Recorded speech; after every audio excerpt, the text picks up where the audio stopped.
We are not happy to see me. Okay. Okay, good morning, distinguished audience. We're all welcome to this one-day International Energy Modeling Workshop. I'm sure that it's going to be very exciting because we're going to be having a very good time here with all our presenters. Our theme for today, empirical analysis of global energy markets, the trends, challenges, and future direction. I want to believe that we all know that this is a trendy discourse. We're going to have a great discussion here. Let me quickly establish a little protocol. Even though I'm not a member of the University of Ibadan, but Prof has given me this mandate, okay, to stand before you, which I can't say no to. So I'll just establish this protocol as much as I can, so bear with me if I make any omissions. Permit me to first welcome to this workshop this morning, Professor Olubusoye, Olusanya. Prof, you're welcome. A distinguished scholar you are bringing with me. Prof, I'm happy to see you once again. He was with us in Bangkok University a few months earlier discussing the fee value controversy. And I tell you that till today, it still rings bell that a distinguished professor was actually with us and had a wonderful time. Okay, that thing. I also like to welcome amongst us someone I'm meeting for the first time today, an esteemed professor also, Professor Philip Alege. I don't want to. I'm so happy to see you. Aged was very, very strong, very young, I tell you. You know, when I saw him come out, I said, this young man. But when I got closer to him, I realized that, wow, nothing as young as some of them. You look very good, sir. You're welcome. You're welcome. In absentia, let me also acknowledge these great professors. Professor A.D.G. Oshowole.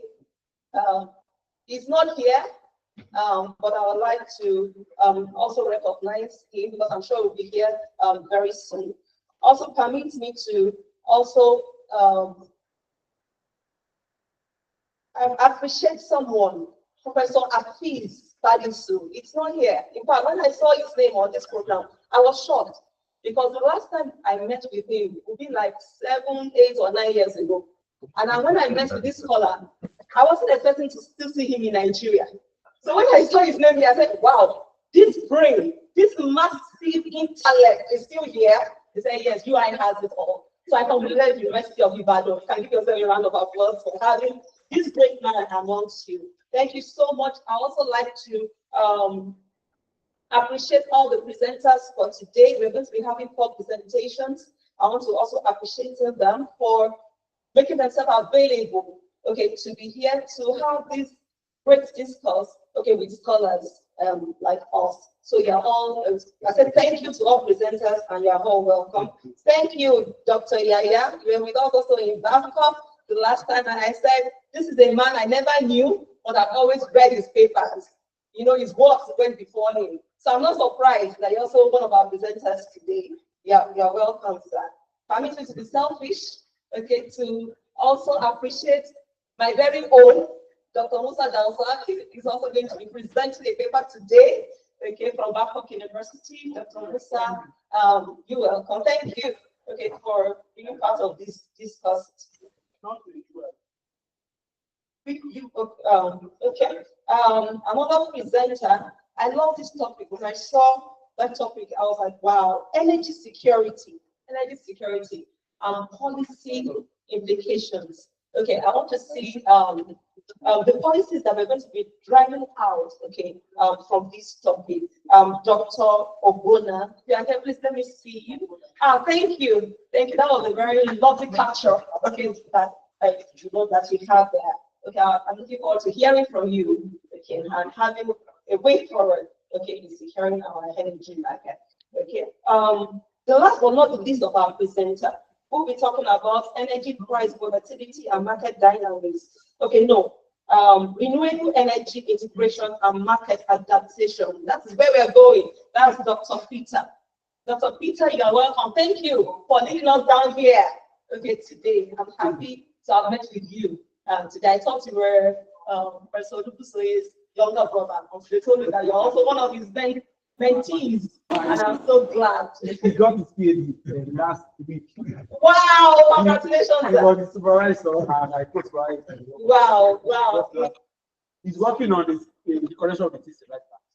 Congratulations, sir. I'm so proud. I'm so proud of you. I'm so proud of you. I went to the time we are going to celebrate your professorship. Congratulations in advance.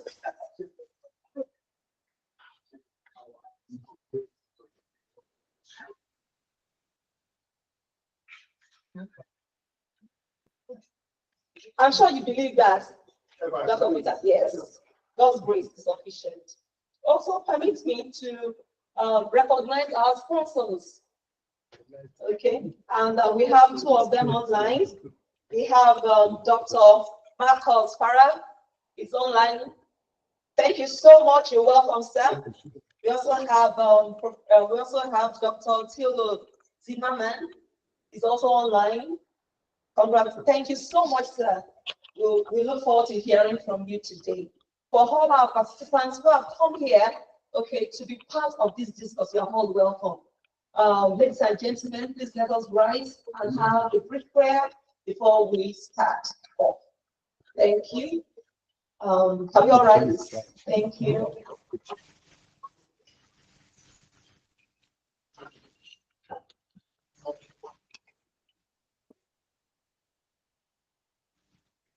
Father, we thank you so much for this gathering.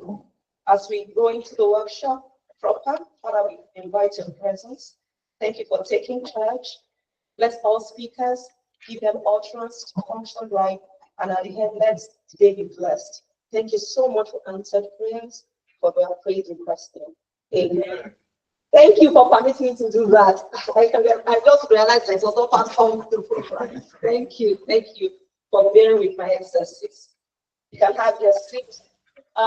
With a well round of applause, I would like us to welcome on stage for the welcome address, Professor Olubusoye. Prof, you are welcome, sir.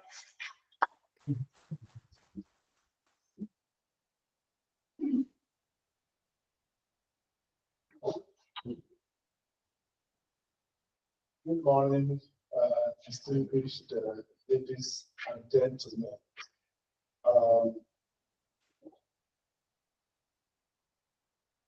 It gives me an immense pleasure to welcome you all to this one-day workshop on empirical analysis of global energy markets, trends, challenges, and future directions.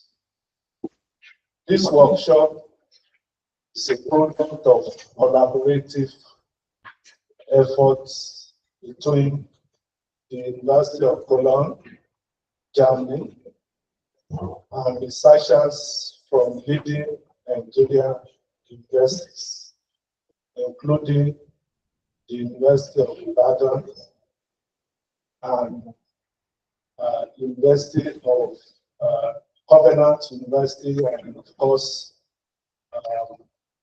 Farag University. Let me begin by expressing my deepest gratitude to the University of Cologne for their unwavering support and partnership in making this event possible. Your commitment to advancing research in energy markets and fostering international collaborations is a testament to the role academia plays in addressing global challenges. I also extend my heartfelt thanks to the Center for Econometrics Applied Research, CEAR, under the able leadership of Professor Afis Salisu for hosting us at this esteemed venue. Furthermore, I warmly acknowledge the contributions of the research teams from Covenant University, Backup University, and of course, a few other universities around, whose dedication to advancing the frontiers of energy research has reached the scope of this workshop. I would also like to acknowledge the effort of research colleagues from CP and Statistics Department, both from UI, whose contributions are pivotal in shaping the direction and relevance of this workshop. Your dedication to empirical research and innovation is invaluable, and I'm confident that today's discussions will further strengthen our collective expertise. This workshop aims to explore critical issues in global energy markets, including understanding energy price volatility and its underlying causes, examining renewable energy integration and the adaptation of traditional energy markets, highlighting the implications of energy security policies in a rapidly evolving global landscape, and finally evaluating the role of carbon markets in achieving sustainable emission reductions. Throughout the day, we will engage with these pressing issues through technical presentations, interactive sessions, and collaborative discussions. The structure of the workshop has been thoughtfully designed to promote the exchange of ideas, foster scholarly debate, and enable meaningful networking. One of the key objectives of this workshop is to generate high-quality scholarly outputs. We anticipate that the discussions and the insights shared today will lead to collaborative research publications in reputable journals. These outputs will not only enrich academic discourse, but also provide practical recommendations for policymakers and stakeholders in the energy sector.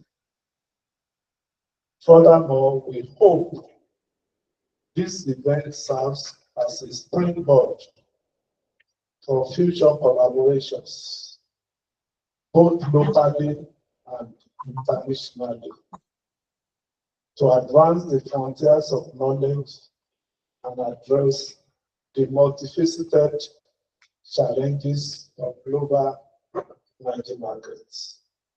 Let us seize this opportunity to build bridges across disciplines, institutions, and borders for mutually beneficial projects that impact society positively. Once again, I extend my heartfelt thanks to the University of Cologne, the organizing team, and all participants for your presence and contributions. I encourage you to engage actively into these discussions and make the most of this unique platform. Together, let us shape a future where empirical insights guide sustainable and resilient energy market transformations. Thank you, and I wish you a fruitful and engaging workshop.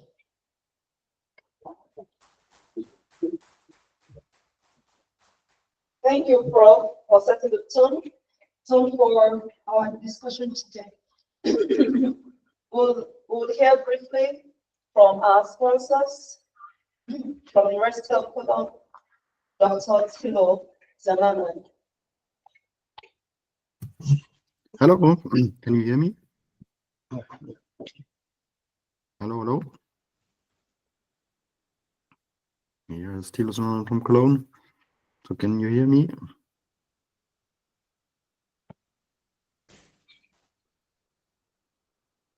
Okay, so I can hear you, but it seems that there is a technical issue over there.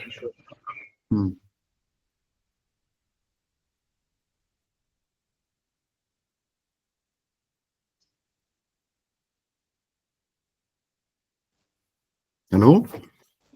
Yeah, just let me know. Yes, we can hear you. Can I start?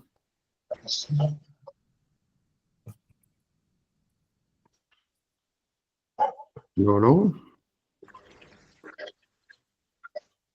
We can hear you. We can hear you. We can hear you.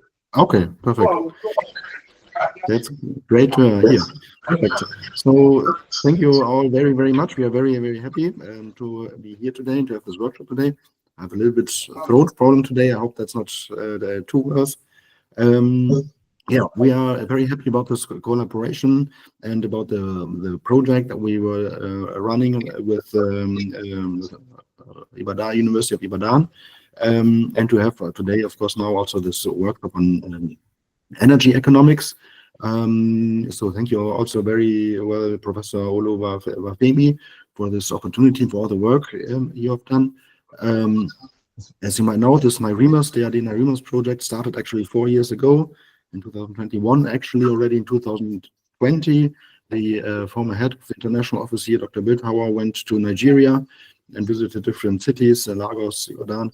And as a consequence of that, we applied for this DAD project, which actually aim is to build cooperation between the research management and internationalization departments of both universities, to support researchers from Nigeria to build up international networks with which they can apply for international funding and also create research groups to do research together and publish also research together. This started 4 years ago in the mid-high days of Corona, of course, so we had to start a bit different than we thought.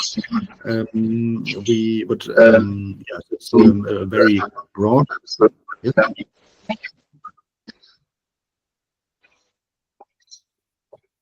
I hope you can hear me. Yeah, maybe wait a bit too long. Thank you.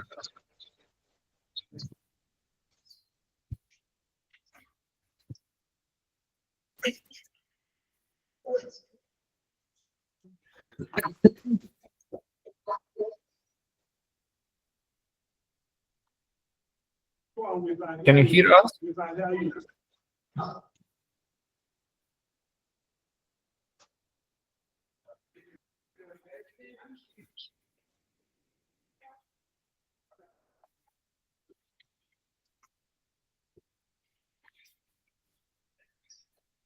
Hello, we can hear you.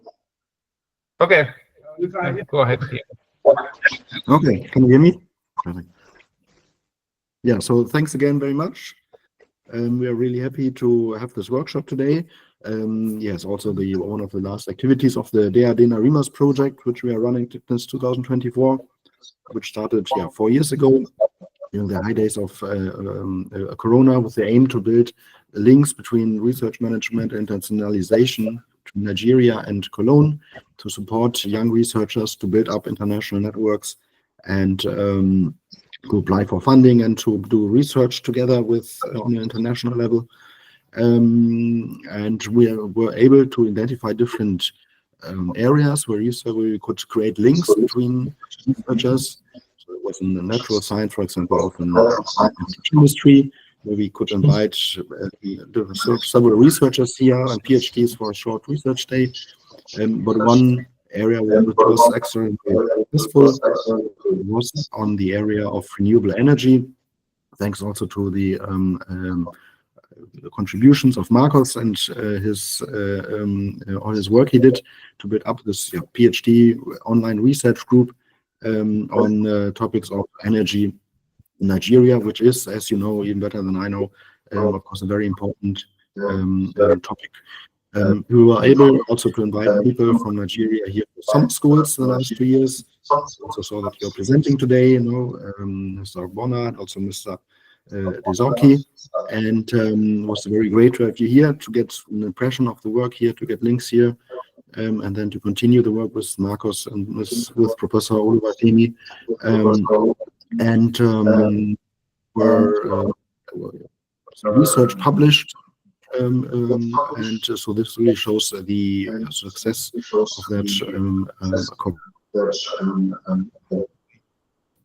And as Professor Olubusoye already said, this project is there to build bridges, to build connections. This was the main aim, and I think here we saw really a good basis that was built, and we really hope that we can continue this even after the 4 years DRD project of Narima is now. But I think there's really high potential for it, and we will.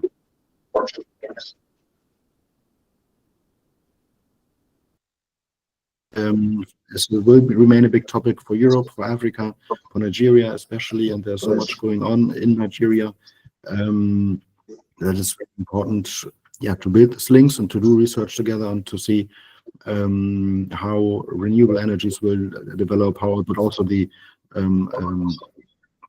traditional energy sector, of course, in Nigeria also can further develop. And and how to, but that's a big vision, also build up a global hydrogen economy, of course, and which role can Nigeria play here? A very important topic. But today we have a lot of presentations, and I don't want to take too much time, but also would like to hand over to Marcos, who initiated this research group, to present maybe a little bit your work. And again, thank you very, very much to all of you, and especially to Marcos for this initiative. Yeah, thank you very much, Thilo, and good morning, everyone. I think it's a very pleasure to be here today and to see you at this workshop. And I'm very honored to represent the University of Cologne along with my colleague, Dr. Thilo Zimmermann from the International Office in this workshop. And this collaboration between the University of Cologne and the University of Ibadan began in 2021 when I first met Professor Olubusoye through the International Office. And during that meeting, we discussed the possibility of working together on topics related to the econometric analysis of energy markets. And when I later suggested the idea of organizing a workshop, so Professor Olusanya also welcomed it very much. And with the dedication of the team at the University of Ibadan, this event has become a reality today. So we are going to present 4 papers, which are the outcomes of this collaboration. Also, while the University of Ibadan team and Professor Olusanya have taken the lead on organizing the logistics of this workshop, I think also our collaboration has been supported by the NIRI project, as Dr. Thilo Zimmermann mentioned. We would also like to thank you, Dr. Thilo, for your support. And also over the past years, our joint efforts have led to the compilation and publication of one paper at the energy of at the Journal of Energy, and in that paper we analyzed how oil prices could affect inflation in more than 50 African countries. So maybe we can also put the paper in the chat so everyone can also have a look at this paper. And this was the first outcome we had within this collaboration. Yeah, so in the end, as I said, this workshop is an important step in strengthening the academic exchange that we have between the two universities, so we could share ideas, receive feedback, and further improve the 4 papers that we are going to present. Yeah, so again, thank you very much for everyone involved in making this workshop happen. I wish us all a productive and engaging workshop today. Thank you so much, Dr. Marcos and Dr. Thilo. Thank you for your kind remarks. Before we heard from for those we collaborated with, we established a little protocol. Someone very dear to my heart was not present, but he was recognized. I would just like to recognize him because he's here. Okay, amongst us today, Professor Hafiz Salisu. I said I met in 2013 or 2014. Oh, that was the last time we saw. And I was saying that 2013, and I'm here 2025, and I saw this name, Professor Hafiz Salisu. I said, how can this brain be here? Because I never believed that Nigeria could curtail what you have as an intellectual. So I'm so proud of the University of Ibadan to have you amongst them as the chair, okay, of this wonderful group. Because I knew that I come to CEAR for econometric analysis. I come and when I come, I get more confused. Okay, confused that I was, before coming here.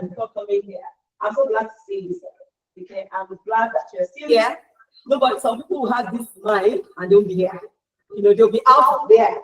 Okay, and their dollars. Yeah,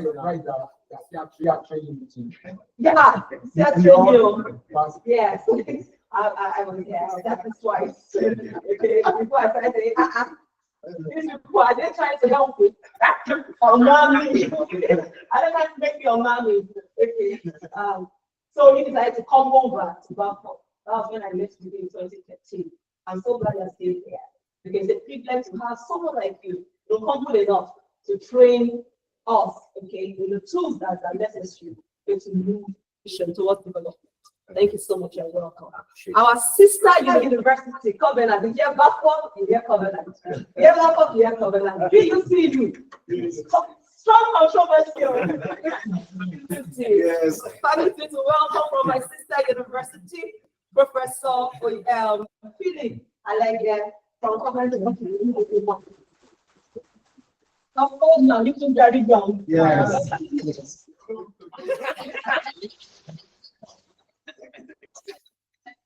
Please, a round of applause.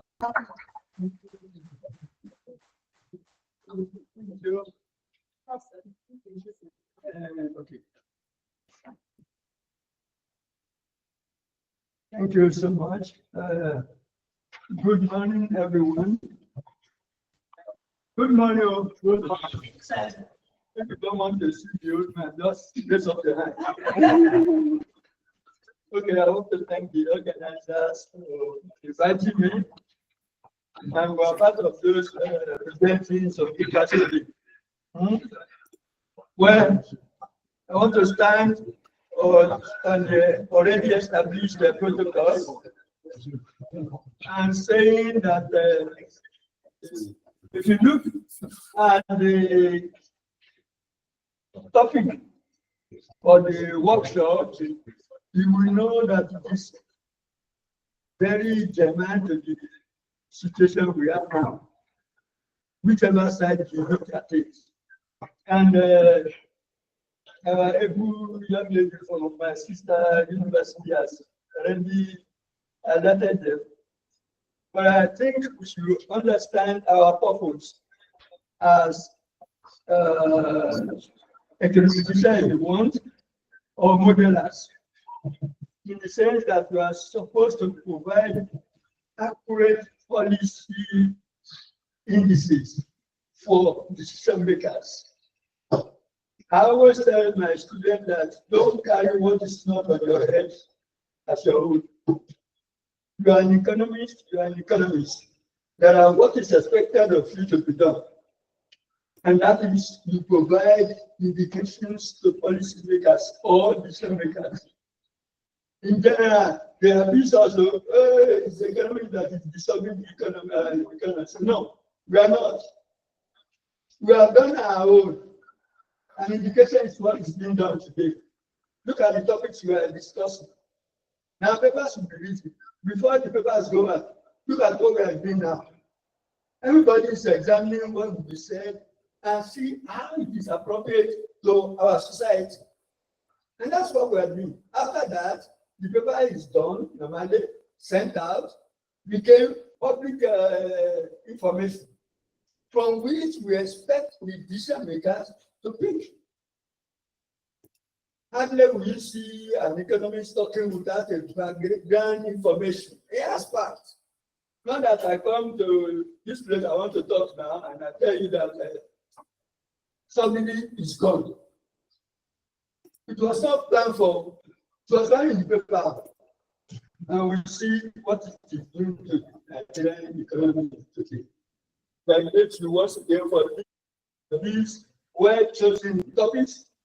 And I pray that it will go a long way in resolving our problems. We have plenty of them, but at least from energy, we can resolve a lot of them. Remember, energy is the major thing that human beings need. Right from history, energy has been debated, and human beings have been trying to find solutions to it every time we are confronted with it. And so I pray that today our discussion will bring about a further inroad to find a solution to our energy problem. Now, I'm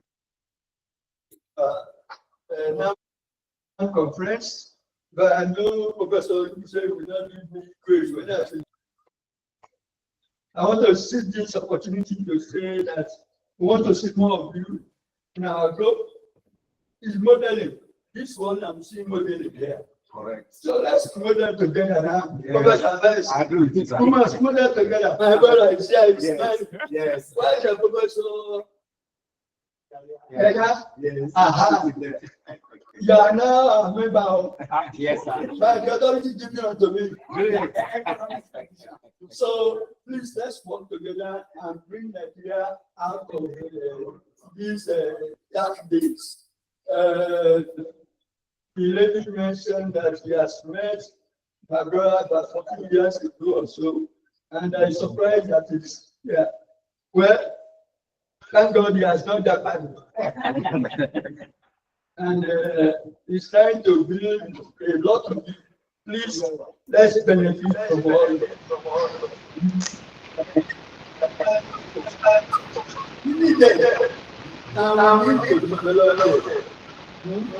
That's why you find people like university, having job, teaching, devices. You can't go beyond it. So once again, I want to thank you so much. Wash your success. Thank you.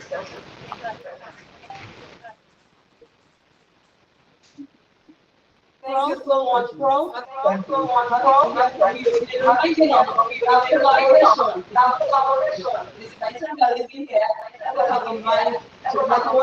And make sure that we model our economy. It's a round of applause to everyone. My first from Manchester University, I went to University,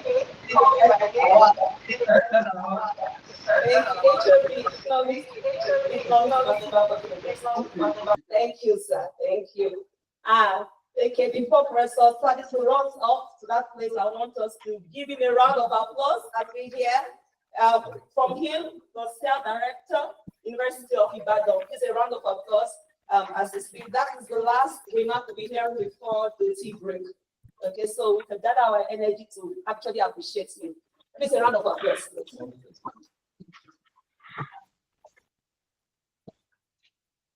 Thank you, my HOD. Okay. Let's appreciate our moderator. Because when you look at the number of male lecturers and female lecturers, you appreciate seeing, somebody like our HOD here. About 10 years ago, I got a call from one of the shakers of the economy. I won't mention the guy's name. He said, please recommend a female professor, 2 female professors for us. I said, no, don't worry. Just give me 1 hour. Are you sure? 1 hour from the southwestern part of Nigeria. 2 female professors of economics. Then please, not from University of Ibadan, because the university is well represented in Abuja for different halls. Please find. It took me 3 months to find 2 female professors. Who, when you say female professors, talking about visibility, those that you can easily find online. Not that, please check her CV. She's a professor. That's not the kind of scholarship that's there. So, colleagues, I'm happy to be here, and my remarks will come in form of, short presentation.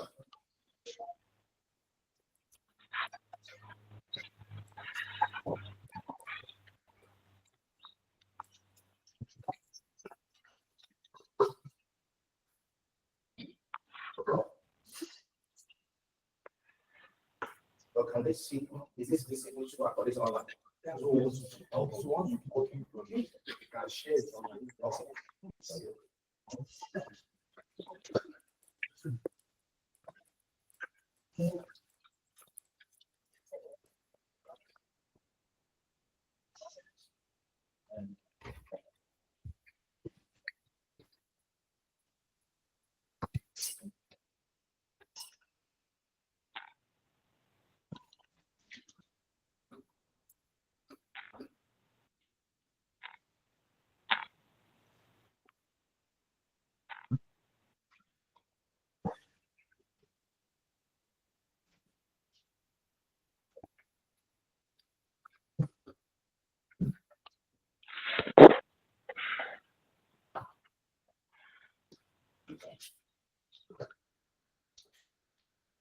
Okay, so my remarks will come in form of the short presentation, right, to speak to the subject.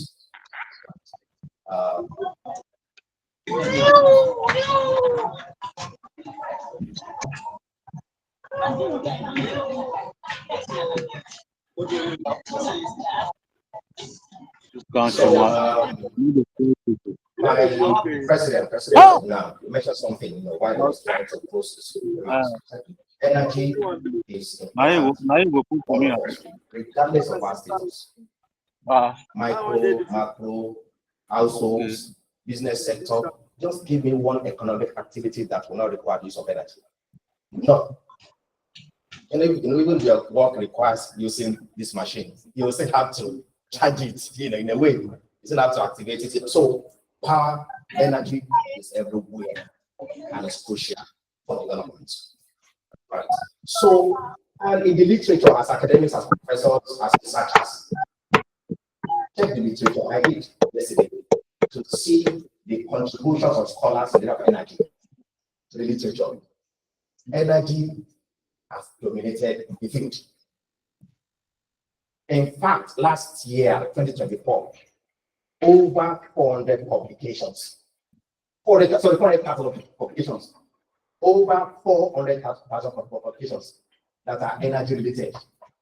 And total publications last year, about 1.5 million, in the economics, engineering. So energy accounts for like 40%. And why is that so? Are you surprised? It's because energy is cut across different fields. So it is not, strictly for economists or economics as a course or as a field. No, you find energy in economics, you find in engineering. Oh yes, Bachelor of Engineering. It's not only in economics. We have energy economics, yes, but that is just the soft part of energy. What about the hard part? Building machines, building refineries. That is what economics. And the commercial part of energy, that's finance. Right. So you find energy in economics, you find in engineering, you find in finance, you find in law. Oh yes. We have petroleum, law, so to speak. We have Bachelor of Economics, we have Bachelor of Engineering. We also find in technology. So energy is everywhere. If you say micro, you say, oh, you can't find micro in statistics, microeconomics. You can't find it. So if Prof says, now we are teaching microeconomics, I say, please run, because there's nothing like that in statistics. But for energy, you can teach energy in statistics, you can teach energy in mathematics, you can teach energy in engineering, you can teach energy in economics. So it's everywhere. So any topic that's energy related is usually a hot topic. And usually, typically topical. So there's something like, this is old, not for energy, because it is everywhere. Right. Okay. Relevant to us as researchers and also for policy. You can't do it.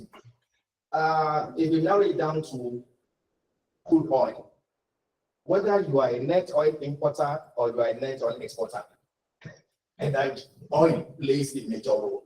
So it's not about receiving money, you're also paying what you go into what? Inputs, outputs, right? In other words, when you are formulating a production model, we don't have the input factor. For those who are familiar with CG, ESG, it is not one-sided. You have the two sides, the input side and the output side. If you are talking about production, right, energy has a big role to play. So when you are developing a framework for costing your input, you know that, particularly for an economy that is highly industrialized, that will take me to another important factor. I won't get there for explain. So we know energy is important. And so I'm happy that we are now having a platform, particularly here at my center, in collaboration with University of Ibadan, right, to share ideas on, current issues, current development, recent issues, regarding the energy sector. So I welcome this noble idea, and I'm happy to hear as a collaborator. But there are challenges. Yes, energy is sweet. You mentioned, how to resolve the obvious crisis around, not only Nigeria. So I would not want to limit my focus to Nigeria because the thing is about global energy market, global. So I will not be selfish and then narrow into questions. There will be a platform to be organized by my president. We will not dwell more on Nigeria, but this is global. We have dirty energy everywhere. Don't be deceived. Yes. Right. Dirty energy. Oh, all kinds of. What is it that I'm talking about? For example, the renewable energy sources, particularly coal. China is still China because it's involved in dirty energy, so to speak. And I would say we'll deal more. I'll have enough time to talk about this because this is about, reviewing recent developments in the energy sector. China and the United States, they account for about half of global, emissions. Yes, CO2 emissions. China about 44. This is 2024. Starlight fact. Last year. China about 30, US about 40. I would say come back to the political economy perspective to this and the current leadership of the US. A lot of there will be another Netflix drama in the next 4 years. For those who don't know Netflix, can check online what I mean by Netflix. Right. Dirty energy. We should be concerned about dirty energy, even on this platform, because that will remain topical for the next 10 years. Because we know the implications of the use of dirty energy for our environment. Climate change, if you check the literature, there are emerging studies on analyzing the connection between climate change resulting from the use of dirty energy, not clean energy, dirty energy, and macro fundamentals. Let's narrow it to Nigeria. Flooding due to climate change. and food prices, food production, transportation, inflation. Can see the challenge. So fiscal and monetary authorities, they are not challenged, they are pressured to deal with something that is unfortunately unpredictable. We know climate change exists, yeah, but the extent of damage is unpredictable. So there's a challenge. So you have the issue of economic uncertainty, which we concerned. So it's not enough for us to be looking at the connection between this variable. This is the real issue. I'm talking about energy now. The increasing use of dirty energy that has not returned. And so the conversation should not just say, we are still trying. No, we now have to make more concerted efforts to deal with the problem. Yes, efforts. That's very important, concerted efforts. So we have effort towards, achieving, to mitigate the problem. But I'm worried. The issue of the Paris Agreement, part of the collective effort towards mitigating, right? The consequence of the use of climate change. That's good. But the current leadership of the US is arguably a unilateralist. I'll come back to that. So, and he has withdrawn. I hope we had that. The second day of his assumption of office. Said, no, I don't want to be part of this. I will explain why. There's more to this. It's not just about Trump. A rational business stakeholder or a rational businessman will not want to be part of Paris Agreement. And I'll explain that briefly. China is a competitor. So when you talk about the US, the strongest competitor to the US now is China. And China is involved in, so to speak, cheap labor. No, I would say China is a competitor against cheap labor and also what? Cheap energy sources. More importantly, the use of coal in the production of steel. So Trump, as a businessman, said, we are selling to the same market. EU, for example, EU is the biggest trading partner to both China and US. So they are both of them are competing for that market. So Trump has said, I will send my steel to you to EU. You also sell to EU. Yours will be cheaper than mine. So who will buy? A rational person will say, let me go for that of China. That is the source of his anger. And people will not understand. It's not about collective efforts. This is business for me. I want to make more money for the US economy. But there is that guy there in China who is ready to compete with me and even displace me if I'm not smart enough, with my policies. So there's a challenge around the Paris Agreement. So we understand why Trump doesn't want to support Paris. Because people are not talking tough enough on China to reduce. But wait, because they have another bloc. They say, we don't want to listen to the US-led bloc. So they have the BRICS, Brazil, Russia, China, India, and they're also planning to have their own multilateral institution like the IMF and the World Bank. So we need to understand this beyond academic engagement. This is political economic perspective to energy issues. And we can't shy away from this. I will discuss my recent engagement with the European Commission on this thing. And that takes me to another issue. What EU is trying to do. Everybody, why EU is good? You are dealing with arguably the largest market in the world.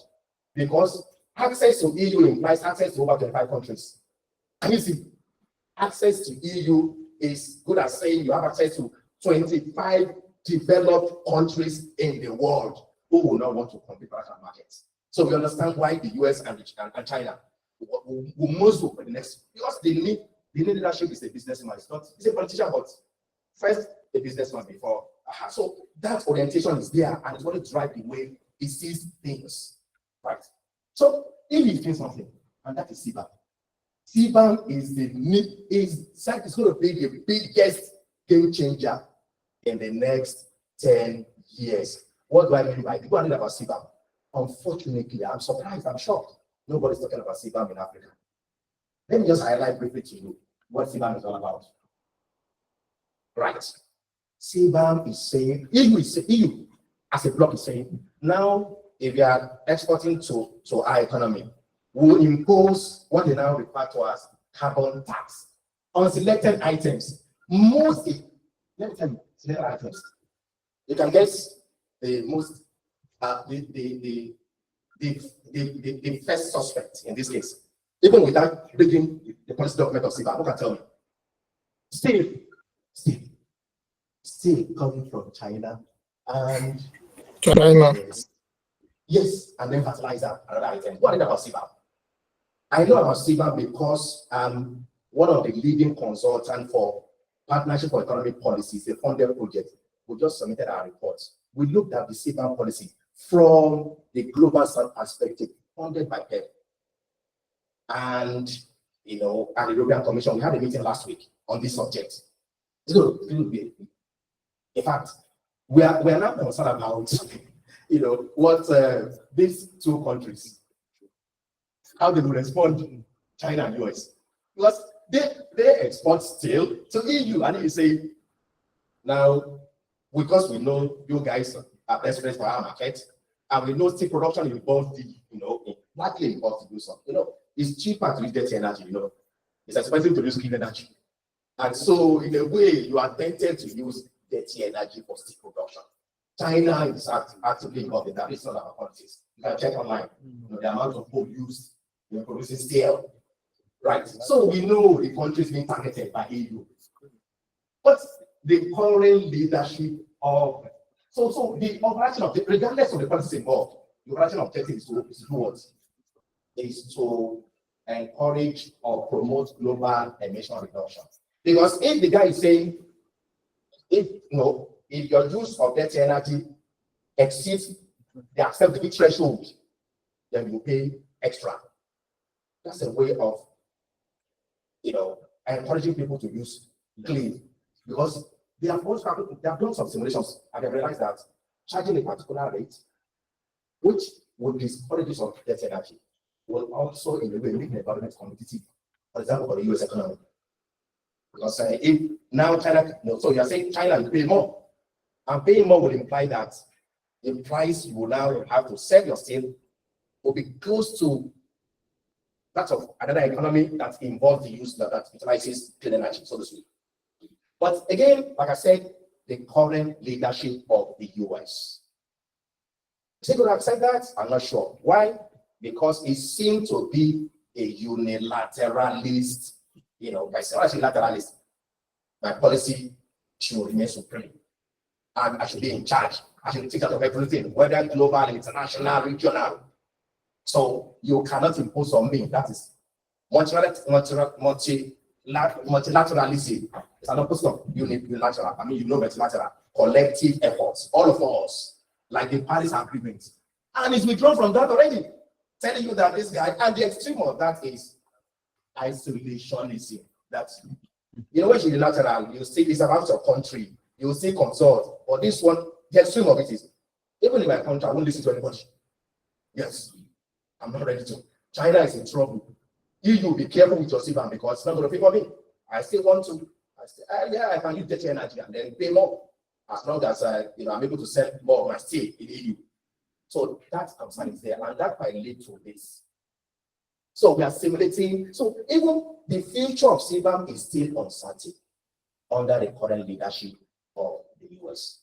So if you are involved in any now, you are involved in, energy-related studies.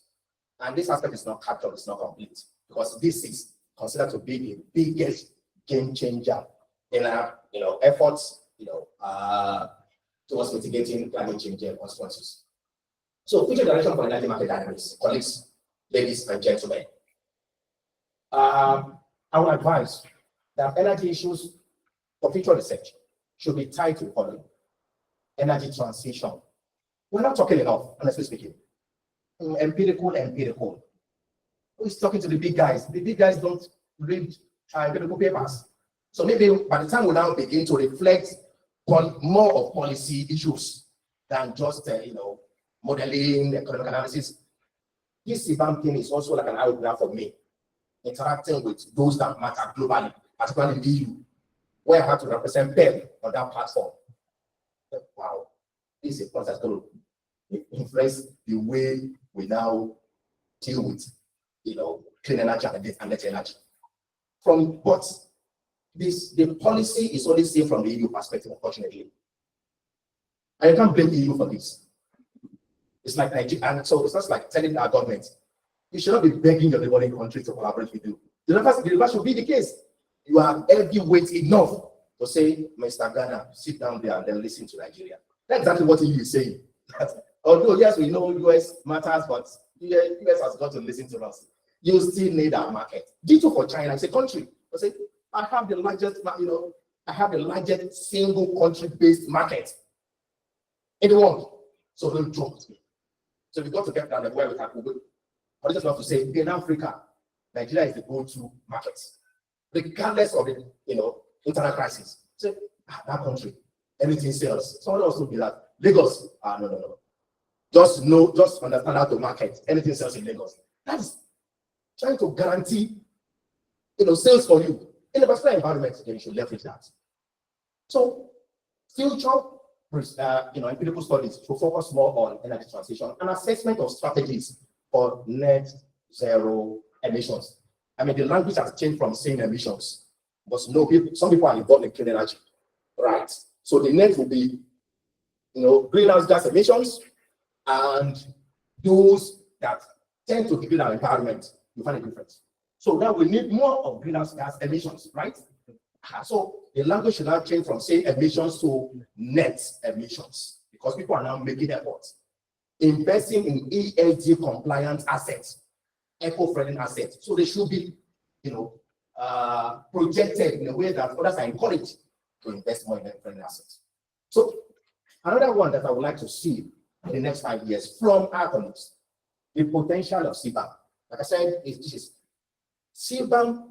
The implementation of CBAM will start next year, but there's a transition phase.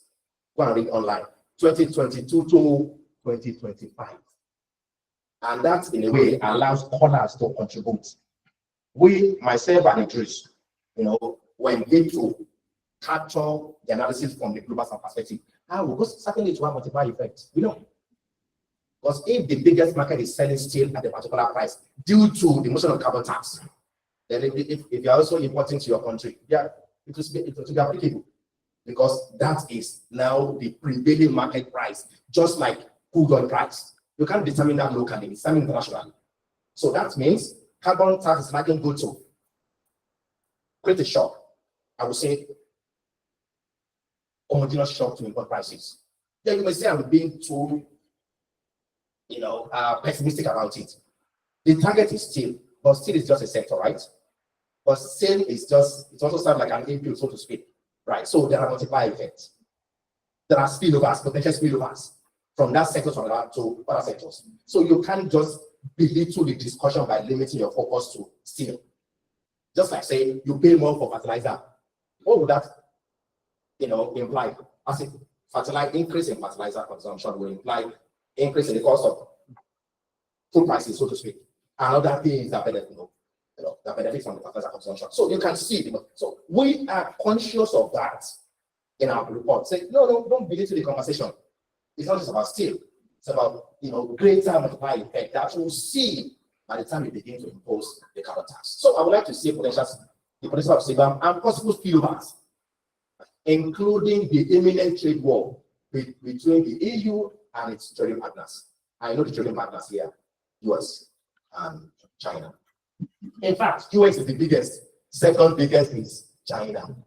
So it's understandable why Trump wants to be that way, honestly. Because that guy doesn't think, no, he's a businessman. So the way we think from a typical politician. Politician is just to win the heart of people. When people make noise, it's okay. But for Trump, look, if you like, make noise. I know those that matter in this, Elon Musk and others. They are the drivers of the US economy. So it's concerned about their own opinion, not about the opinion as an outsider, as a scholar. So Elon Musk, what have you got to say about it? If I'm the department for Elon Musk, please advise me. Department of what? Efficiency. That tells you the way a rational economic agent, a businessman thinks. They don't think like a typical politician. So we know we have played politics. I've assumed this level, right? So right now we are here for business, not politics. The third topic I would like us to focus on, not necessarily for this conversation, right? Because this program is well targeted, right? That's a project that all these people have to understand. But for our scholars here, right, I want us to focus more on this if you are in the area of energy and related fields. Carbon leakage assessment. People are not really talking about this. You are using dirty energy. But it's starting to spill over to my economy because you are selling the product of the dirty energy to my country. So that's the intuition behind carbon leakage. Right.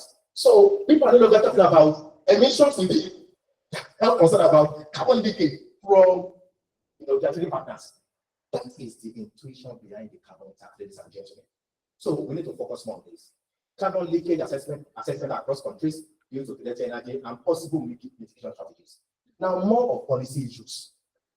Of course, the process that will lead to the final conclusion is going to be rigorous. But let's dwell more on issues that matter to policymakers. So that if you are talking about funding, it can easily be funded. I don't have to mention the amount we got from that for projects. So policymakers are going to fund. But look at it. What is this? Does this matter to me? How will this help me resolving executive crisis in Nigeria? Right. That's I'll be having a presentation tomorrow. That's a part I will share with you on grantsmanship, among young scholars.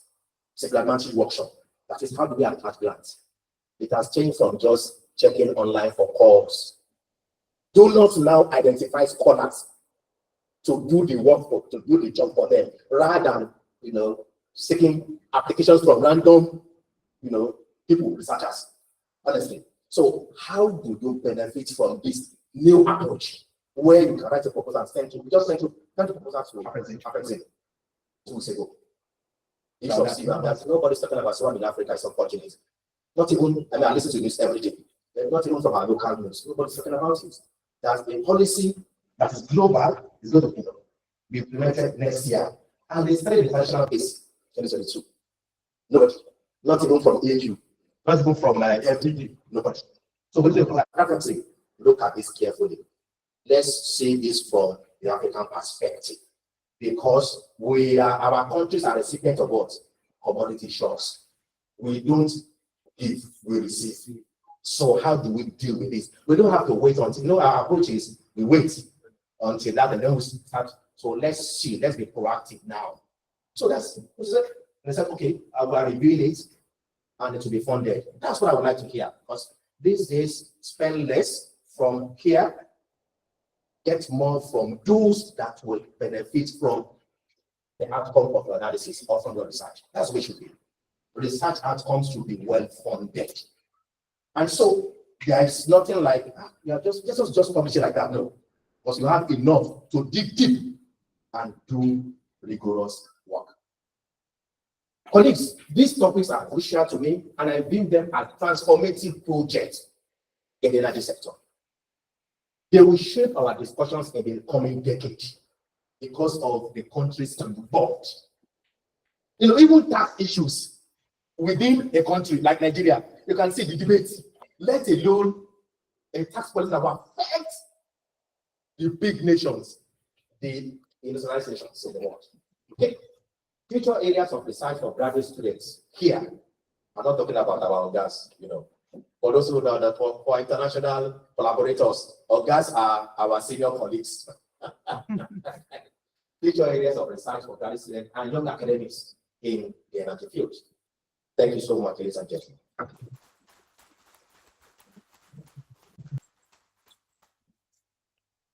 Do you have any questions? Another round of applause. No. Professor Salisu, it's always a pleasure hearing from him. Always a pleasure. Prof, sir, I want to say that before we leave here, we all will have this slide in our mailbox. Thank you. Thank you so much, Prof. A challenge. Anytime he speaks, it draws a challenge in our mind. Okay, today, I have one that I'm going to be thinking of for the next 11 months. Increased use of dirty energy. Okay, and climate change concerns. And I should have it in mind that our policy issues concerning CBAM, and I should begin to look into that document, okay, to put myself in a brighter light of the economic world. If I'm right, Prof. Another round of applause. Thank you. Before now, we're waiting for one of our distinguished and esteemed Professor Oyedeji Oshowole. We will not go for tea break until we listen to this distinguished scholar. So I would like to invite on stage Professor Oyedeji Oshowole for his remarks before our tea break. Thank you. Please, a round of applause. You're welcome, Prof. Thank you so very much. So good morning, everyone. Good morning. It's a pleasure to be here, and I want to say a big thank you to the organizers of this one-day international energy modeling workshop for deeming it fit to invite me, this little me. And I want to appreciate the director. He's been a friend. It was yesterday while discussing with Dr. Yaya, I got to know that it's not too far away from me here. Because the last contact was far away. Yes. From the shores of Nigeria. Correct. So it's a good way to reconnect with my brother. Thank you, sir. And I want to say thank you, sir, for also bringing me. Also, I cannot say anything before, because the father is seated there. And some of you don't know who the father is. Yes. And a good son must always acknowledge what the role and the prospects of the father. So join me to appreciate my father from the Department of Statistics, Professor Olubusoye. Because he was the first person that told me about this event. We held the PhD exam. Yes, exactly 1 week ago. And then he said, this will be happening. Do you mind coming? I said, what? Who am I? Your father says, come. And you say you are not coming. No, despite the fact that the work of the head of the department at times in you could be killing. In fact, this morning they called me and said, you are going to the office for the promotion assessment of your colleagues. So I needed to quickly to do that before coming. And that was why I couldn't catch up on time with this program. So I'm very, very sorry, for coming a bit behind schedule. Now, what do I say next? Before I say that, I want to say thank you, my listeners, for this opportunity to have me as well. I can see many beautiful and handsome faces here. Time will not permit me to recognize all those beautiful and handsome faces. But I have a friend who is beautifully seated towards the end, Dr. Oluwaseun Otekumi. A round of applause for her. I also have some handsomely seated brothers, one on this side and another one on this side. So join me to appreciate the presence of Dr. O.S. Yaya. Also, I have Dr. April Amifula here seated. So I want to appreciate everyone. If I didn't specifically mention your name, it's because of time and because Madam Moderator already told me, using artificial intelligence about the time I have, to be able to give this short and brief remark. While thinking about this program yesterday, I was happy that Prof said something that was coming in my mind yesterday when he said the big boys don't read. And that's the challenge we are having in Nigeria specifically. Those who have the power to bring the policy changes, those who have the power to actually bring into the implementation of these policies. Oftentimes, when conversations like this are ongoing, you will not find them. Oftentimes, when you even go one step further, keep them practical invites. They will just look at it, throw it away, or they can just bring one client. See, that Prof has been disturbing me to go there and go and represent. The person that will come to represent will not have any power to change anything. Even the person that is coming at times will not even be interested in what you are doing. You just see the person coming, going out, coming, going out, because the interest is not there. And that is a big challenge for Africa, because the question is this: whether we like it or not, everything is about gain and interest. Because when they gather together, what will Africa bring to the table? What will Africa bring to the table? That is the reality. You are either strong as a nation or you are weak as a nation. No middle line. And it's unfortunate that Africa, as we have now, we are weak and our leaders are not helping others. However, there are also conspiracy theories about the West not wanting Africa to also lead, because they know if Africa will get it right, then their power equation will change. And they don't want that. If Nigeria gets it right, and by extension Ghana and other African countries, then it means Africa will not be a consuming nation again. We also become productive. So where will now they be shifting all their products to? Who will now be consuming their products? So it's a challenge indeed. And there is a need for our leaders, to actually sit up, put on their thinking caps. The solution is within us. We don't need to go to them. And that is why each time we go to them, we want them to solve your problem. They will give you some other conditions. They are creating some more problems for you while they are also solving your problem. So is that kind of a solution we want? So that is the reality. So going back to the little comment I had, I said energy politics as it affects political will. The political will is what is lacking. And if the political will is not there, then how do we also play our own part in the interest of our country at large? And under the energy policies, I said 4 things must be noticed: energy security, the economic interest, environmental concerns, and then geopolitics. These are issues that Africa, Nigeria must begin to look into if we must also be seen as a player, in the world as it were. The world is changing, and we have to also change. And that is why Africa must rise up. It's unfortunate when late Gaddafi was trying to promote what's called Pan-Africanism. It's unfortunate that the Libyan didn't see the wisdom in what he was saying.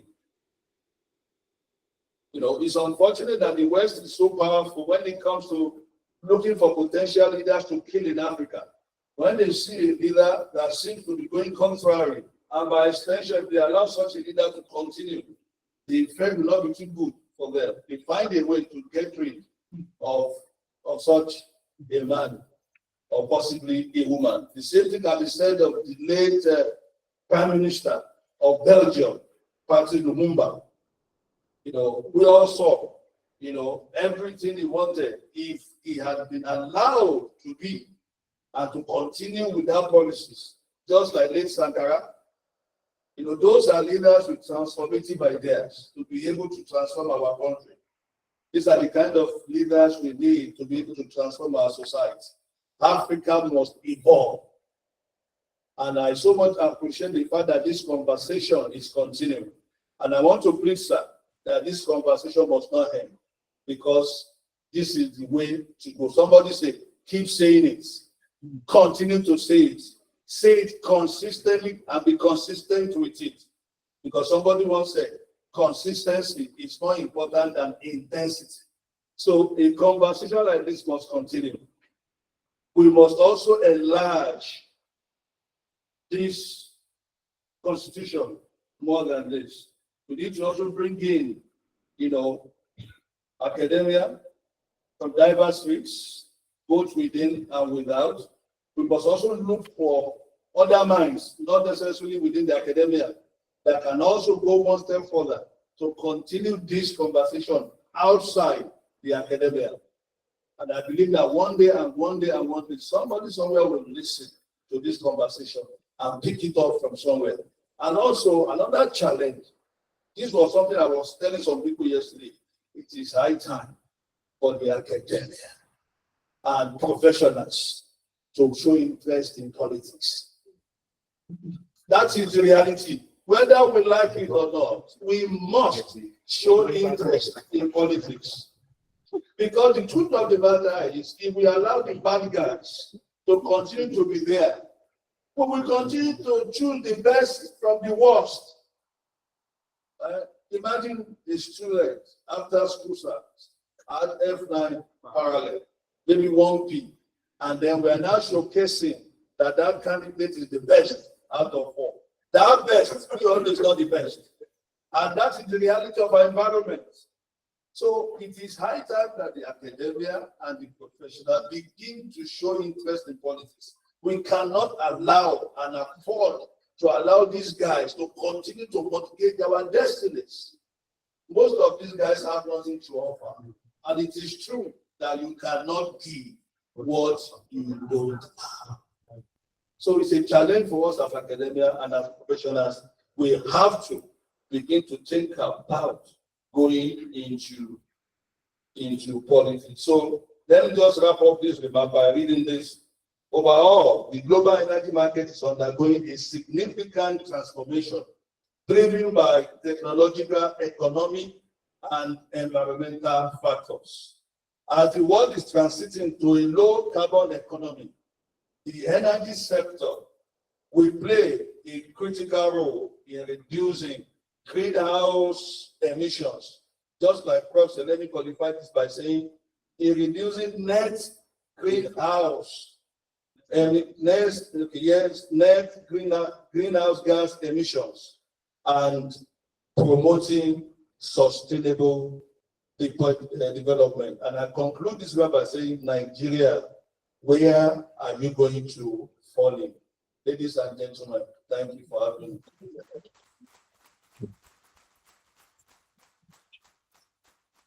Thank you so much, Prof. It's wonderful that you were able to meet us in this session. Recommendation from our political professor. Okay, he said, let's draw out possible solutions.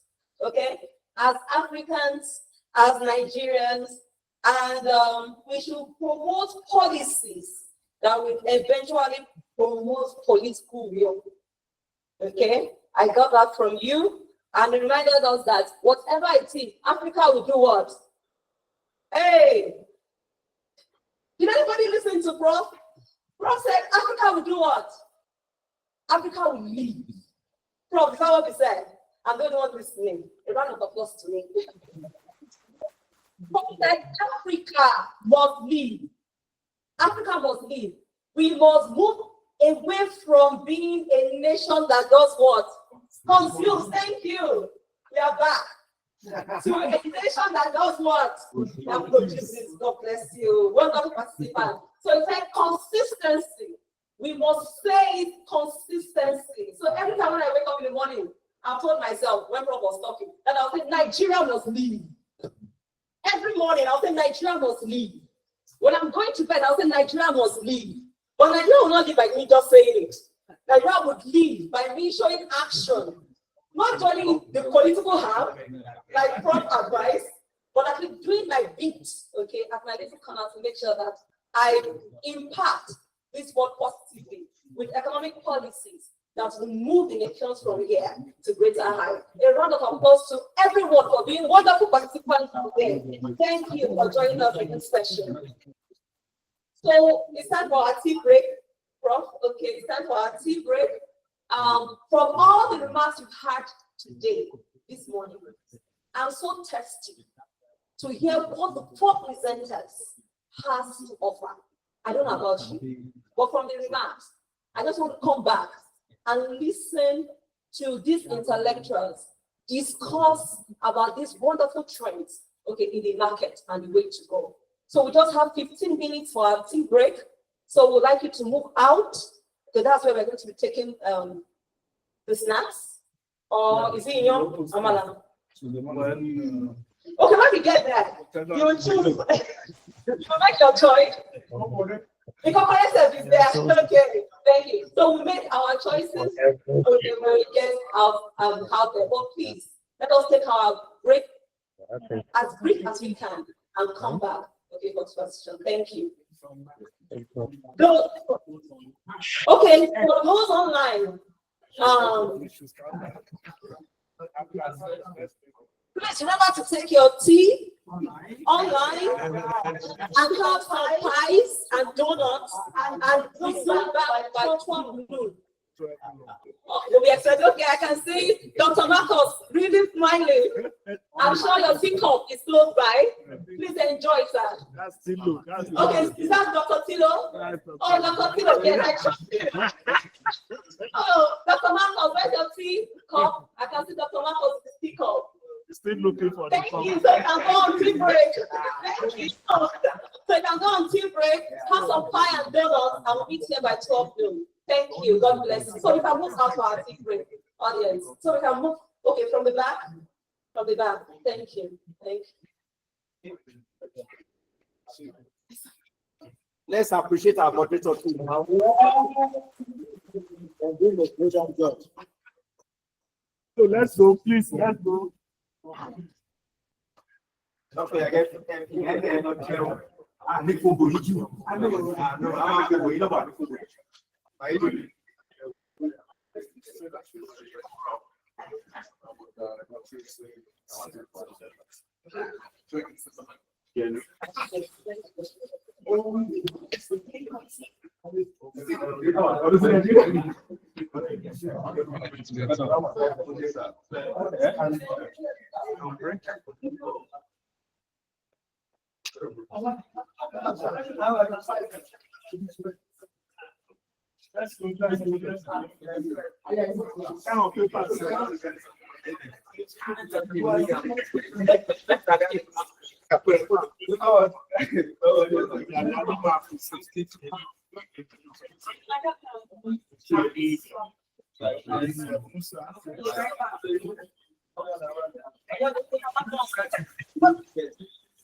okay, so that you have the opportunity to do yes.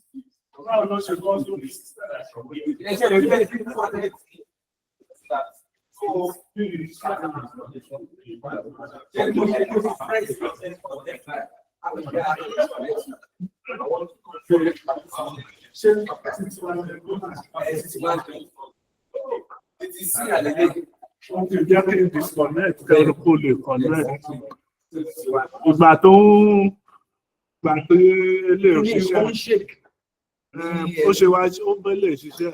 Ó ń bá ṣiṣẹ́ yẹn kò tẹ̀mú náà mo fi ń play music láti ẹ̀kọ́ so bó ṣe ń ṣe wá ń set. Ó yá gbogbo setting tẹ́ bá fẹ́ ṣe ṣé kí n disconnect. Bẹ́ẹ̀ disconnect bẹ́ẹ̀.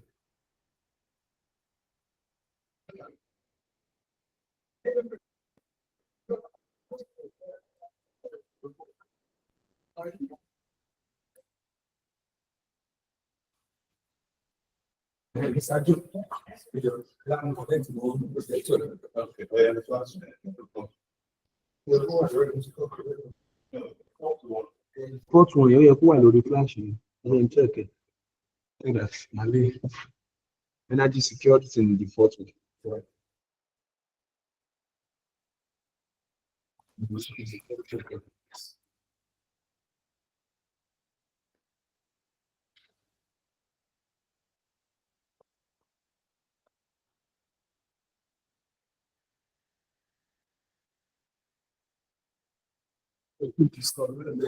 So Econometrics connects and Econometrics I just set it for Sorry, on number fún tí táwa ti parí ilé àmàlà.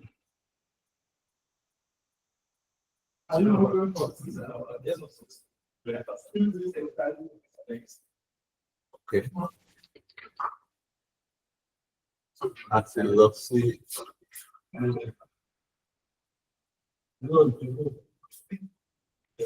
just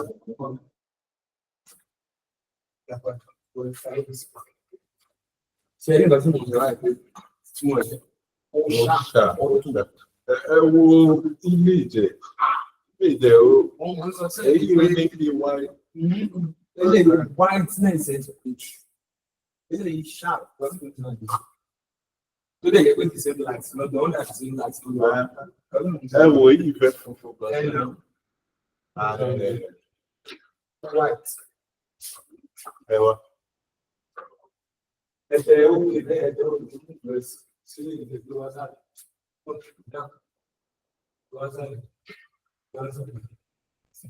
Wọ́n kà láti àjọ ìgbò. Tó bá ti lọ èrò yá.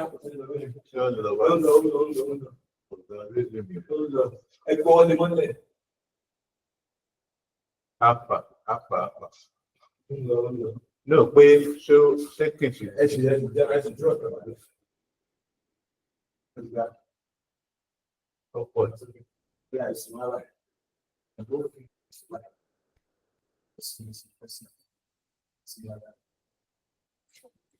So, ẹgbẹ́ lè wá sókè. Okay.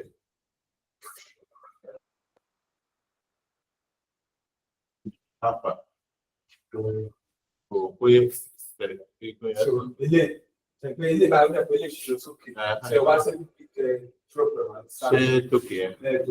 Òun máa kọ́kọ́ wá sí inú. Kí n drop yẹn wá sálẹ̀.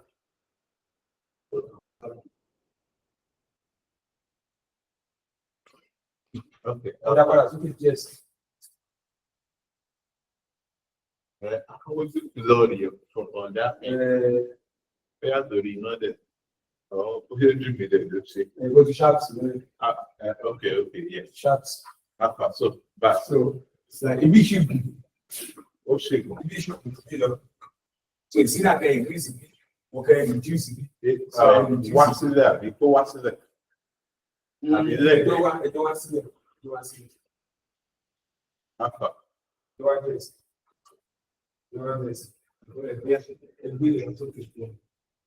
Okay.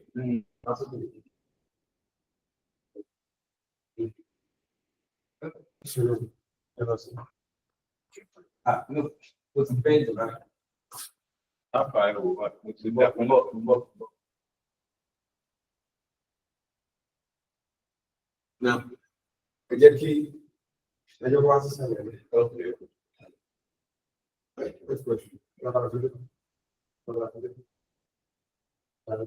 that? Okay.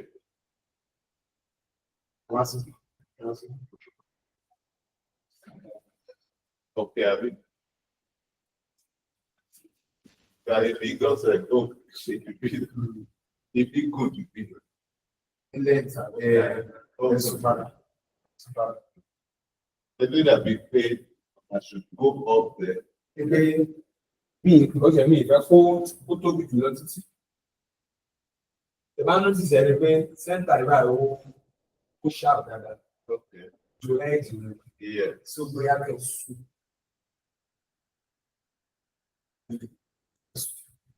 So this.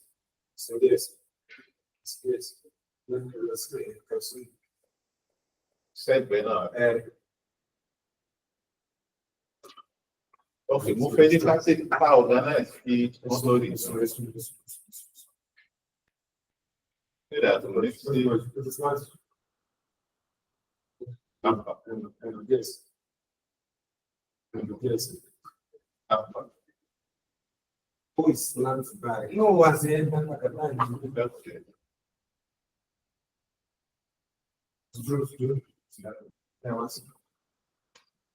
Okay. Yes, It's okay, I mean. It's okay. Okay.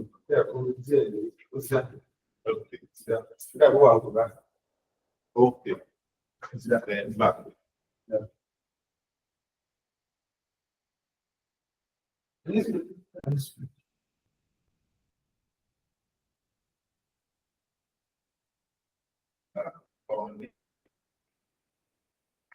Yeah, we shall do this. Yeah, I don't know about it. Voilà, c'est qu'il y a un More confirm key government in this circumcision so that this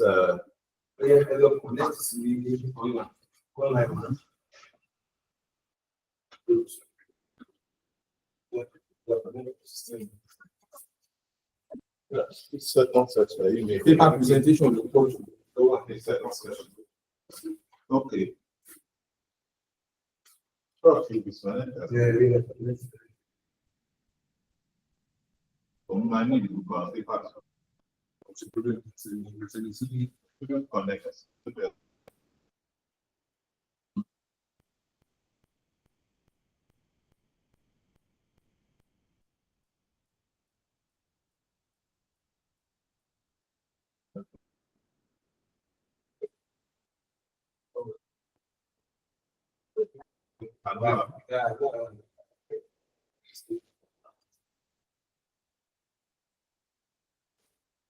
So that's it. And you'll see.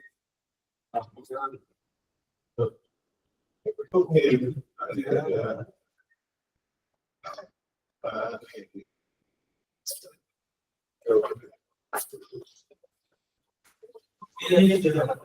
Yes. Very important. Yes. That's cool. It's one.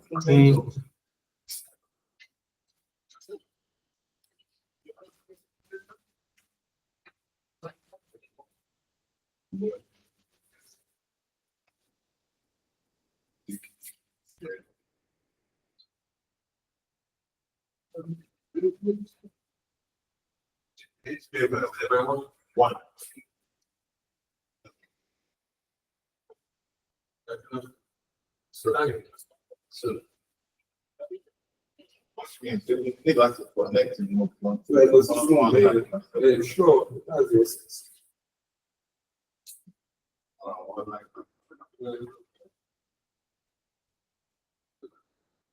It's connected to Wi-Fi ní mo nílò. Connect mọ́ náà. No, mo ti ń lò láti ìgbọ̀nsẹ̀. Mo ti ń lò látẹ̀kọ́. Ọdún ṣe connect. Okay. Mo ti ń lò tó ní. Máa fún ìgbọ̀ já.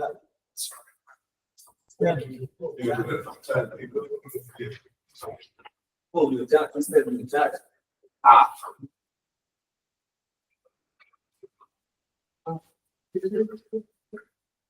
Okay, present the issue.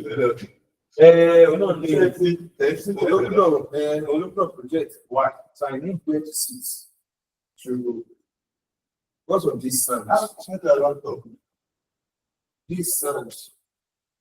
This sound you. I'm teaching the first. What is this at the laptop?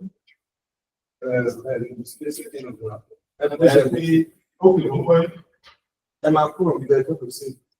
Okay. We are on the sound. Okay. One more.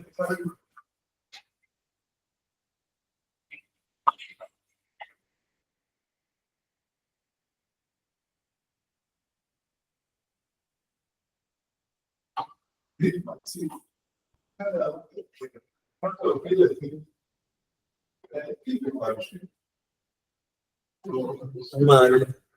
Yeah. You're not very tight.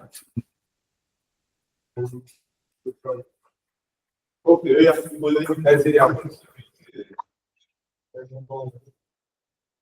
Something I want to bring.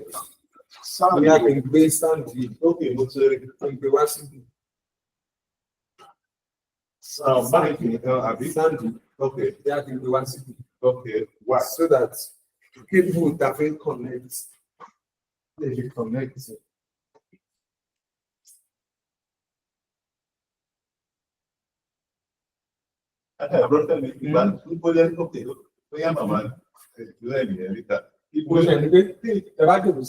Okay. And connect the sound direct. Okay. Sound will move up. Sound anybody to have a sort of that online. Okay. So you better do.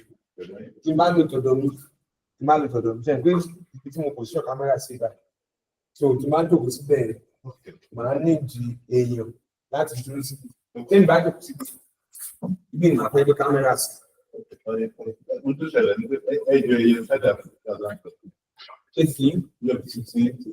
Sórí kí n bá lè kó okùn. Lò látẹnu kíní ni kó má pọ̀. Get on.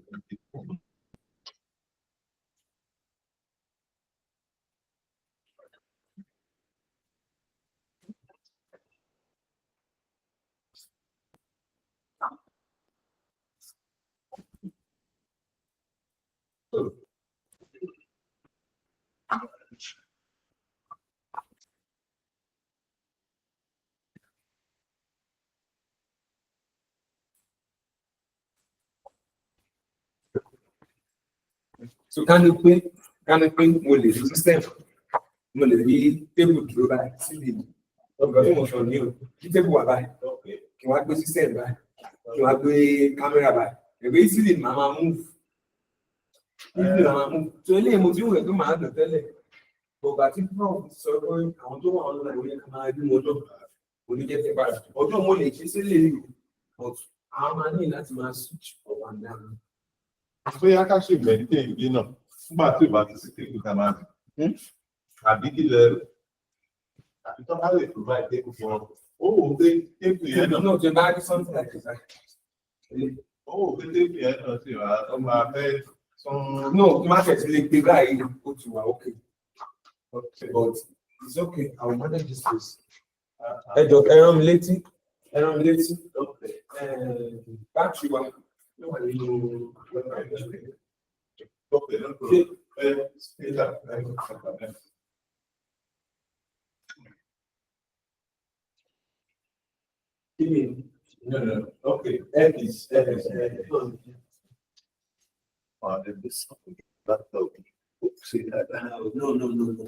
Speaker, you should have that. Speaker.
Just tell us.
Mike, about Mike.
People are not. We don't want to that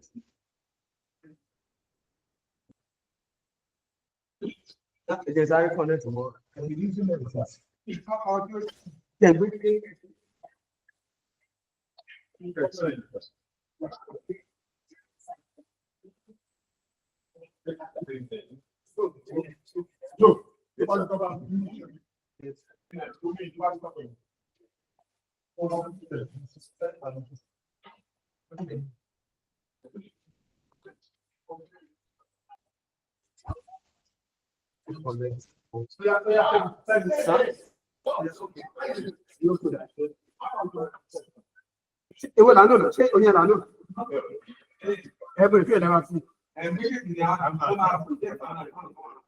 okay.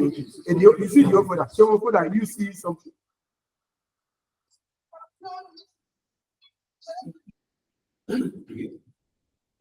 So people that you see something.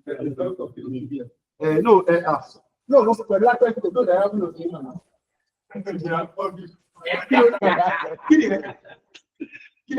oh no, but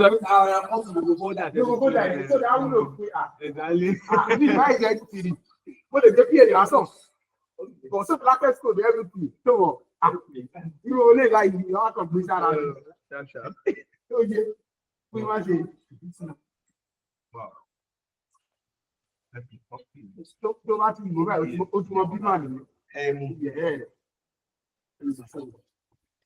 Yeah.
Online.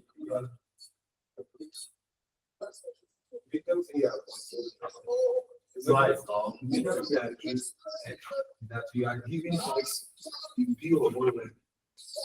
Look at that online. We are making us some that were here is what so that's okay.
He navigates.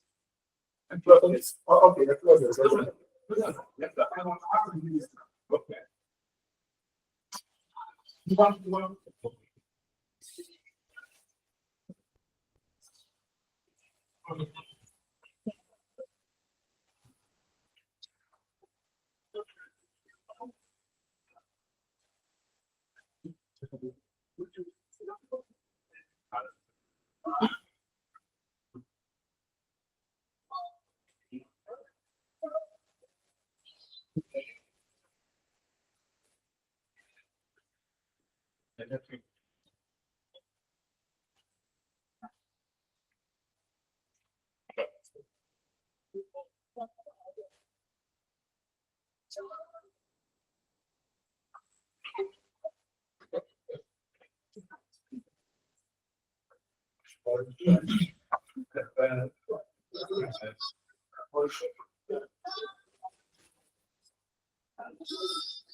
So yeah.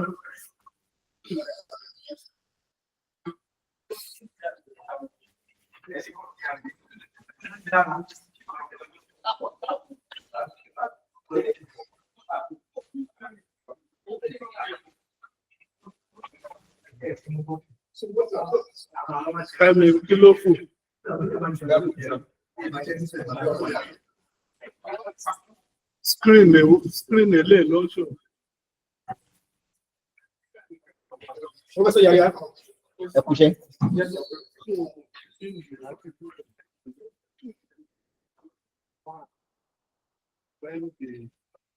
When it's time to fix this,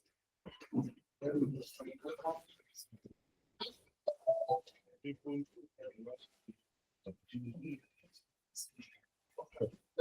but when you take that,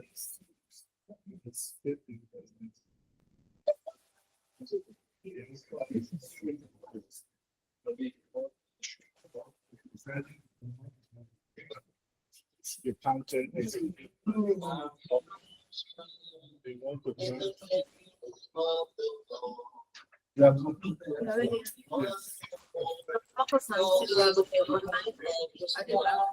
I think Marcus is there.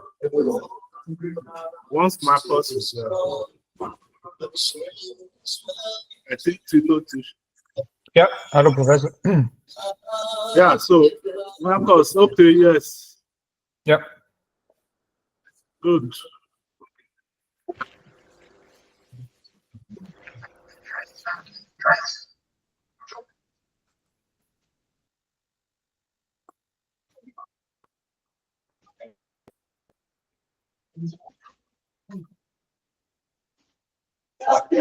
Well, welcome back from our tea break. I'm sure we had a good time there, full refreshment. So we're going to start quickly so that we don't waste so much time. We'll ask you to pick your pen, okay, and your paper, draw your concerns, okay, for the presenters. But there'll be time for breakout session where we'll be having our interactive time with them. Okay, for our first presenter, Dr. Yaya. Dr. Yaya will be presenting to us the topic, energy price volatility and market dynamics. Energy price volatility and market dynamics. Professor Yaya, please let's have you. Please a round of applause for our first presenter.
Yeah, Professor. Hello?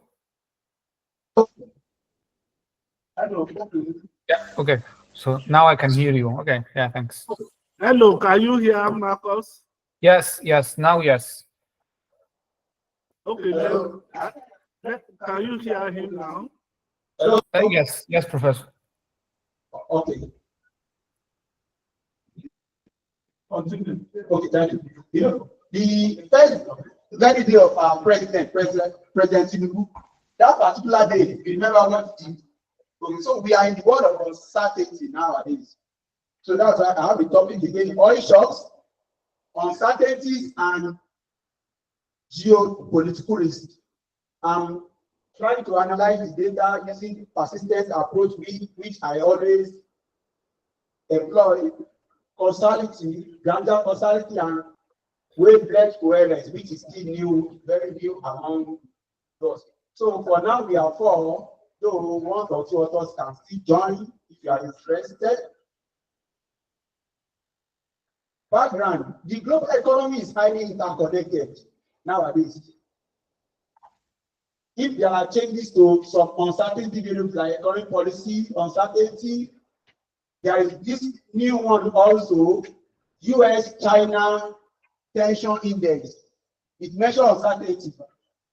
As it was mentioned, US and China, there is kind of conflict which I'm very sure will persist for years. How does this affect the global economy?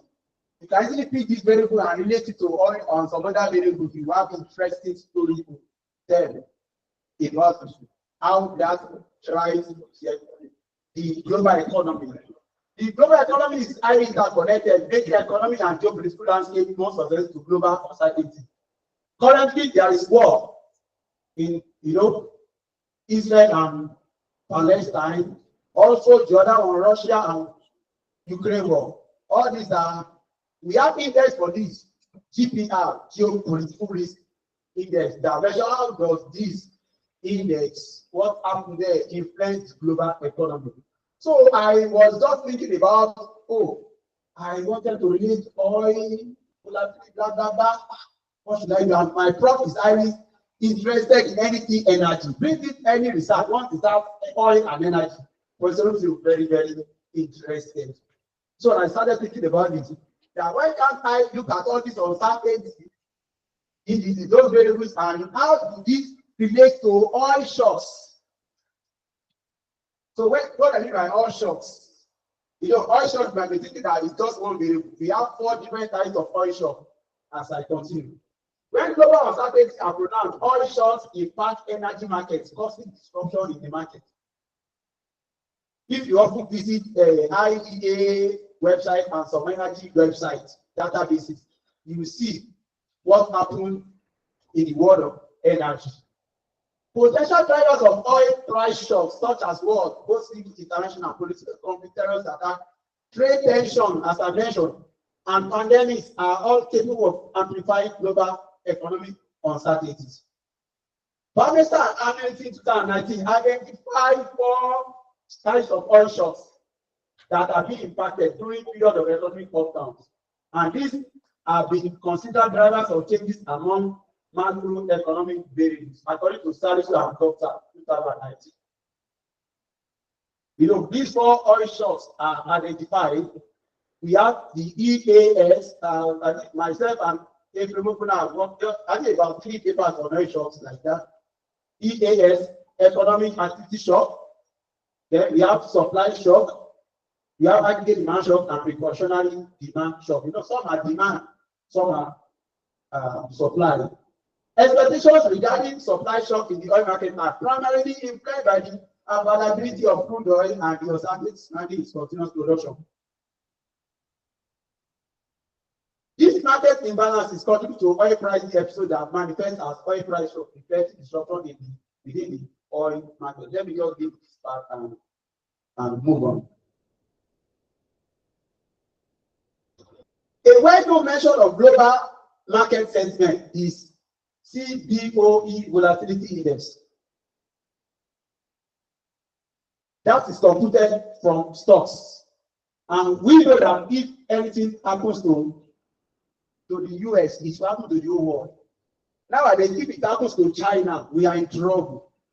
Okay? The 2 countries that really control what happens in other economy. So we have the CBOE VIX, which is derived from US stocks, which is used to measure the dynamics in the global stocks. We also have OBS, which is the volatility index from oil. And we also have the geopolitical risk, which is derived from tension among countries, as we have in the case of those countries that are waging war, that are currently waging war. So all these are newly derived indices which impact on the global economy. So I was thinking about this idea and let me look at how these uncertainties will influence energy market. And what are the pros for the energy market? Why can't I consider Bannister and Amnesty 2019 for disaggregated oil shocks as that I mentioned earlier? So how my aim and objective, I'm moving fast because of my time. We aim to investigate these persistent property in oil shocks, these 4 oil shocks, and with economic policy uncertainty, geopolitical risk, and global fears using fractional education technique that is semi-parametric approach, which I'm used to. So we can compute persistence using the non-parametric approach, semi-parametric and parametric.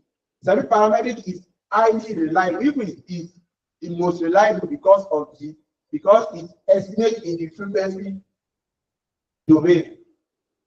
So we have the log periodical regression of Ireke and Porter 93 with the updated version by Robis 995A and the local estimation approach of Robis 995B. And we also investigate Ganja causality of oil shocks of each of the oil shock with an uncertainty to see how this on that uncertainty, if that uncertainty does it Ganja causes the oil shock or is the oil shock that drives that up to which lag as well. And we further investigate the extent to which uncertainties influence for oil shock by employing the wavelength coherence analysis of Gopilal method 94. So you it looks forward. No, the methodology, the terms of methodology, you might have proposed it like 20, 30, 40 years ago. But probably your initial talk was for another application.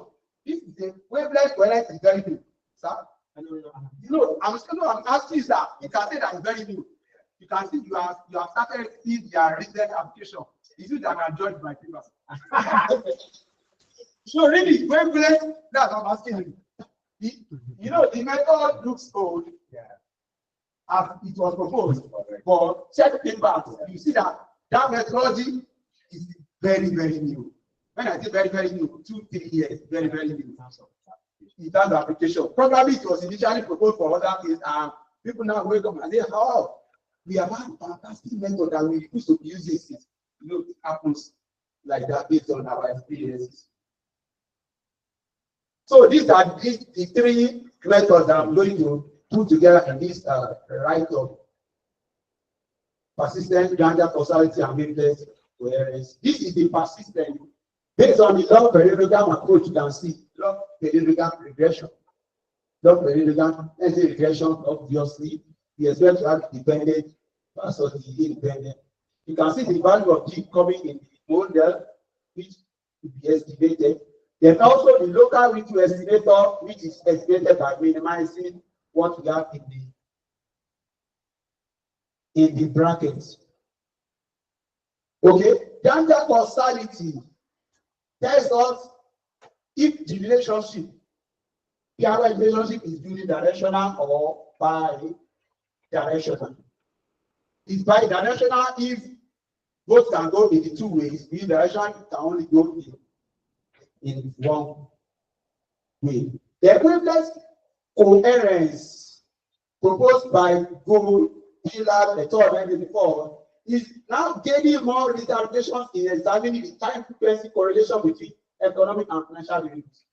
The WTC has been widely adopted as a new approach to studying correlation levels across various ranges and frequency of the data set. You know, unlike your regression, which tells you the relationship between your X, not minding, regression will not mind. To what extent of values of X? Is it from approximately 1990 X to 1990 Z? And whereas your data set goes beyond Z. Regression will not tell you the general thing that, oh, your variable X, your variable Y, they relate to this system. But this wavelength coherence, it tells you the relationship based on frequency up to different up ranges in your data. It can tell you how from this point to this point, this is what is happening. From that point to that point, this is what is happening. So that makes it different from other relationships that can talk of like VAR, dynamic connectedness, and so on.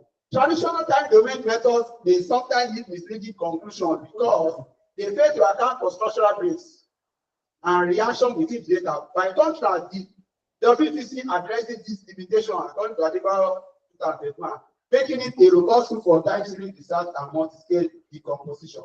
So we have the model here by modeled wavelength family denoted by Psi as due in the model. Then we have the cross-weighted transfer for the two cities because you pick a particular variable X against another variable Y. It looks as if you want to do pairwise relationship as we have it in correlation. Okay, we can see the cross-wavelength transform.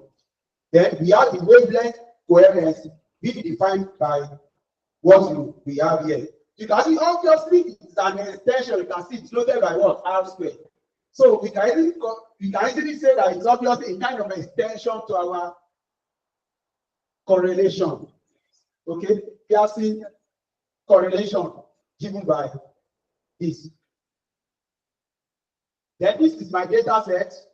As I mentioned, the attraction was from the barrister and analyzing for disaggregated oil shop, which I mentioned earlier, and now the GPU, the GPR, geopolitical risk, both of them were obtained from Economic Policy Uncertainty website. We are used to this website, those of us that write about economic and finance stuff.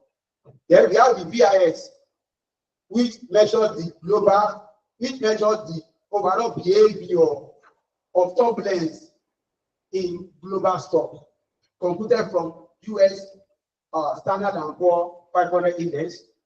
And we have the oil volatility, OBS. Both of them are obtained from Federal Reserve Bank of St. Louis website. And the data sets are all monthly, spanning from June 2007 to August 2024. So this is the website for international police website. It's to us, for some of us that my guy here, Dr. Ibrahim, will always go to this website. I don't need to ask him for. So we go to this website a lot. Okay. Now we can see. Look at the top one, monthly structural oil supply shocks. You can see. Then we have the monthly structural oil demand shocks. So the two lists, we get all the four variables. It's been updated, I think, every 6 months. Okay, the version we are using is updated till August 2024, as you can see it.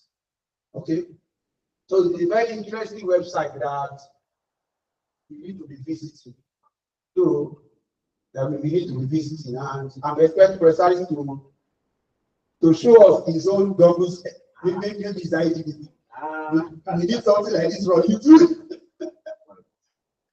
So far, I have this graph, though I just started this paper and we quickly had to do this, but just to come and show the audience what my group has done so far. So for oil shock, I'm trying to plot each of the oil shock against the uncertainties, okay, as we have here, okay. Then, as usual, I always do ADF unitary test to check if all of them are actually non-stationary or stationary. As we can see here, they are significant based on the ADF test and Phillips-Heron test. So the series seems to be stationary.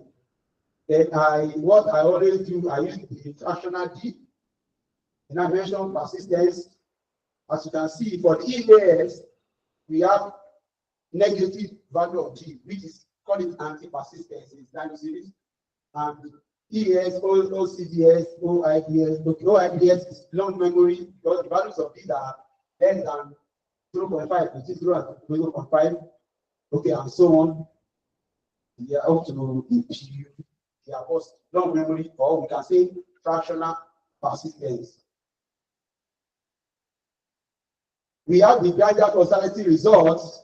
I filter out those ones that relate to oil shocks. You see, the first one, for example, GPR does not gradual cause EAS. EAS is economic activity shock. Look at the value of F and look at the probability. No speak and hear. He says that truly GPR does not gradual cause EAS. Then is EAS gradual causes GPR, which is also not significant. We have instances of where they are significant. I'm very sorry, this is yet to be explained, or the paper is still formula. Then look at the way the wavelength coherence looks like. It's graphical. If you see we have arrows. Okay, looking at this graph, they speak a lot. Actually, we are going to have 60 graphs. They are in the full paper, but because of the screen, I couldn't put all the 16. 16 in what sense? We have oil shocks. How many are we? 4 versus this uncertainty 4 by 4. We have our 16. Now let's look at the interpretation of wavelength coherence together. You can see time is displayed on the horizontal, while the vertical shows the frequency. Because in time frequency space, we have the two time series covariates are located by the wavelength coherence. Warmer color, red, represent regions with significant interrelation. Let me go back. The red is as the meaning, warmer color. Now, cold regions beyond, while colder colors, that is blue, signify lower dependence between the cities. Cold regions beyond the significant area represent time and frequency with no dependence in the city. An arrow in the wavelength coherence plot represents the lead lag phase relation between the examined cities. A zero phase difference means that the two time series move together on a particular scale. Arrows point to the right leg when the time series are in space, that is anti-phase. When the two series are in phase, it indicates that they move in the same direction. And anti-phase means that they move in the opposite direction.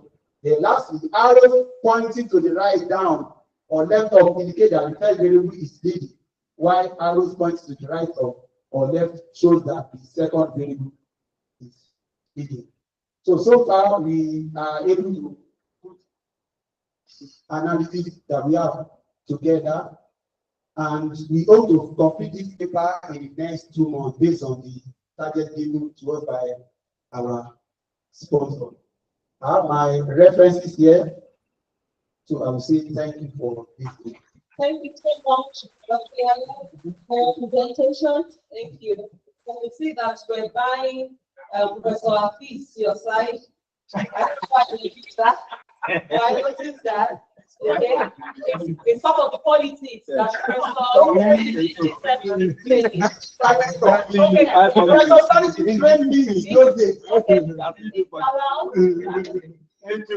the study that we just received its presentation aimed at investigating time series persistence properties in oil shocks, economic policy, geopolitical risk, etc.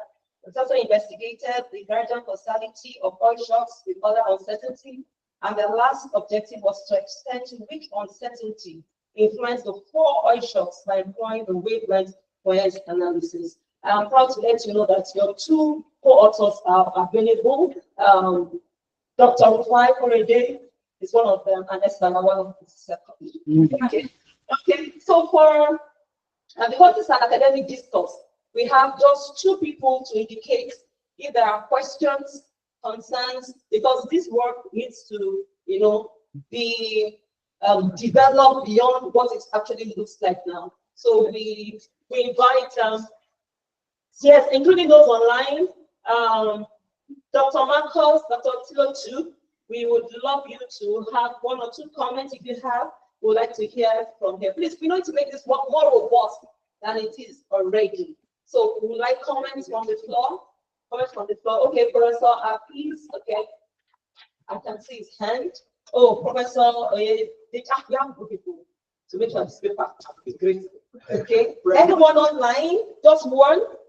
Do we have 1 participant online that would like to ask questions, raise some concerns, or improve the work by adding value in terms of variables, methodology, or theories? I think I failed to hear that in your presentation. Theories. None for now. So we will ask Professor Salisu to have the floor. Prof. Thank you so much, Maestro. Prof, I appreciate you. You are one of our highly respected scholars on the world. For those who still learning the game and research. You can check his profile online. Yeah, it's ranked among top 1% in the world. Yes, please appreciate him for that. And it's one of us. That's what is that is my heart. So just three comments. The first one, oil shocks, oil uncertainties. I would say they cannot be used interchangeably. So oil shocks more or less like first moment, oil uncertainties second moment. So if the focus is to use oil shocks, then I would advise we just leave the discussion to oil shocks. We're using certainties shocks. So the combination of certainties is quite different from that of oil shocks. Although researchers tend to use it directly, but technically speaking, they're not the same. So I believe we focus on spice oil shocks. So let's limit the discussion to that. Except we are going to be using different or be considering distinct analysis for oil certainties. There are indices for oil certainties, right? So we can as well conduct a separate analysis for oil certainties. That's one. The second one, the result for okay, yes, it's loaded. Okay, thank you. All right, thank you for that. So the second one, constant causality test, or put differently, time invariant causality test.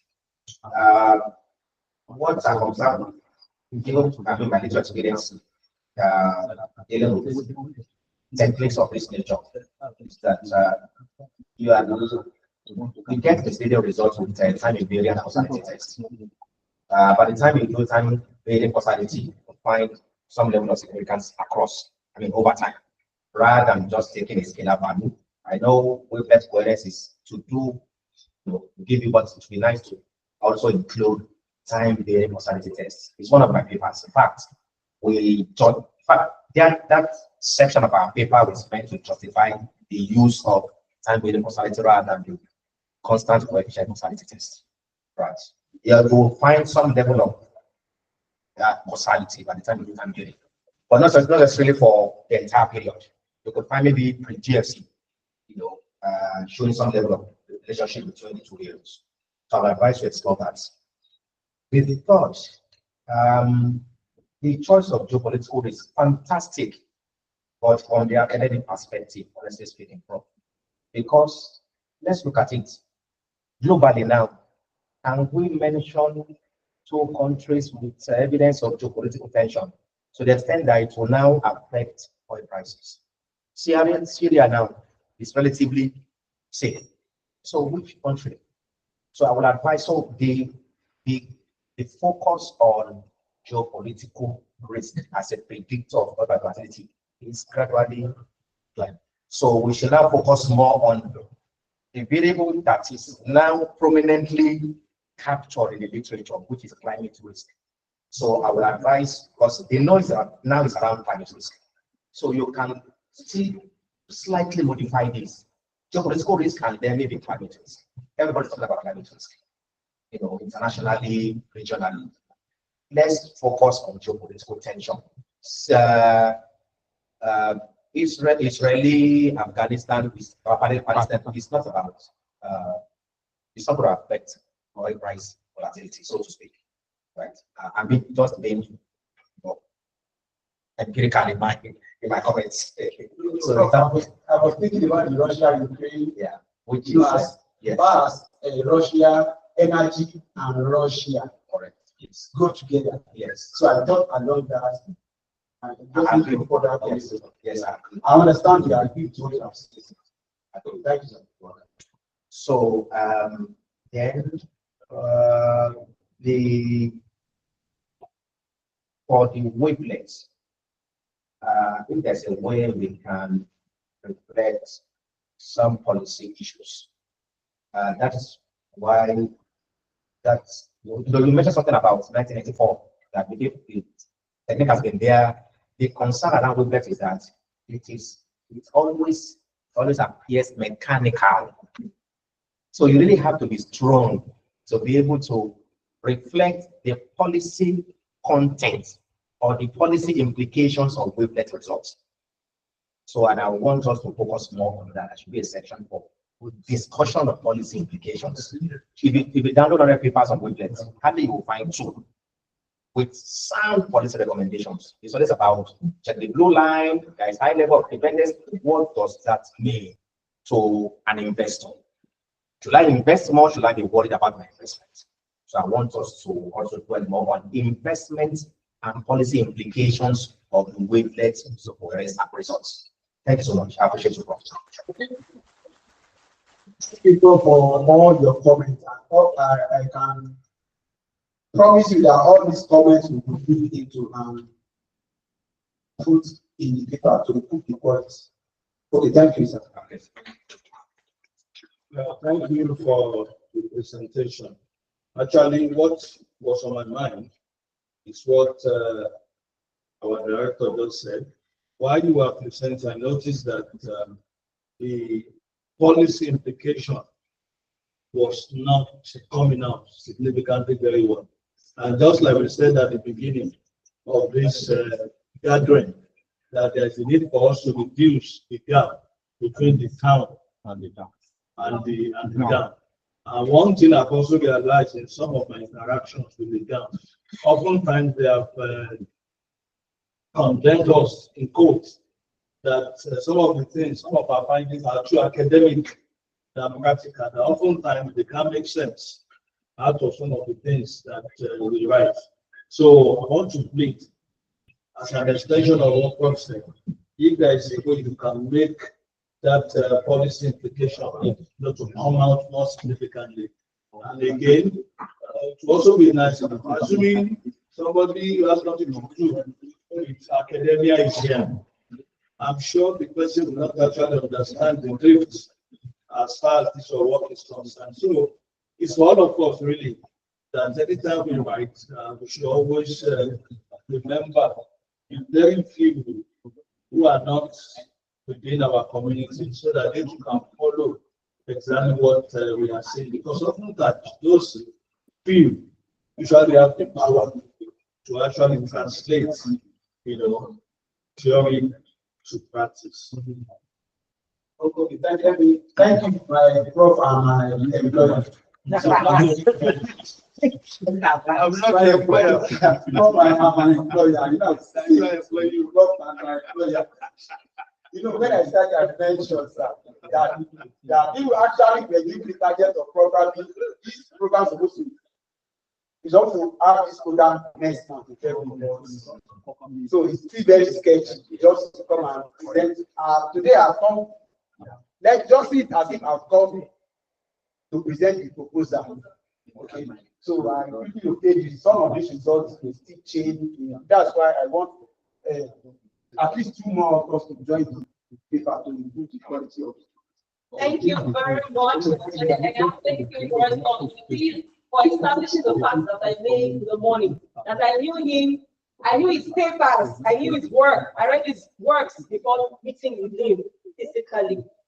Thank you for that presentation. We hope to have a final hearing from you. What I take away from here, policy implication is very key, and we need to merge the town and gown together. Thank you. We have the whole of us already to send them back.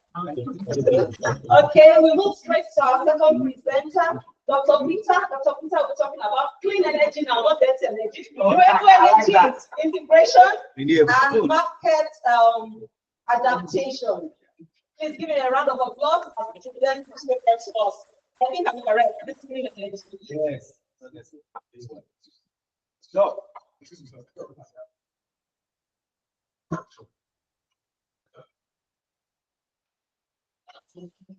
good afternoon, everyone. Good afternoon.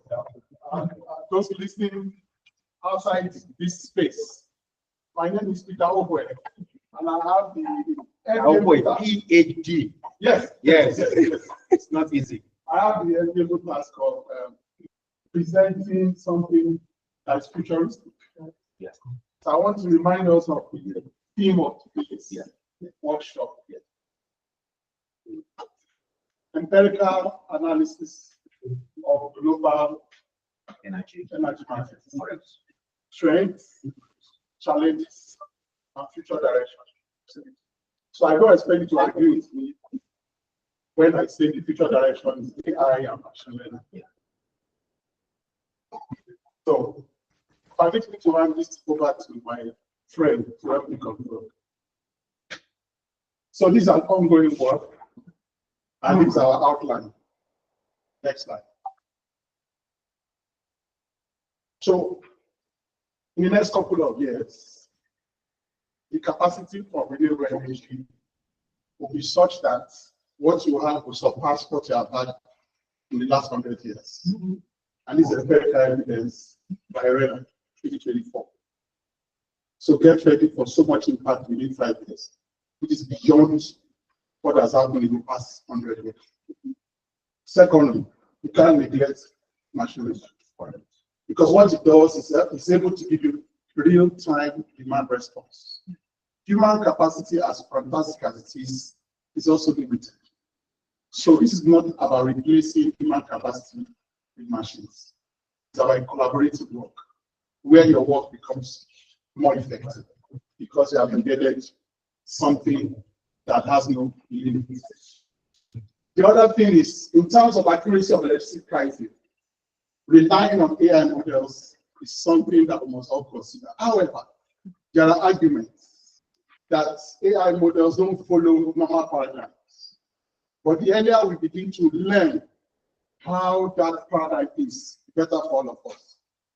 Lastly here, the issue of CO2 is a serious concern. The wildfire in Los Angeles and the flooding everywhere are just testaments to it. So if we don't do anything about it, we are all already seeing the implications. So this is the background to our work. Next slide. Yes, it's one. It needs to be renewed. Can we go on?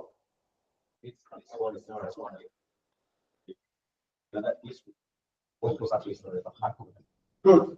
So just to give a definition, which you can all see, this is renewable energy is gotten from sources that can be replenished faster than the rates actually are used up. It could be solar, it could be wind, and all of that. So that's also remind us for 2023. But with that comes a change in the market dynamics. That market mix of product price, place, and promotion needs to be addressed so that as we are integrating that methodology into our space, we should be able to adapt to it quickly so that we don't get caught on our ways. Some of the adaptation strategies are here. The goal is that if you do that well, we'll be able to meet the needs of the market. We'll be able to plan our business activities. And then local consumers, like, in our own environment, will also be, taken care of better. So since this is not, you don't even know which one to follow again, you need to do renewable energy. So our program statement, just at the front. Sorry, please, just a few seconds. The comfort I wanted, I'm not getting one statement. So you don't have to start. Yeah, all right. So there are existing markets, okay, but they have not focused on integration of these renewable sources. Despite the fact that Africa, okay, I will block this. Yeah, it's okay. And I go. Yes. Okay, good. So Africa has a vast energy potential, but apart from the fact that these are probably annexed, okay, in comparison with the global world, there's a need for us to emphasize the need to expand, the energy space. That's what the radio and calculated says. So even though we are dealing with the global, issues, Africa needs to be mentioned, and then we need to zero in on Nigeria. Otherwise, we're doing ourselves a disservice if we are trying to provide a global solution, yet neglecting ourselves. So it's interesting to know that there's a plan to improve, the share of renewable energy. But you and I will ask, how possible is that? As of 2015, studies show that about 30% can be traceable to Nigeria. And I don't know how we're going to move from 30 to 36. And that's why we need experts in that field to join this work so that we can produce something that is feasible, not just, utopia. Let's go to the next. So our aim clearly showed is I want to analyze the integration of renewable energy.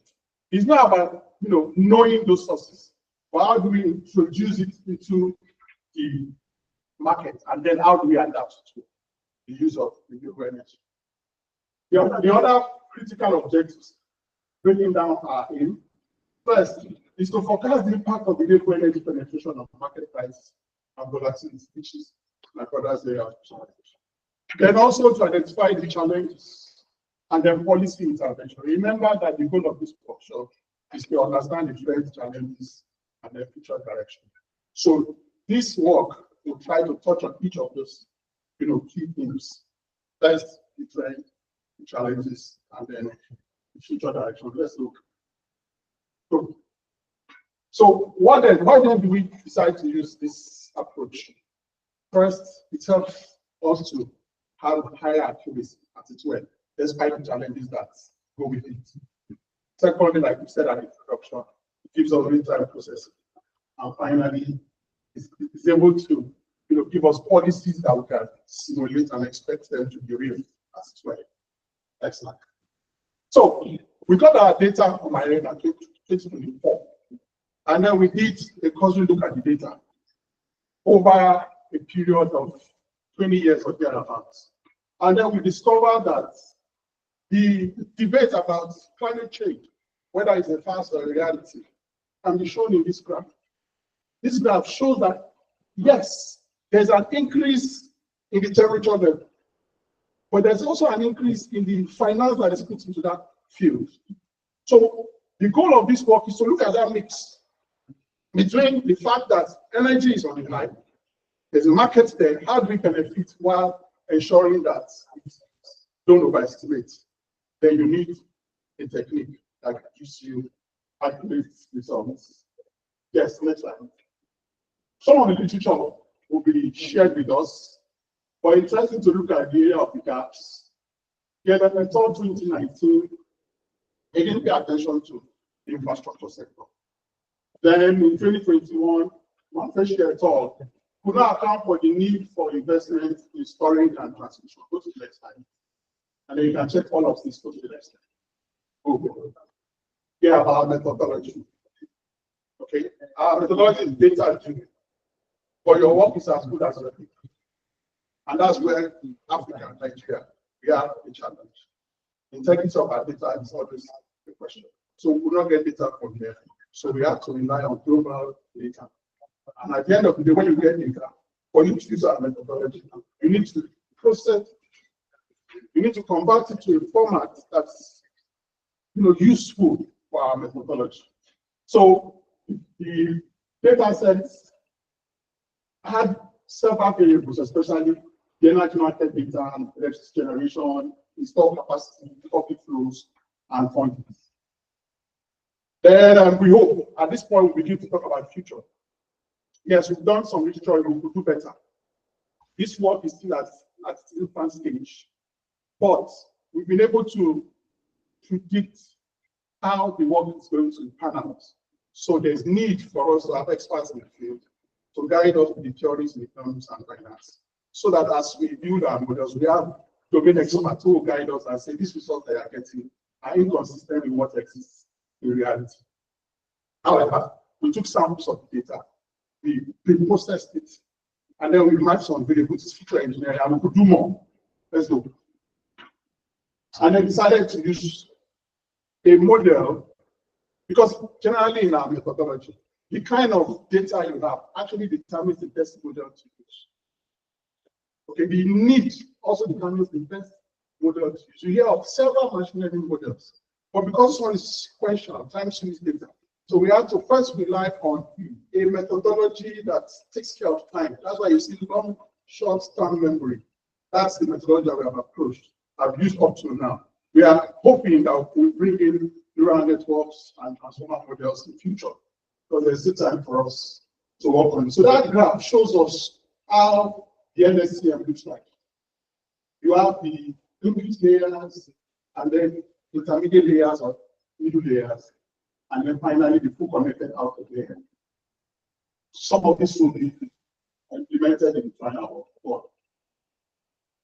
So what if when you build and train models generally, particularly in our case, the LSTM? First, we define an LSTM as a neural network. So neural network for some of us is a subfield of machine learning or deep learning. Then we do alpha parameter configuration and then train our model based on data. A quick word on that.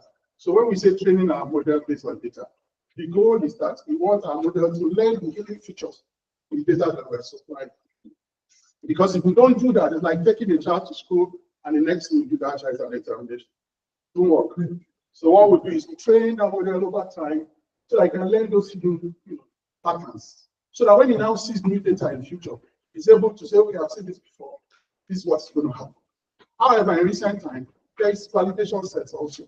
So when we get data, split into two, we train and do some testing, then we expose it to fresh data that it has not seen before. And that's another challenge in our own context. We learn on our data. In fact, let me digress a bit.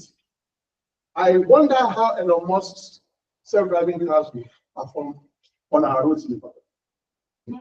When he sees refuse on the road, I don't know how he's going to describe it.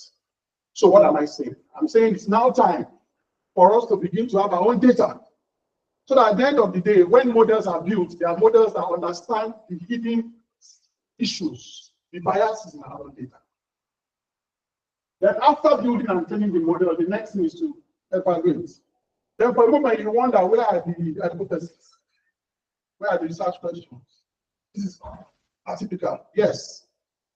Because all you do in hypothesis testing is what we are doing here. So this is our own paradigm. So what do? We measure performance using some of these metrics, and then fine-tune the model, because sometimes after you have experimented with it, you find out that there are still the results that you are getting are not as good as you would have desired. You can tweak some of the weights to see whether you have better results. Next. This looks like it's also futuristic. Because if we're able to get to the previous line, then I think we are okay. We hope that we can surpass that, maybe in another paper. And then we're talking about deploy the solution. Like creating a dashboard that people can visit and get real-time data. Or even creating a chatbot that people can interact with and ask questions about what will happen in 2027 September. And then based on the training that the model has received, they can give you suggestions. It has happened in other fields. Let's say in sports where you predict, why not in this field? Of course, I know in the Western world they've gone far, but we are talking about having local basic. Then of course, when you do such, you need to monitor and improve. Next. So when we did some exploration data analysis, we found that there is a gradual increase, but with some fluctuations. So again, we need experts to explain to us why is there a gradual increase in the heat generated, but at certain times there were some fluctuations. Again, we see that there is improved energy, but needs to be sustained. Remember, this is a global report. If we tweak it to our own report, some of these findings might be different. Go on. So in the initial results we had when we tried to train our LSTM, it's shown here, using 30,651 parameters. And that's quite small because we're working on the CPU. If we really want to do this, we need GPUs or TPUs, where we'll have billions of parameters. So these are policy implications, which to me appears to be the most important slide.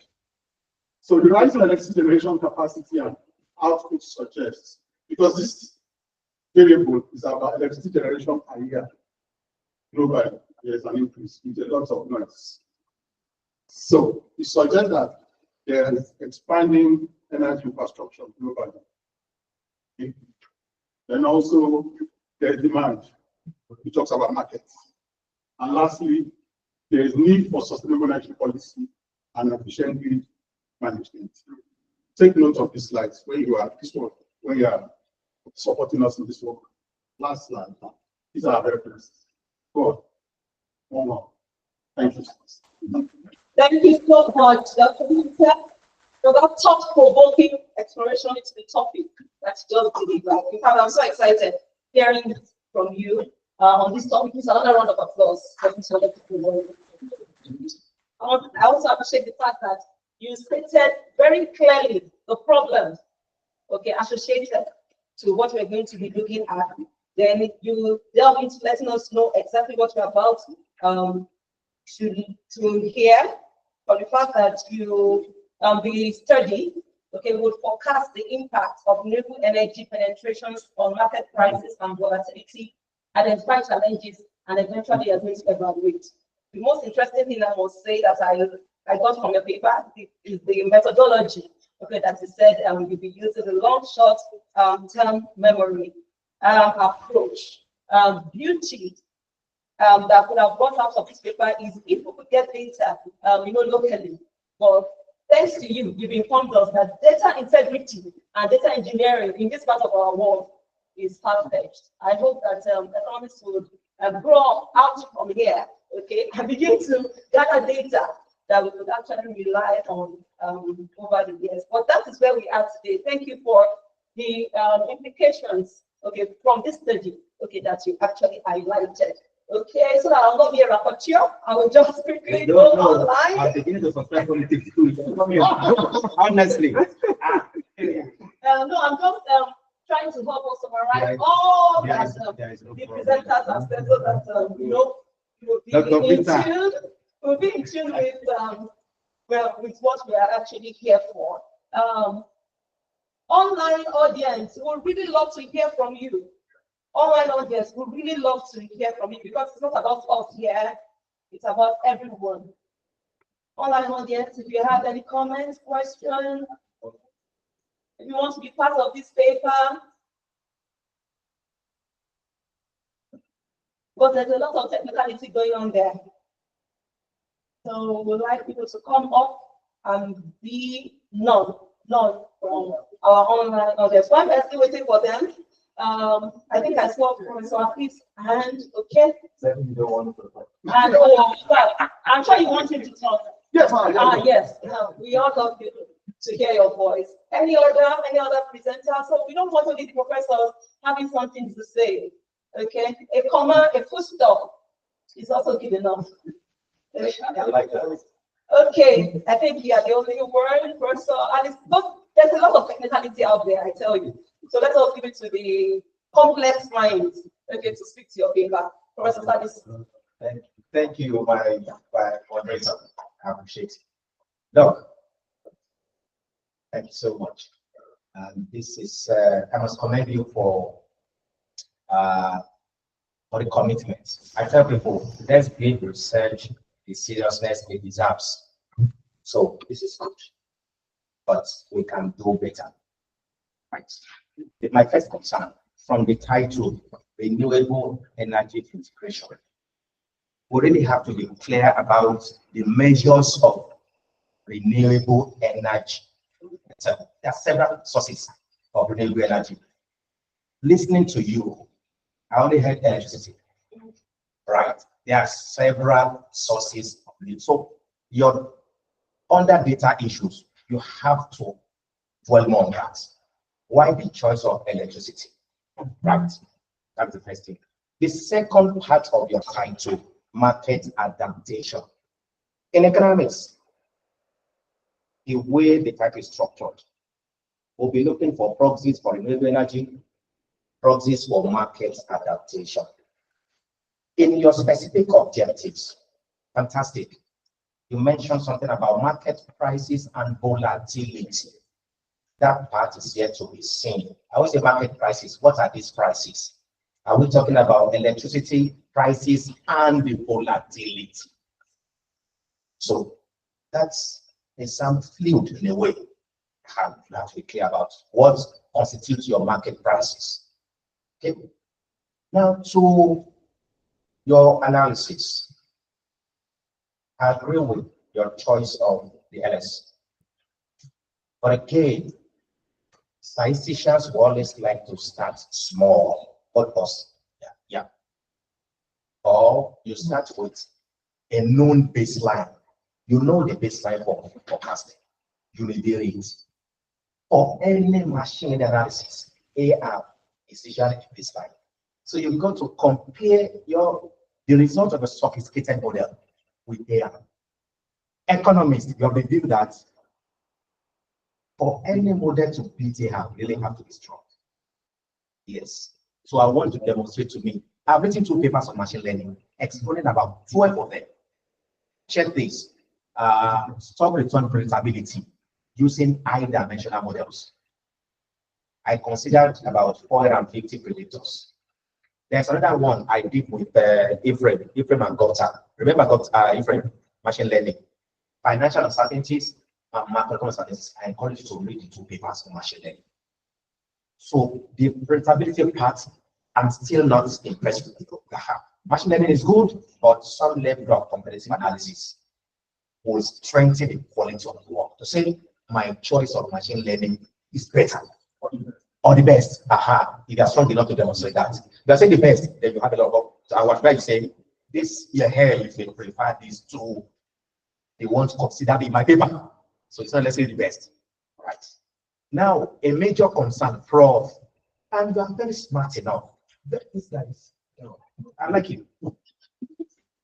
He quickly put, the aspect of theoretical, as an economist, I would like to see that part. So we were quick enough to say, no, we were quick enough to say, experts so we need experts to help us with theoretical framework.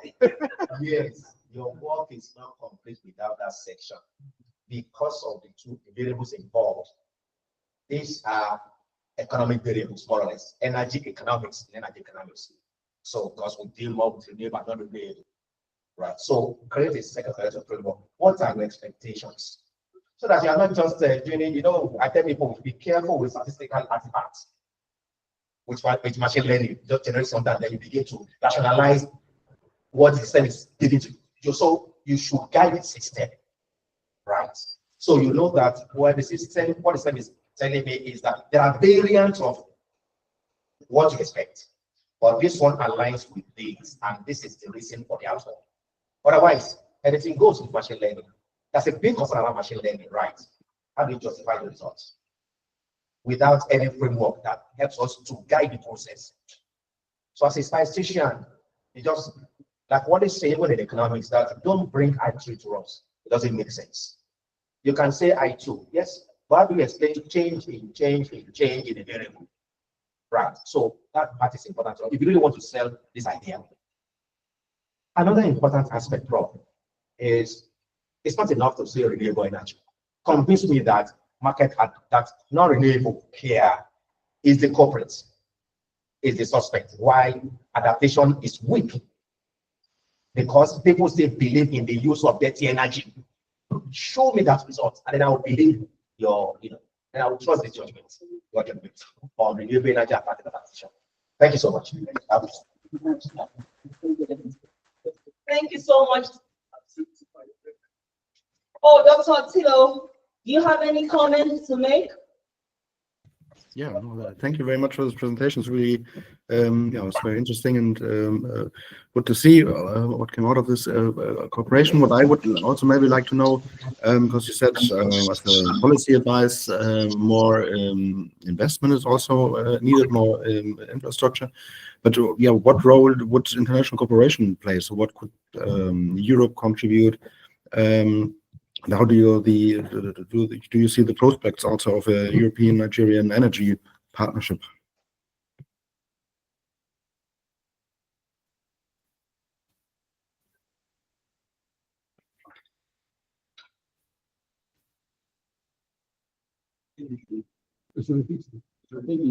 How can we leverage, EU renewable energy partnership with Africa? Okay.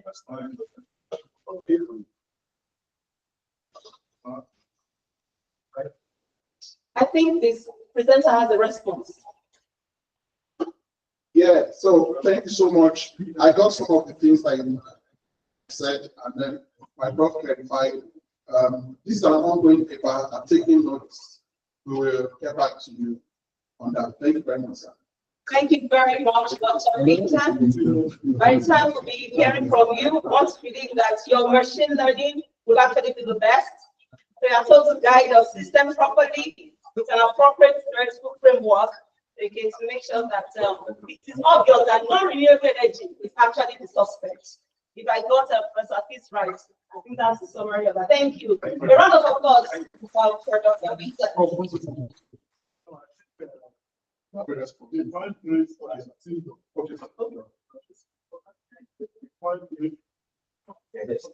So, Dr. Thilo, I agree with you. EU has quite a number of partnerships with African countries. So it would be nice to reflect the renewable energy partnership EU has with Africa, including Nigeria. So in your justification, motivation, since this collaboration is also with University of Cologne, right? The country, the member country of EU, it would be nice to also reflect that in your motivation. Right. Thank you. Thank you very much. Thank you very much.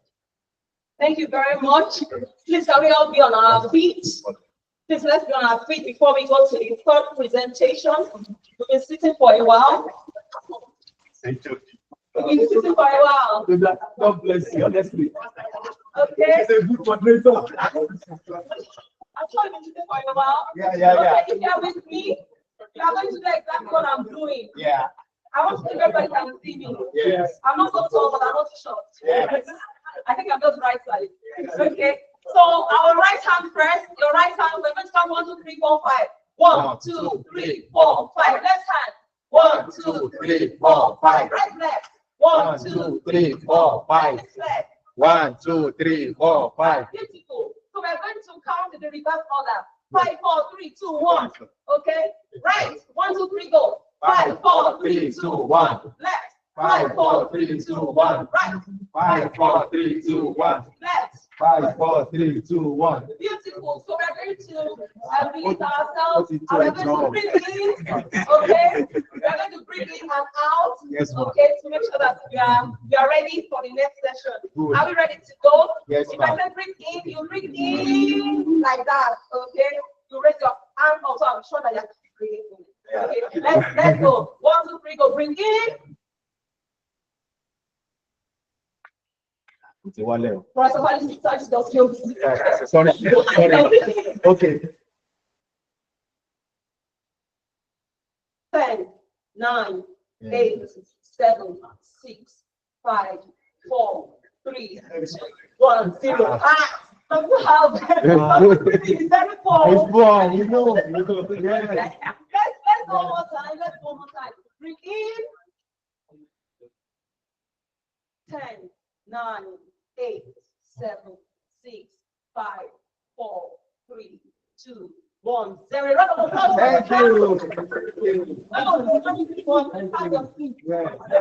go to the fourth presentation. Oh, that's my paper. Energy security. That's how you frame. You know, I said I want to hear the policy issues. Okay, that has to do with that. I thought you would have, whether you present it. Okay, I know that it's about the ground. I told you when I saw the paper. I said I want to know who will be presenting this. So I want to invite our next presenter very quickly. Dr. Ephraim, he will be presenting to us energy security and policy implications. Okay, please a round of applause for our next presenter. Thank you very much. Please, we will love it if you could pay attention and put some academic discourse, okay, so that it contributes to the robustness of this paper. Thank you. You're welcome. Thank you.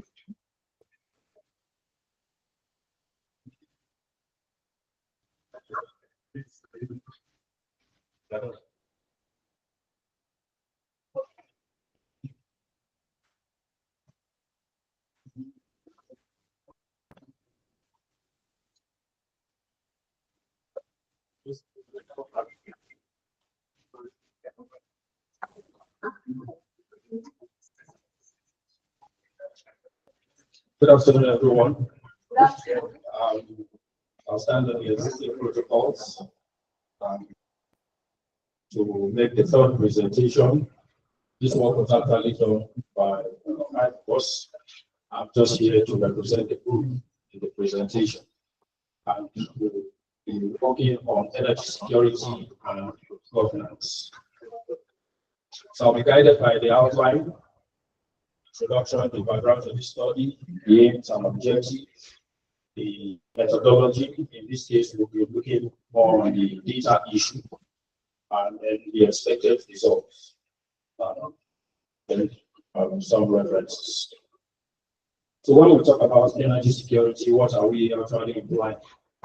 You know that in the current debate in the literature, it's a very, very key subject matter that is being discussed as a sort of cornerstone of sustainable economic development generally, not just with respect to Africa.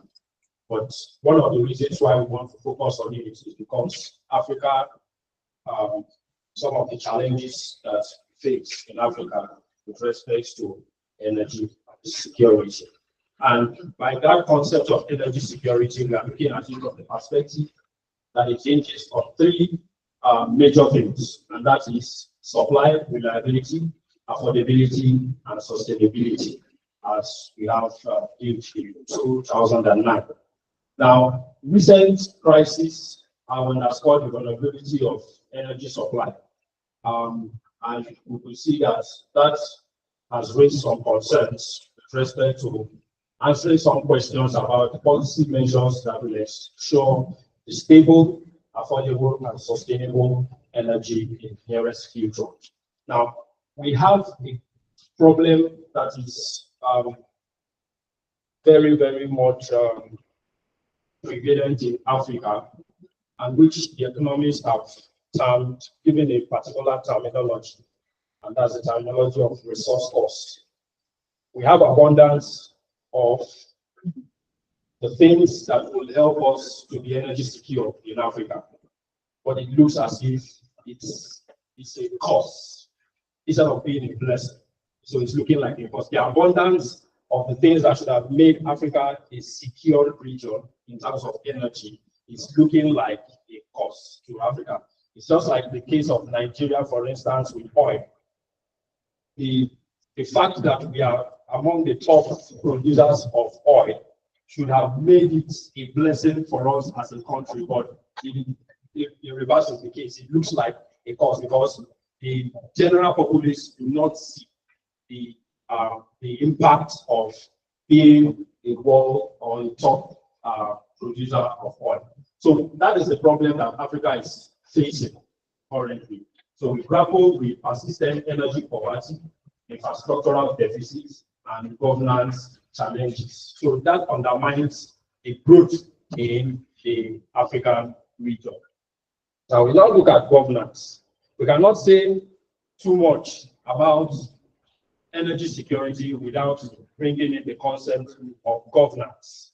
And in this study, we are looking at governance from the perspective of being one of the core determinants of energy security, and also in the aspect of making provisions for infrastructural provisions in the energy sector.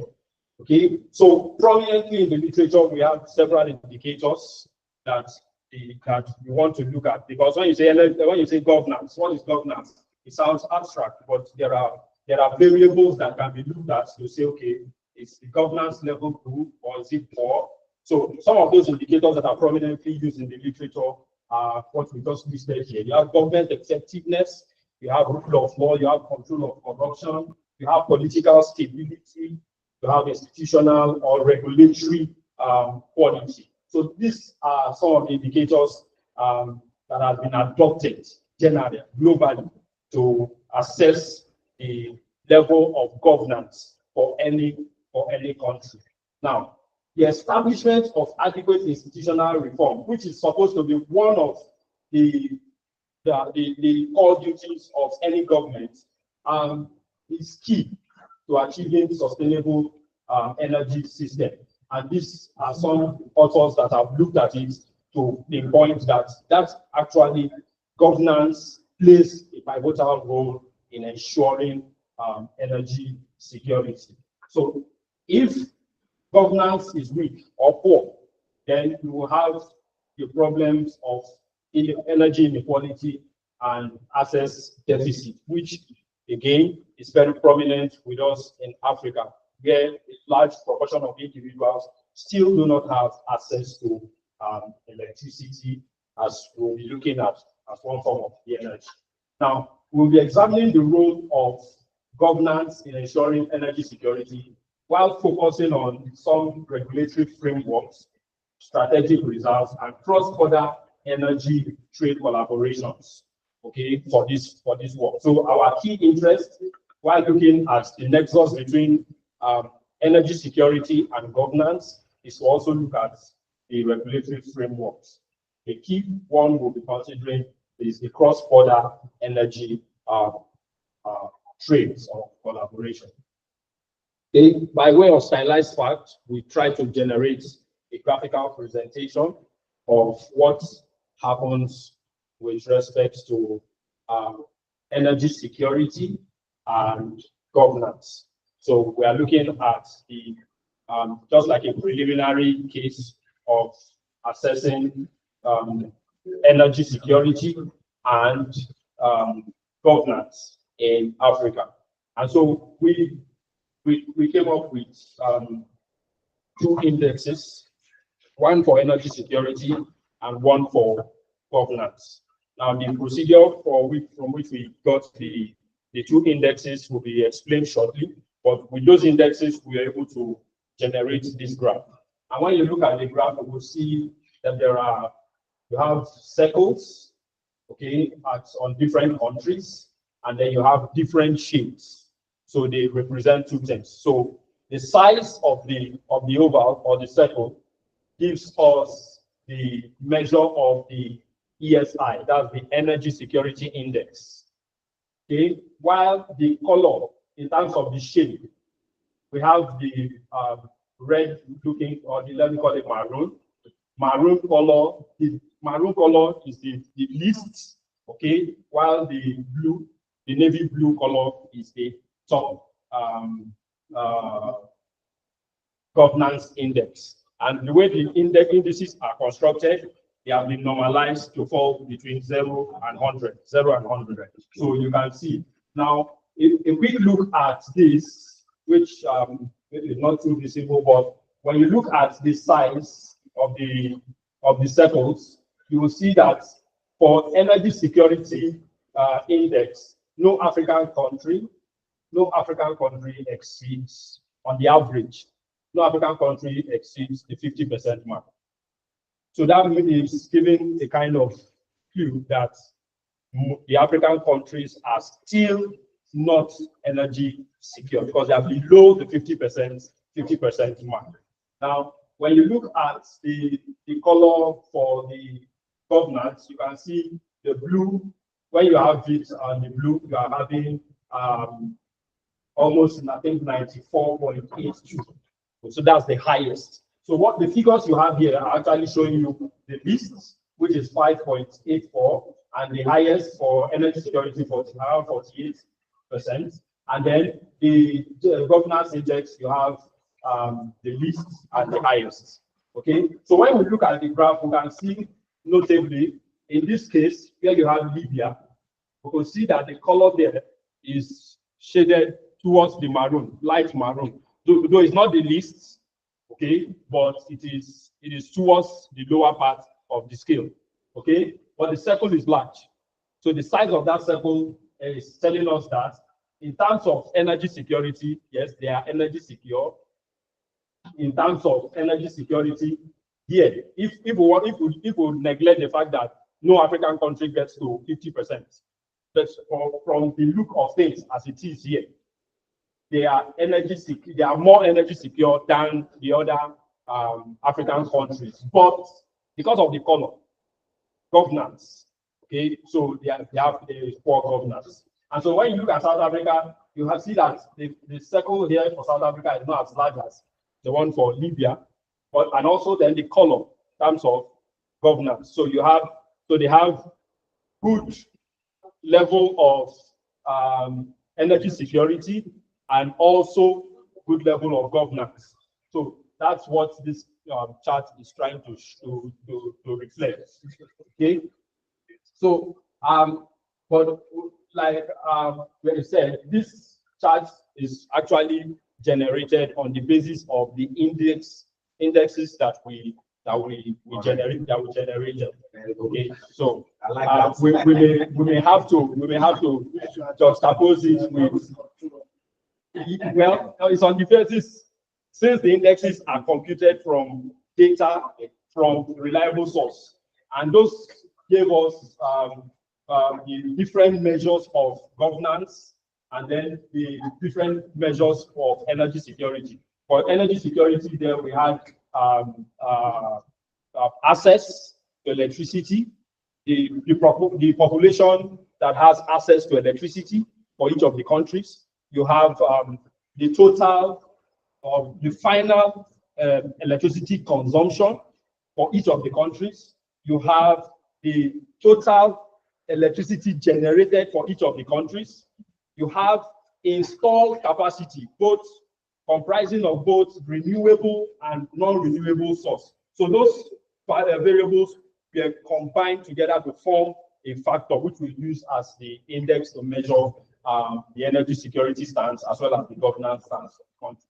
So this is just giving us a kind of summary of what that graph entails. And again, like I was trying to point out, when you look at South Africa and Botswana, you saw that the graphs, the circles exhibited higher governance standard as well as higher energy security stances. But when you look at Somalia and DR, Democratic Republic of Congo, you can see Somalia, you can see DR somewhere here, DRC somewhere here. You can see that they have small, the circle size is smaller, and then the color is the maroon color is deeper. Okay, so they have poor level of energy security as well as poor level of governance. Okay, so we can now see that this aligns with what we have in the literature when the UN has stipulated in their report 2025 that Africa faces a double energy crisis. The first one, inadequate access, as well as vulnerability to global energy price shocks. Okay, so these two things are very, very important, and they are the things that Africa is facing as a continent. So from this, the International Renewable Energy Association has given out also their own standpoint that governance failure will worsen inefficiency, resource mismanagement, and also underinvestment in energy. Okay? While effective governance will spur fruit of alternative energy solutions, even as we are looking at whether to move to transit from our fossil-based energy sources to more cleaner energy sources. Okay, now the first graph chart actually did a presentation on the averages, but because we want to look at the dynamics across over time, okay, ranging from 2000 to 2024, so we had a line plot that presents the graph of the two indexes, okay, the energy security index as well as governance, and then we can see that there are divergent stances. Okay, we don't have all through positive relationship or all through negative relationship. So we have mixed stances, and it differs from country to country. Okay, but there is a prominent one that we can easily see when we look at Rwanda. Take the case of Rwanda, where we can see clearly positive relationship. Okay, you can see positive or generally positive relationship between energy security index as well as governance index. So I just did a summary because of this table. The charts are so many, so I just looked at, okay, by region. Okay, within the North African countries, the Southern African countries, East West, and Central, what proportion exhibit positive, what proportion exhibit negative relationship. Okay, and so we're able to come up with this. You have the central, for the central countries, there are 9 countries in the Central African region, and 4 out of 9 exhibit positive relationship nexus between energy security and governance. Okay, that means that governance in those countries is assumed, or it is observed that governance spurs energy security, so it improves energy security. Okay, for the Eastern, you have about 27%, only 27% exhibiting that positive nexus. For the Northern, none. So all the Northern countries had negative relationship between governance and energy security index. And then you have for the Southern Africa, 1 out of 5, and in the West, you have 8 out of 17 countries. So what's the takeout from those figures that we have there? Now, for the case of the positive nexus that we observed from the chart, remember the chart is just subjective, just a subjective display. Okay, so from the chart presentation, what we can look at from that positive nexus is suggesting good governance enhances energy security. Okay, and that's when you're talking of energy security, we should not forget that we're looking at assets, reliability, as well as sustainability. So we want to look at how that good governance reduces energy poverty, enhancing economic growth, social equity, attracting foreign investment, promoting infrastructural development, and equitable resource allocation. So that's what we expect if the truth of the matter is that there is a positive relationship between governance and energy security. Now, the other stance for negative, we are saying that poor governance level is hampering energy security. So we have limited access. So when you have problem of energy security, we are talking about limited access, over reliance on fossil fuel, which most African countries are still battling, and then underutilization of renewable energy sources. Now, the weakness in government is exhibited from some of these things. You can see corruption in resource management, political instability. So these are some of the things that could actually cause the problem of energy, or that can hamper energy security in the country or in the continent. So when it's countries that exhibit positive nexus possibly have focused reforms, we are just presuming that there is a possibility that they have more focused reforms around their energy sector, or they have demonstrated improvements in their governance structure, which would have attracted some investments from other countries and the like. So from this, what we have from this whole thing means that there is a need for us to strengthen, to actually strengthen institutions and foster regional cooperation. Because if we are seeing that countries have, some African countries appear to be doing well in terms of governance and energy security, and other African countries appear not to have gotten to that level. So possibly, if there's an integration between countries in terms of their trade collaboration, as we'll be considering in this study, possibly the stance may take a different tone. So we have this. So just quickly, the relevance of this study is vital for Africa, because we are navigating an energy transition.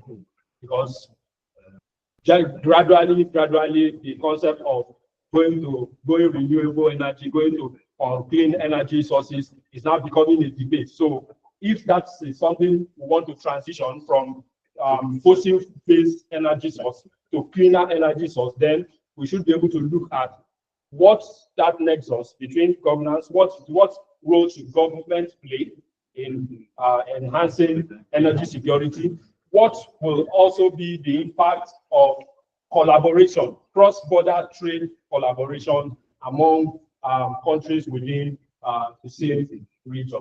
And so we can have that. Also, you have that the global commitment okay, the Sustainable Development Goal 7 is actually targeting energy, affordable and clean energy. So this study will also want to bridge that gap to see the nexus, to see the role of governance as well as cross-border trade collaborations. So the aim of this study is to just look at the energy security governance nexus in Africa, okay, with the following objectives. So the first one, we develop appropriate indexes to reflect energy security, cross-border energy trade collaboration, as well as governance status in Africa. So each of the African countries will be ranked according to these indexes so that we know which African countries are energy secure or have poor governance and the likes of it. Okay, so we'll rank the countries. Also, we also look rather than just say there's a relationship between energy security and governance. We want to examine that nexus using a more formal method.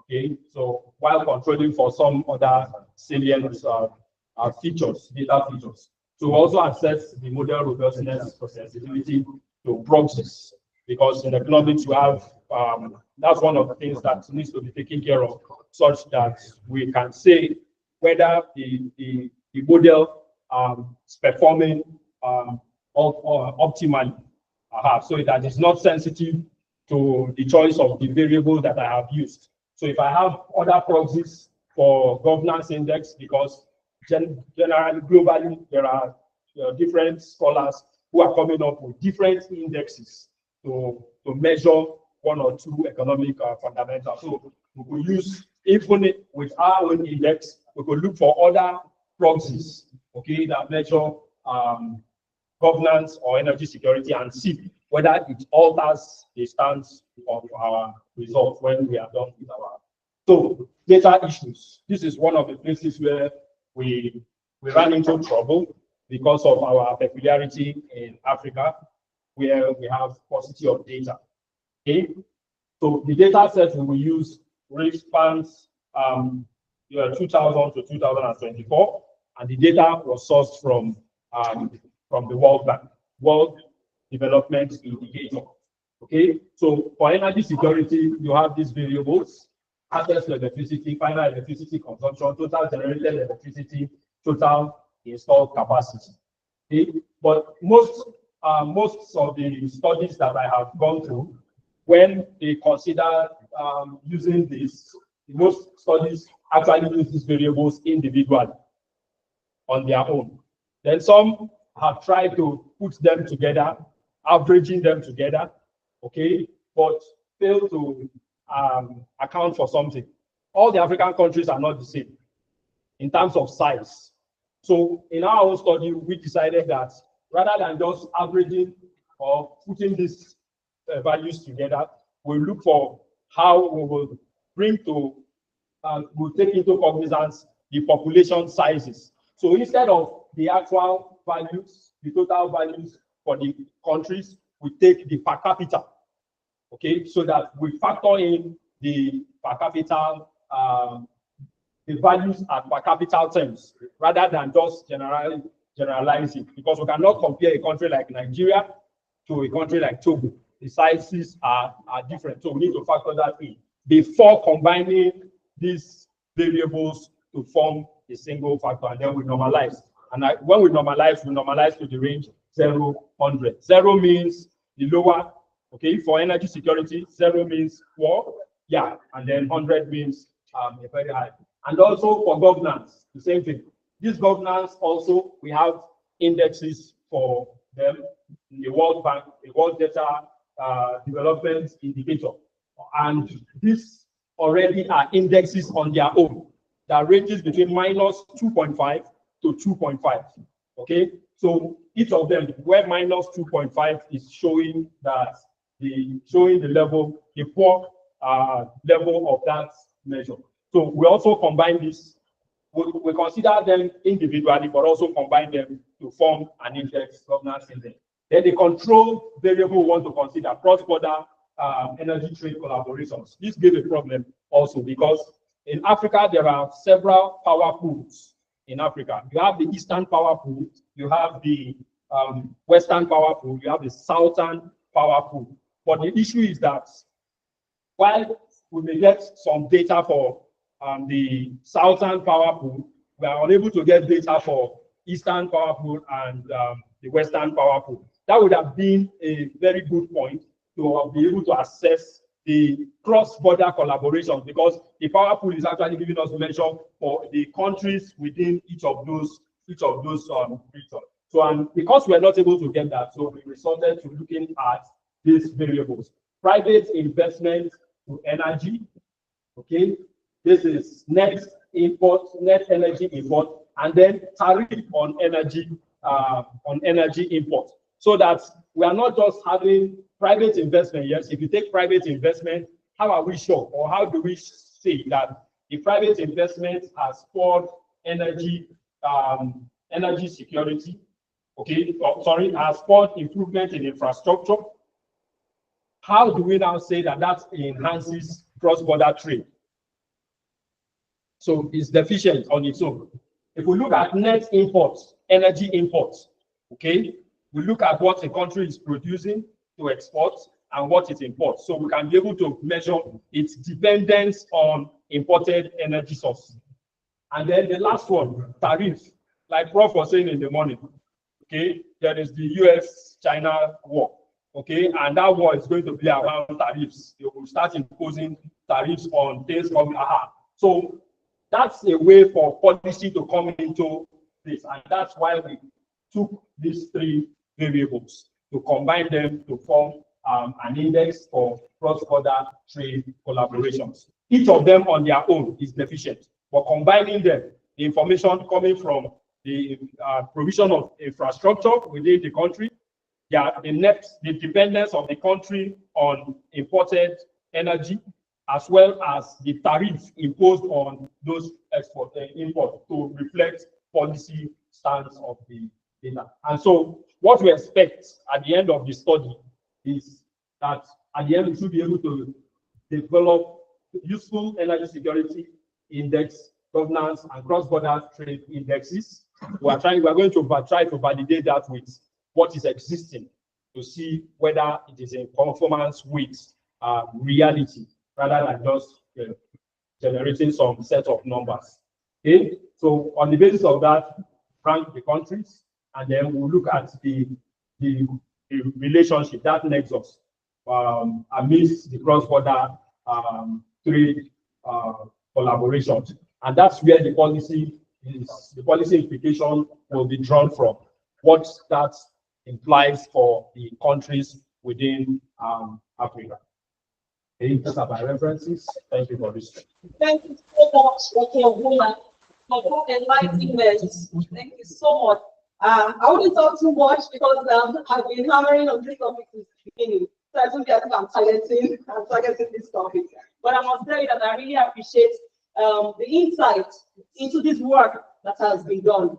I won't but mention that. You know, I was really afraid when we talk about the cross-border trade. I was like, how are you going to measure that? And I was really waiting, you know, to see that thing. So I will steal it, you know, and infuse it into some of my students. So I'm able to do it because from my training, I will encourage you not to steal it. There's no use it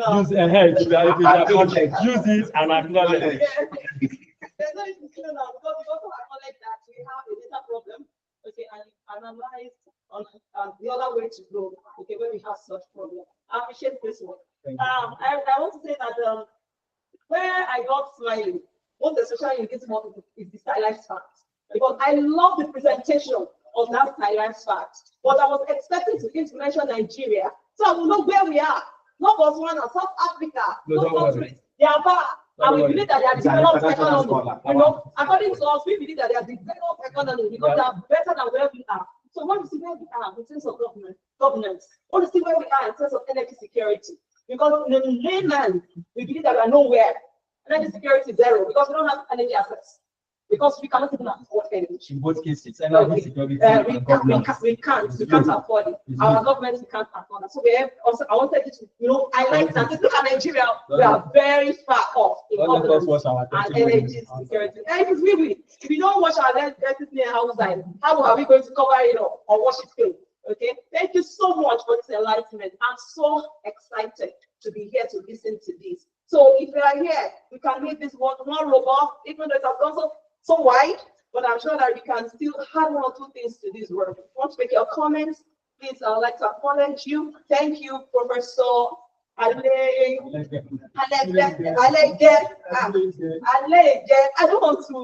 want to learn that pronunciation.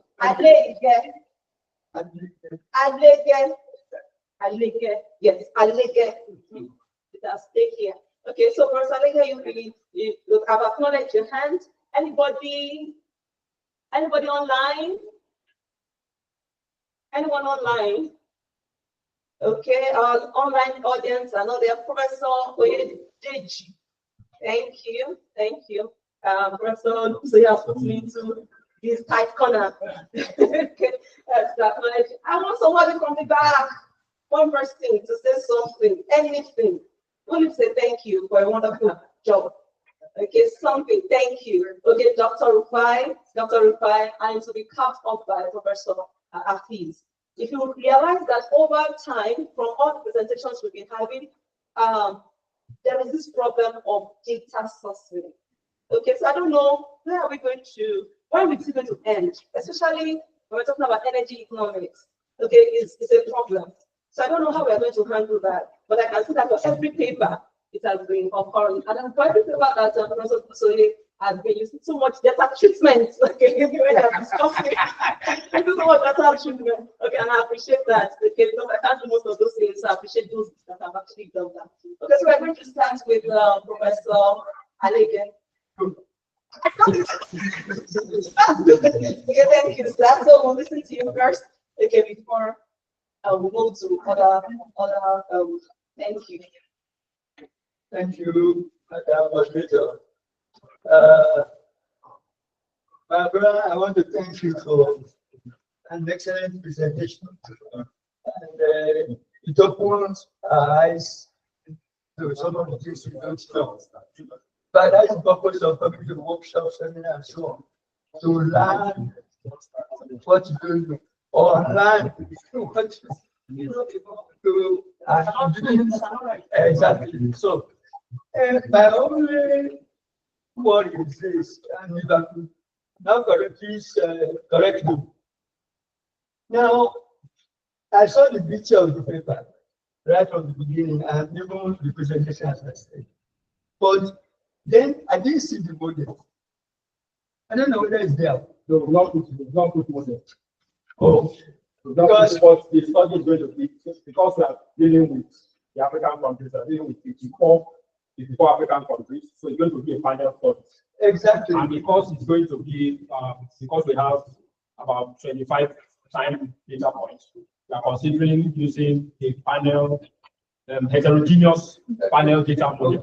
But why we didn't present that is because we want to, since I said we had some issues with data, we want to finalize the data, and then we'll do preliminary analysis of all the data that we have, get salient data features, and then choose the most appropriate methodology to be used. That's why we didn't present the methodology, but it's going to be a panel data study. Okay, it's good that we are talking about panel data now, because the stylus part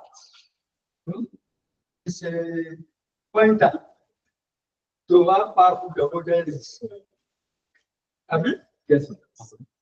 It's different from trend analysis, yes, which most people are using. But when you have stylus back and have your model, that's comparing what you saw, what the model is saying, to prove whether your model is realistic. This situation, and if you have a panel, a simple model or method is sufficient. Yes. And so we have all these parameters to join with that and so on. Yes. Okay, thank you so much. I didn't see that. Okay, thank you. Thank you very much, sir. Dr. Olufai. Thank you so much for your fantastic presentation. So the work is still not. Yes. So I hope we see our next story. Thank you so much. Thank you. Okay, and the new voice, I'm excited. Prof. Okay, thank you, madam. I appreciate it. Professor, thank you so much. We know at CEAR, what is say that it should not focus, economic analysis is good. And we're encouraged to do this because you can't rely on the analysis alone. You also have to provide empirical evidence to support your stylized facts. So this is a blend of the two. See, stylized facts, insightful, I agree with my moderator, and the empirical modeling part of it still missing, or certainly that will be covered in the full draft, where you have a separate section for modeling and then results with discussion. I'm also impressed by his choice of developing indices. That is fantastic. That's a major contribution to the literature. See, I detect this approach of going to a website, download, then estimate. So what's the contribution? In that, for that type of analysis, you really have to be strong to justify that that paper is truly publishable. I was just telling my Professor Olubusoye that there's a dedicated website now, and this is my project for the next 5 years. For those who have been following my publications in the last 5 years, as a target, 10 years, to have a robust website for data Nigeria. And we're focusing on variables that are difficult to measure. For example, geopolitical risk. Just like economic policy uncertainty, Nigeria is dedicated website. And I'm responsible for funding the website. We have a target. So if EU for Nigeria is now available, policy uncertainty, you can measure for policy rates because it's all about how do you measure economic uncertainty. That's difficult to measure. And most of our variables are linked to uncertainty because we are not sure. Tinubu-led, Emefiele, all of them. We don't even know whether the new policy action will influence our macro fundamentals positively. So that's uncertainty. You can now measure this variable, country or our efforts. Another one, madam, is GPR, geopolitical risk. It's available now. It's on our website. In fact, I was in a meeting, the governor, senior governor, said, can somebody tell me the extent to which insecurity is affecting inflation? You can't construct a model when there's no indicator to measure insecurity. How do you measure insecurity? Dummy. Before and after. Because he's of the opinion that insecurity is a major predictor of food prices, not interest rates. But there is no model to capture insecurity. We now have an index for geopolitical risk for Nigeria. It's on our website. A paper was published a month ago on climate uncertainty. Forced migration, due to climate change. In that paper, we constructed 3 indices. So people are working, and we expect, support from younger colleagues, younger academics, researchers. So focus on, in fact, I was saying that data is another good mind for Nigeria for scholars. Honestly, not doing the effect of, I'm tired of doing the same papers like that. Construct a new variable for us rather than rely, because we know there are issues with quality data globally, not only in Nigeria. Want to do something on Ghana, you struggle. Except for countries like US, EU, Japan, the G7, right? Because they invest, how they value quality data. So, sorry about this because you kept emphasizing the issue of data. So, thank you so much. So, okay, thank you so much for constructing an index for your work. We've got 2 indices, one for governance, the other one for energy security. Now, I have a concern around the approach used for computation based on your size facts, Prof. Right? One will not expect contrasting results for the 2 indices. Let me give an example. If governance is poor, energy security should be low. So poor governance can lead to improved energy security. But that implies negative relationship. So, and most of the stylized facts appear to suggest that. So that means I want you to spend more time on the variables, the measurement of variables used in constructing the indices. That's why this is good, but the way the connection, as an economist, it will be difficult for me to justify that if the leadership style is not yielding desired results, energy sector will be affected. So, but the result is saying poor governance can lead to improved energy security. Because of so let's look at that. Let's review that carefully. Another answer has to do with the connection between energy security and governance. Is the relationship direct? Interestingly, we discussed this in my office, but probably you've not had time to focus on that. It's not going to be direct. So intervening variables will have a role to play. Yes, you can construct a model, a linear regression model, say predictor governance, predicted energy security. No, it's not. So it's more complicated than that, or more complex than that. So try to account for the role of intervening variables. I can't help you with intervening variables. So I believe you can have the capacity to review the literature, identify potential, and that's why we say, so it is your work, so you have to don't identify the intervening variables, but certainly we know it's not going to be direct. Yeah. So I want to do with that. The third part, and I missed this part and thank you for highlighting it in your presentation. Robustness checks, very important for all the papers. Honestly, yes, to validate for the purpose of policy implications.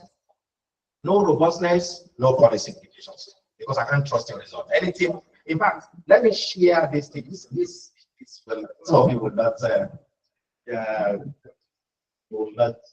when you must have heard about it. The issue of village roads. Okay, there's no time to dwell on that. You can see you can discuss that. Thank you so much. Thank you, Prof. Thank you, my director, for leading accordingly significantly.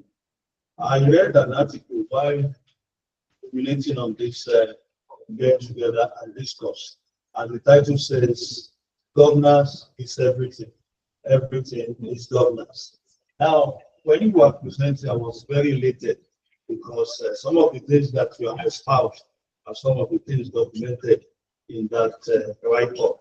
But my fear is how good or how robust, following the language of my director, will that your variables on governance, because especially in this part of the world, because you notice that some of the things, some of the framework that the West normally recommends, oftentimes when you bring it down here, it doesn't work. And the reason basically is because for us in this part of the world, most of the things that we do are not based on any model. Oftentimes we look at issues from the angle of self-interest, sentiments, and some other issues like that. In fact, let me also shock you. That same article said something while concluding. He said, let me shock you. There are 3 prominent and successful businesses in the world, and then he listed them. The first one will shock you. You want to tell me the first one? Say religion. The second one to also shock you. Yes. What he said about the second one. War. And the third. And then the third one. Let me also shock you. Diseases. And now, yes, diseases. Now, go and check. You will see that the West are very, very powerful in these 3 areas. The West, they are the ones that will say this is that is not that. They are the ones that will cause insecurity all over the world because they want to sell their war agenda. And just like what we all read about what happened, that vaccine test that they did in Southern Africa, when it was actually make them to have the AIDS infection itself. So you can now see that Africa I keep saying it, unless and until all of us, I mean all of us, academia and professionals, this is the time for us not to be on the back seat again. It is the time for us to wake up and join politics, because that is the truth. That is the truth. With your permission, sir. Okay, sir. I'm looking forward to a time when my director will be the governor of a particular state. I'm looking forward to when my professor, my father is at the state, will be the special advisor on economic matters to the president of the Federal Republic of Nigeria. Honestly, that is the way to go, except we are deceiving ourselves. We cannot continue to allow these guys, to determine our fate and the future of our children, honestly speaking. So going back to what we are discussing, sir, I'm saying that your variables, the robustness of your variables on that item governance is my issue. So how robust will it be, just like my director said? Please check it out and check it out again so that it can bring out the beauty of your work. Then lastly, as I leave the microphone, you said something about the northern Nigeria. And while you were speaking, I said Tunisia. Because some of the things I've read, when we compare the northern African countries with the West, seems to be different from what you have highlighted here. Because for that, what I said, Tunisia, for instance, I've read a lot about Tunisia, and when we compare them with energy in Nigeria, they are far better than us, isn't it? And when we also look at the governance in Tunisia too, relatively steady and progressive, except maybe when the issue of Arab Springs occurred. Are you with me? So it seems when you said something about Northern Africa, it seems to be different from the expected norm. I just wanted to again please visit that and be sure everything is clear to everybody. Thank you, Madam Moderator. Thank you so much for the enriched comments that we've gotten for this paper. Okay, I look forward to seeing the conclusion of this paper. Okay, to see the policy implications that we could draw from energy security and governance. Thank you, Dr. Ephraim. Before you go, you have to apologize to the House for taking extra 7 minutes. Okay, for your time, but quickly before you take your seat. Very sorry for taking extra 7 minutes. But also, the moderator has given me additional 1 minute. So you should also apologize. Thank you so much. I also accounted that we use 6 extra minutes and accounted that in 1 minute. Yes, absolutely. I'm letting statistics treatments now. That's our treatment. Yeah, I like that. Thank you so much. Okay, for this time now. Okay. We have just one presentation left. Okay, because this young man, an intellectual, is coming from my domain. I would like his applause to be the highest. We are prepared. For the next presentation on carbon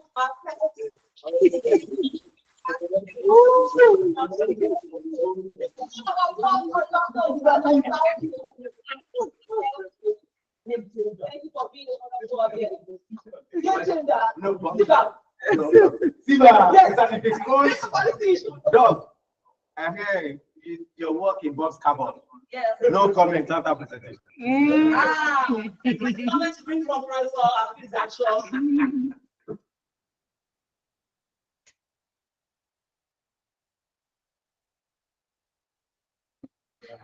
Thank you very much. Good afternoon.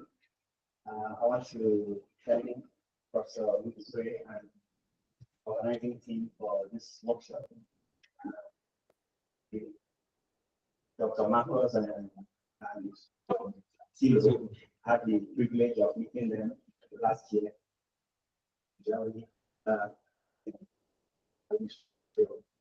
Thank you so much for what you are doing. Thank you. Also want to say I'm happy to have you here for so at least you spoke about your data. My students are using it as it can be a GPR, the ones who prepare for Nigeria. We came across it accidentally. Wow, you know about it. So it's how we use it to make it almost. My name is Musa Desoki, and I'm presenting under the sub-team carbon market and economic impact of emission reduction.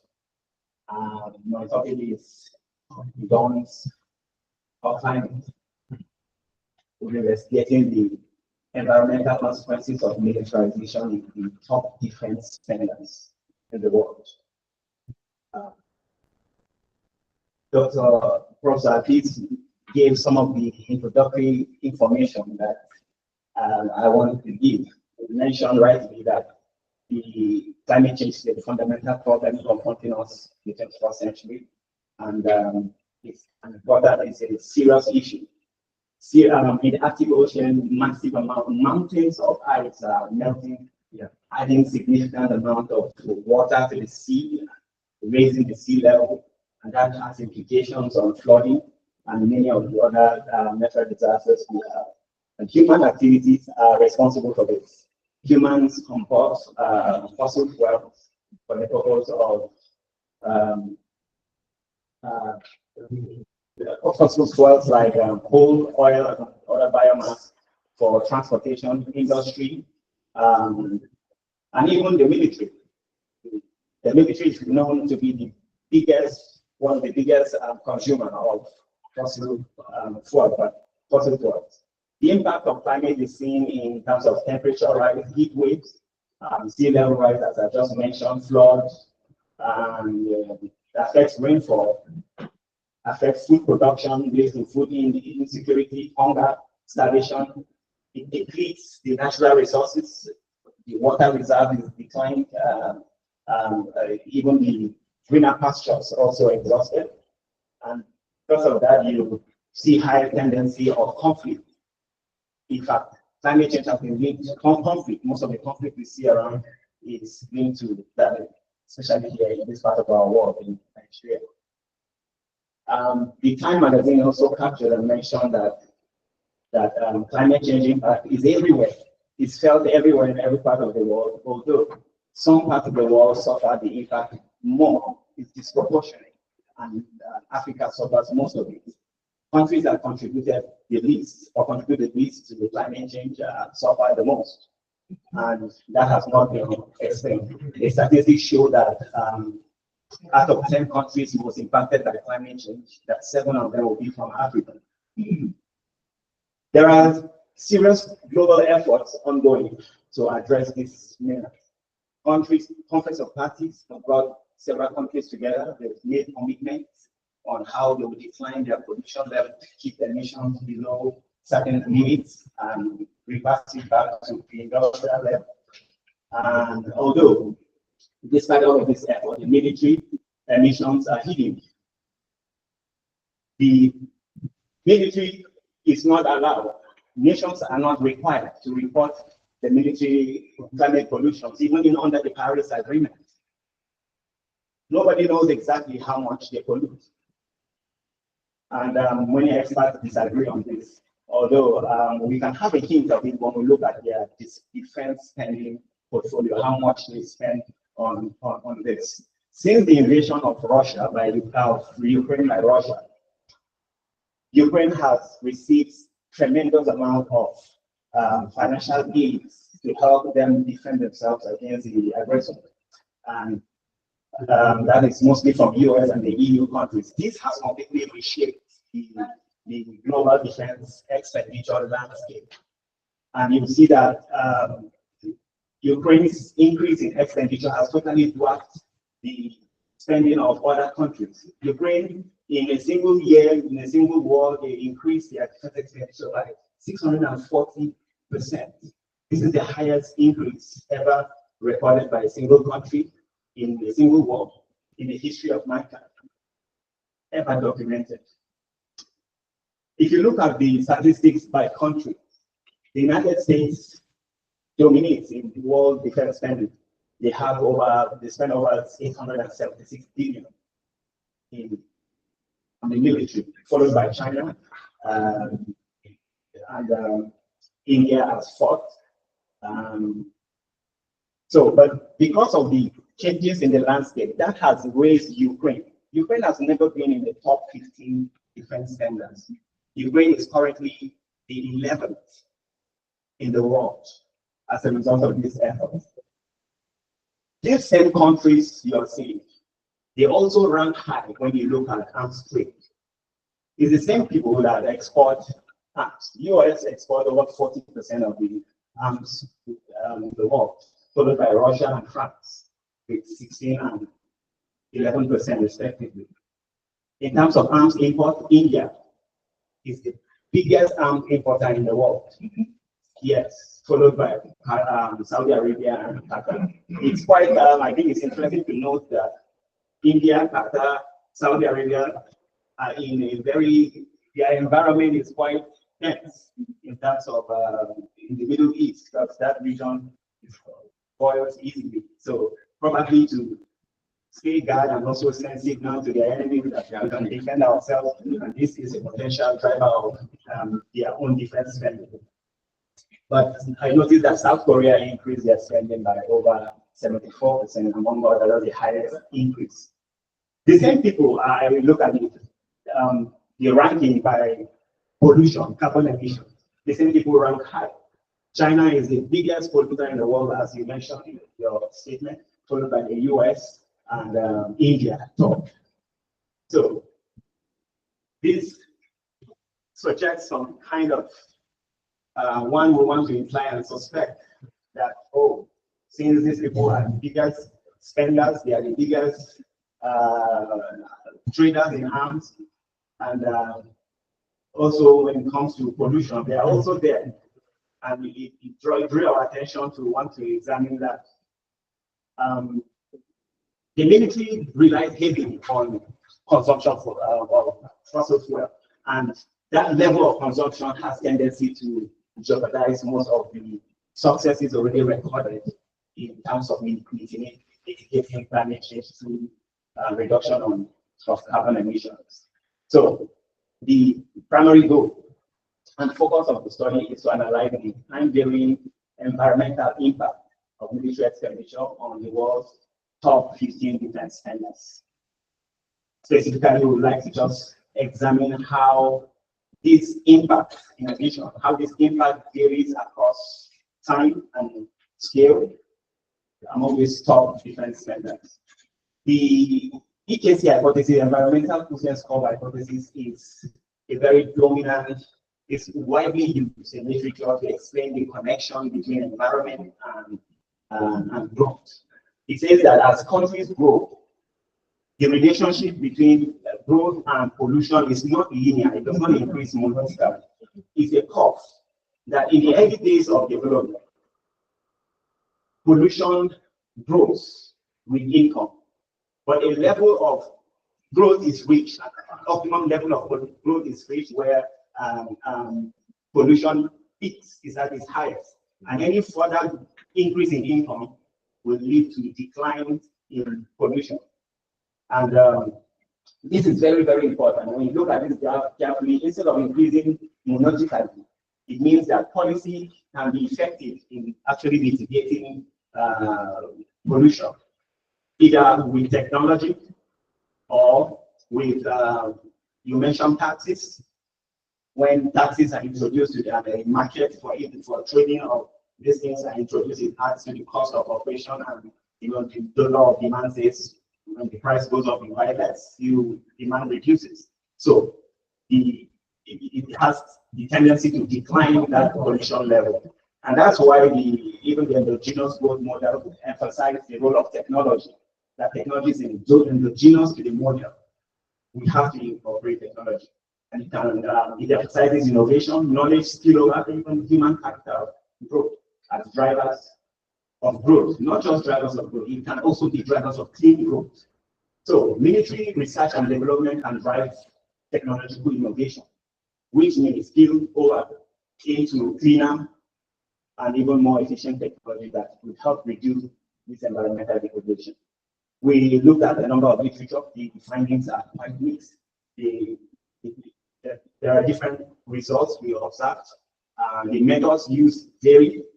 They apply different techniques on different countries. There are panel and time series analysis. Different variables have been used for environment, carbon emission, carbon footprint, and even the greenhouse gas emissions. And this shows the variation in literature and various techniques that have been used. I will say that quite a decent, very few literature actually examined or capture this time varying process in the relationship, looking at short-term, medium, even long-term scale influence of these variables. This is important to be able to visualize how these changes occur over time and scale. The few studies that tried to capture that did not consider this period. We are interested in the period of Russia and Ukraine war, where there is this serious increase in defense expenditure, to just see how that has changed the dynamics. In terms of the variables, we observe an underused variable. Instead of carbon emission, for carbon footprint, there is this index by the World Bank that looks at the economic cost of pollution. They call it carbon damage. And I'm not sure I've seen a good number of literature that have made use of this variable. So with this combination of efforts, of doubts that we intend to cover, it makes the study look a little better and different from what is already there. The 15 countries are listed here. I don't know if I should read through them. These are the countries, 15 of them, just to save your time. And the variables, by the way, this is also an ongoing work. I'm reporting it's part of the result for the study. And this part is just looking at the relationship between carbon emissions and carbon damage and military expenditure, the impact of military expenditure and how it relates with carbon damage. Other variables, arms trade, fossil fuel consumption, and renewable energy consumption, to see the dynamics also in the process. I won't report that result yet, just the first part that I have. So the estimation technique is the Weber coherence technique. Dr. Yaya already spoke about it. He has given us a hint of how it works, so I will skip most of that part. The dependent variable is carbon damage. The independent variable is military expenditure. So I will skip the specification aspect. Dr. Yaya has spoken to us about that. And he has also given us a guide to the interpretation. I intended to go through so to help us understand the result, but he has done that, so I will skip that. For the result, I have the result for the US. On the y-axis, we have the scale or the frequency, which shows whether it's short-term, medium-term, or even the long-term. While on the x-axis, we have the years, calendar years there. The arrows, direction the arrows point, suggests the direction of the relationship. For instance, when the arrow points right down, to the right down, or left up, it indicates that the first variable leads the second. The first variable in this case is the independent variable leads the dependent variable. And then right up or left down indicates that the second variable, that the dependent variable, leads the independent variable. That's the other way of signing it.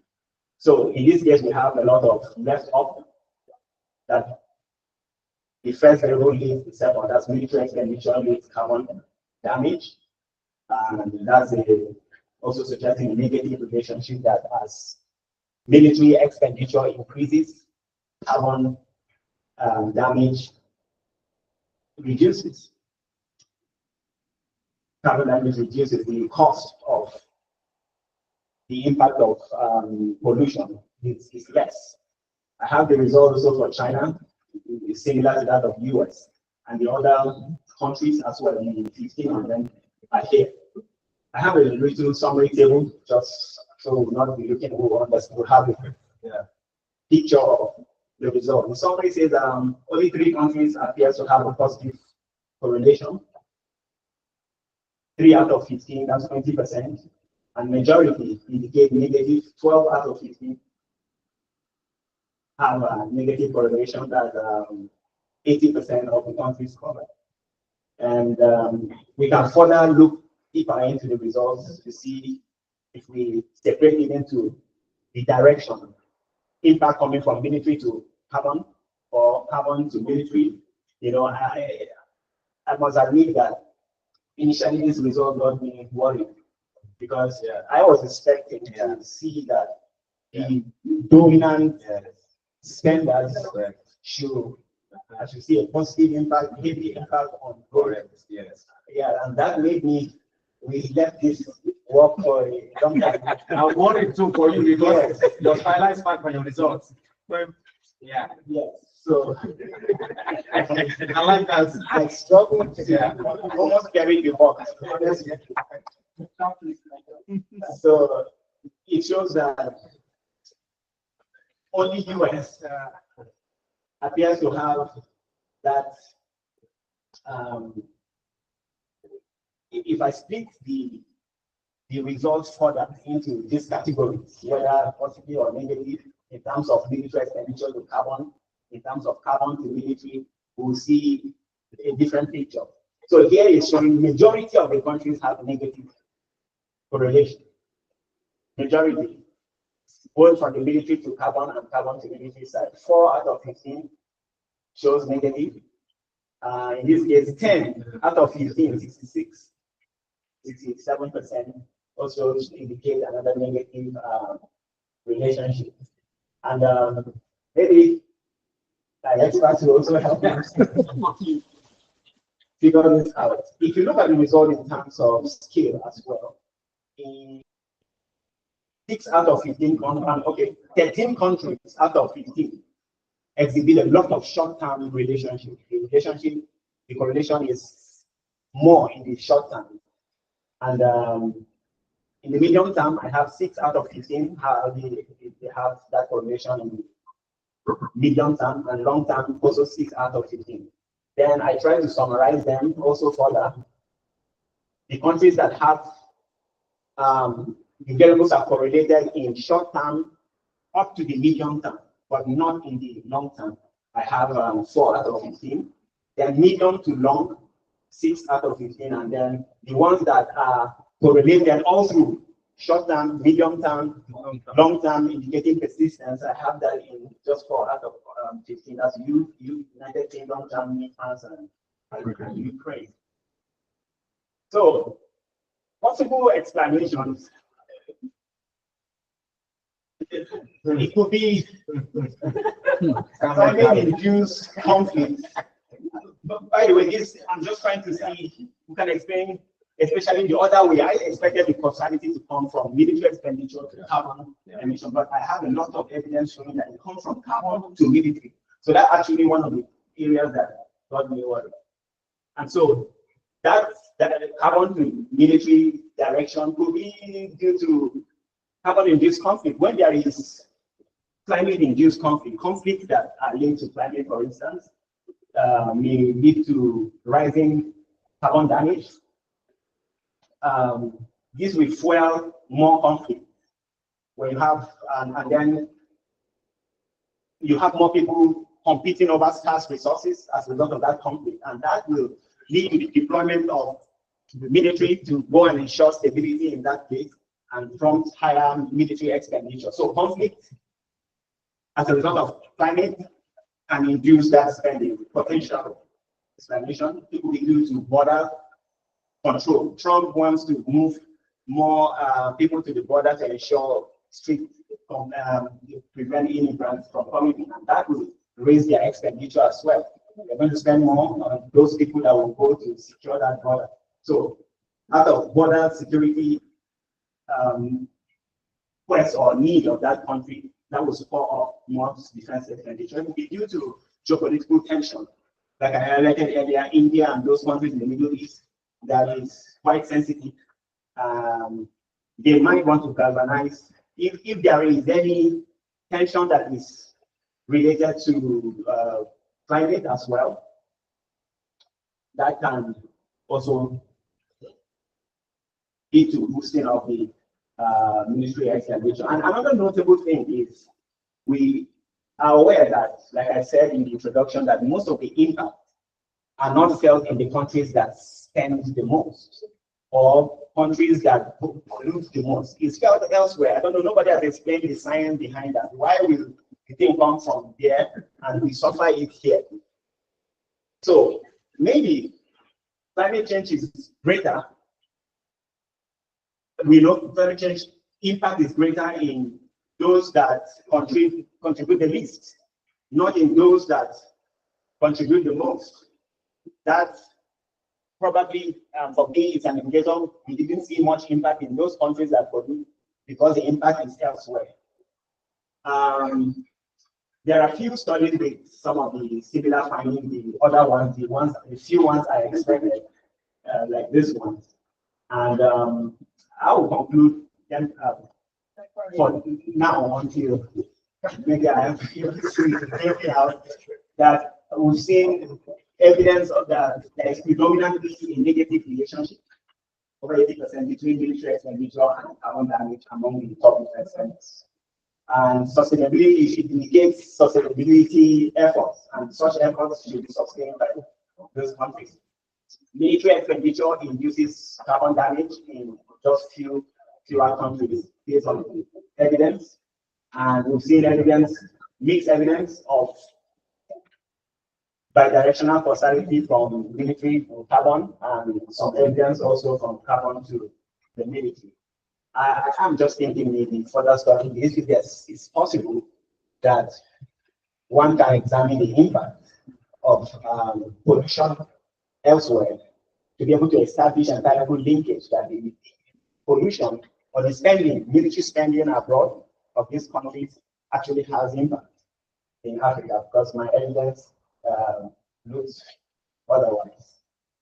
So that's just indicated. Thank you so much, Dr. Musa. Please, Dr. Please, this was our first talk today. My participants, I would like to ask, gone or climate? We don't know which one to choose. Gone or climate? Climate. See, we have Christians here. We have government people. Okay, climate. Okay, so thank you for that very interesting discourse. I don't want to talk so much about this. You know why now? So I don't say it's because it's my best thing. Okay, but you know when something is good, you can't but mention. I would like to mention the fact that I love the fact that we use graphics to explain your statistics. It's also appealing, and you know you get the figures, and I can tell you I can begin to mention some of the percentages that you can say why, because it was in graphics. Okay, so we appreciate that. I would like to say that. I also like to appreciate you for not being a fraudster, by not correct. I don't say in a very smooth way, so that it won't look like most of the time when you have an FRA expectation, after your analysis, your result is not working with your expectation. And you know when you bring it to a discourse like this, people begin to wonder, are you okay? What are you saying? You begin to manipulate. You begin to manipulate, and I'm not you begin to manipulate that result. I want to thank you for not manipulating your result. I'm finding reasons why those results don't be that way. Whether they're genuine or they're not genuine. But we could logically, fit into your discourse today and say that there's so much intelligence, in the interpretation you get to why those results, came that way. Like I said, I will never want to take the place of the rapporteur. I would like to give the floor to our participants, but I was hearing people as we're discussing. I was hearing the discourse from the back. So now I don't need to beg them. I know that I'll have people from the back to thank you very much. Next, sir. Okay, Dr. Abi. Not the doctor yet, I'm prophesying into your life. Okay, so Mr. Abi, I know I'm going to get, information from the back, Dr. Abi. I was thinking I'm going to get information from this young man, Dr. Raoul, because I was hearing his excitement about what was happening happening. Okay, the dynamics. Yes. Okay, when we're talking about this gun and climate. So Dr. Raouf will make a comment. Okay, before we move to our professor, okay, will also be making a comment. Okay, Professor Leggett would like to make a comment. Professor Olubusoye is excused. Okay, then Professor Afis, okay, will round off. Okay, so I want to start with Mr. Afis. Celebrating you soon.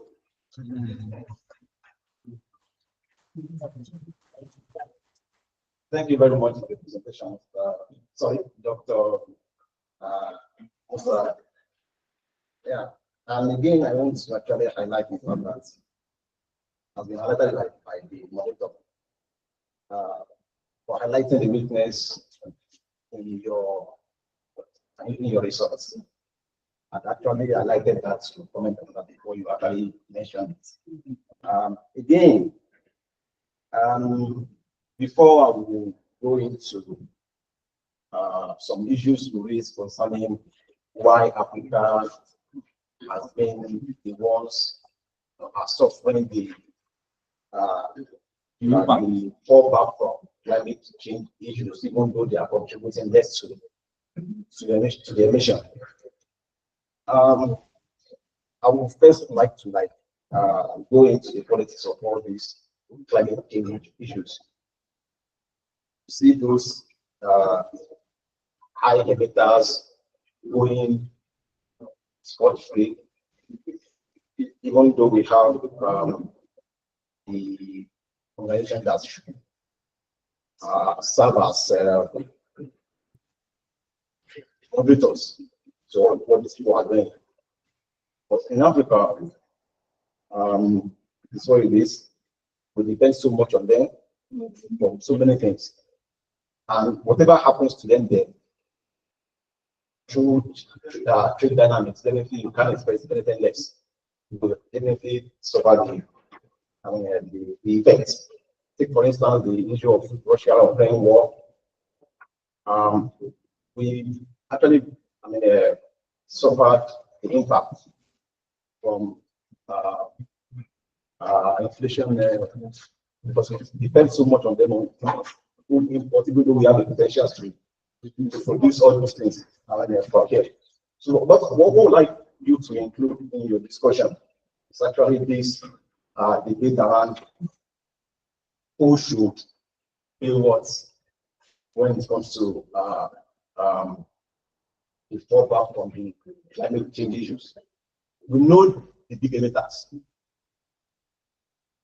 China, the US, and they are the ones that are not ready to pay the price. But they are too big to, I wouldn't know, to even be, they are just too big to be controlled. I was listening to the interview granted by the WTO, our Dr. Olubusoye from the Area. She couldn't call the US for calling for the withdrawal from not even the Paris. Yes, the Paris WHO is also withdrawing from that one. So now the interviewer was actually asking whether she was worried if he could do the same for US membership of the WTO. So that is for the policy implications, sir. That is where my comments will come in. We know in Africa, your analysis doesn't cover Africa. Yes, it covers only the big emitters. It's big spenders on military weapons, among others. I would like us to, we can start defending ourselves in Africa, not just the issue of the problem of climate risk is on the rise, fine, but we're not contributing anything to it. Our contribution is insignificant, and we can't be paying the price of what we are not the cause. So in your policy implications, sir, I would like to see a kind of, I can't call it a rebuttal, but let's start to be defending ourselves. We are not contributing to this problem. We shouldn't be, because in a way, it will further, drive us into poverty. We can't produce because we are afraid of, not contributing to. We are not contributing anything to it. So if we should be taking everything they tell us, do plan and sink our debt, then we should be expecting more poverty. We won't be able to, even when we are not taking cognizance of the climate risk issue, we are depending on these people for our imports.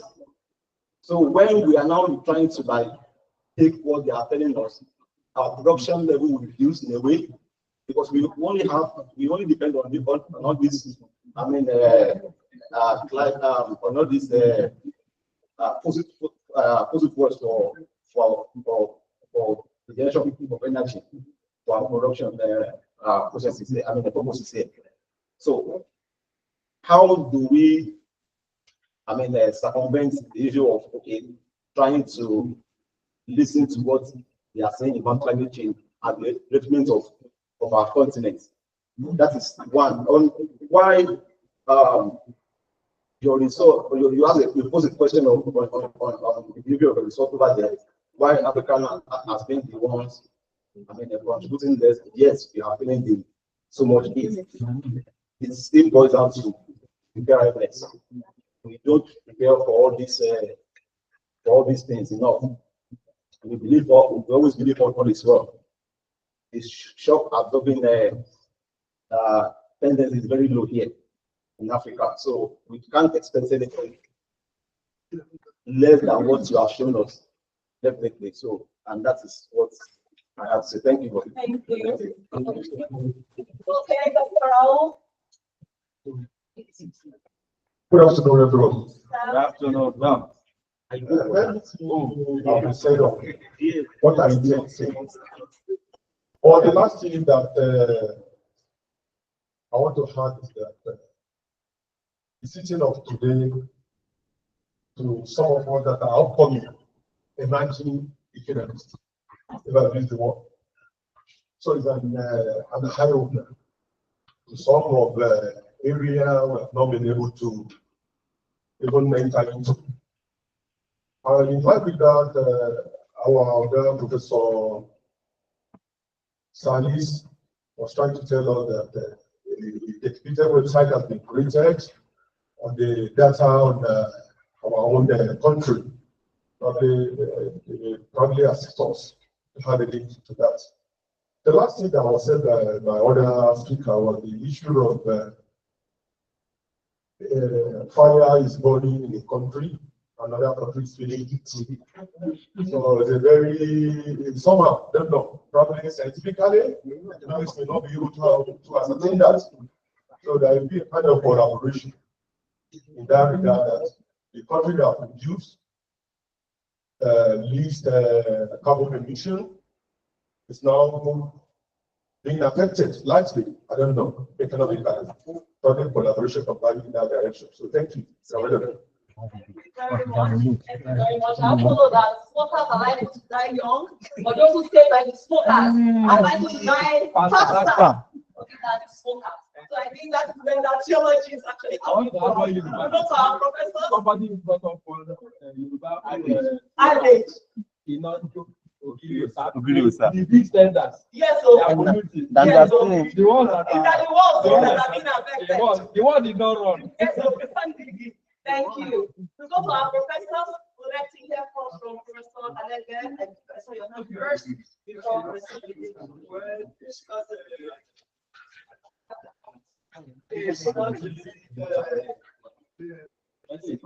I'll just continue from where you stopped.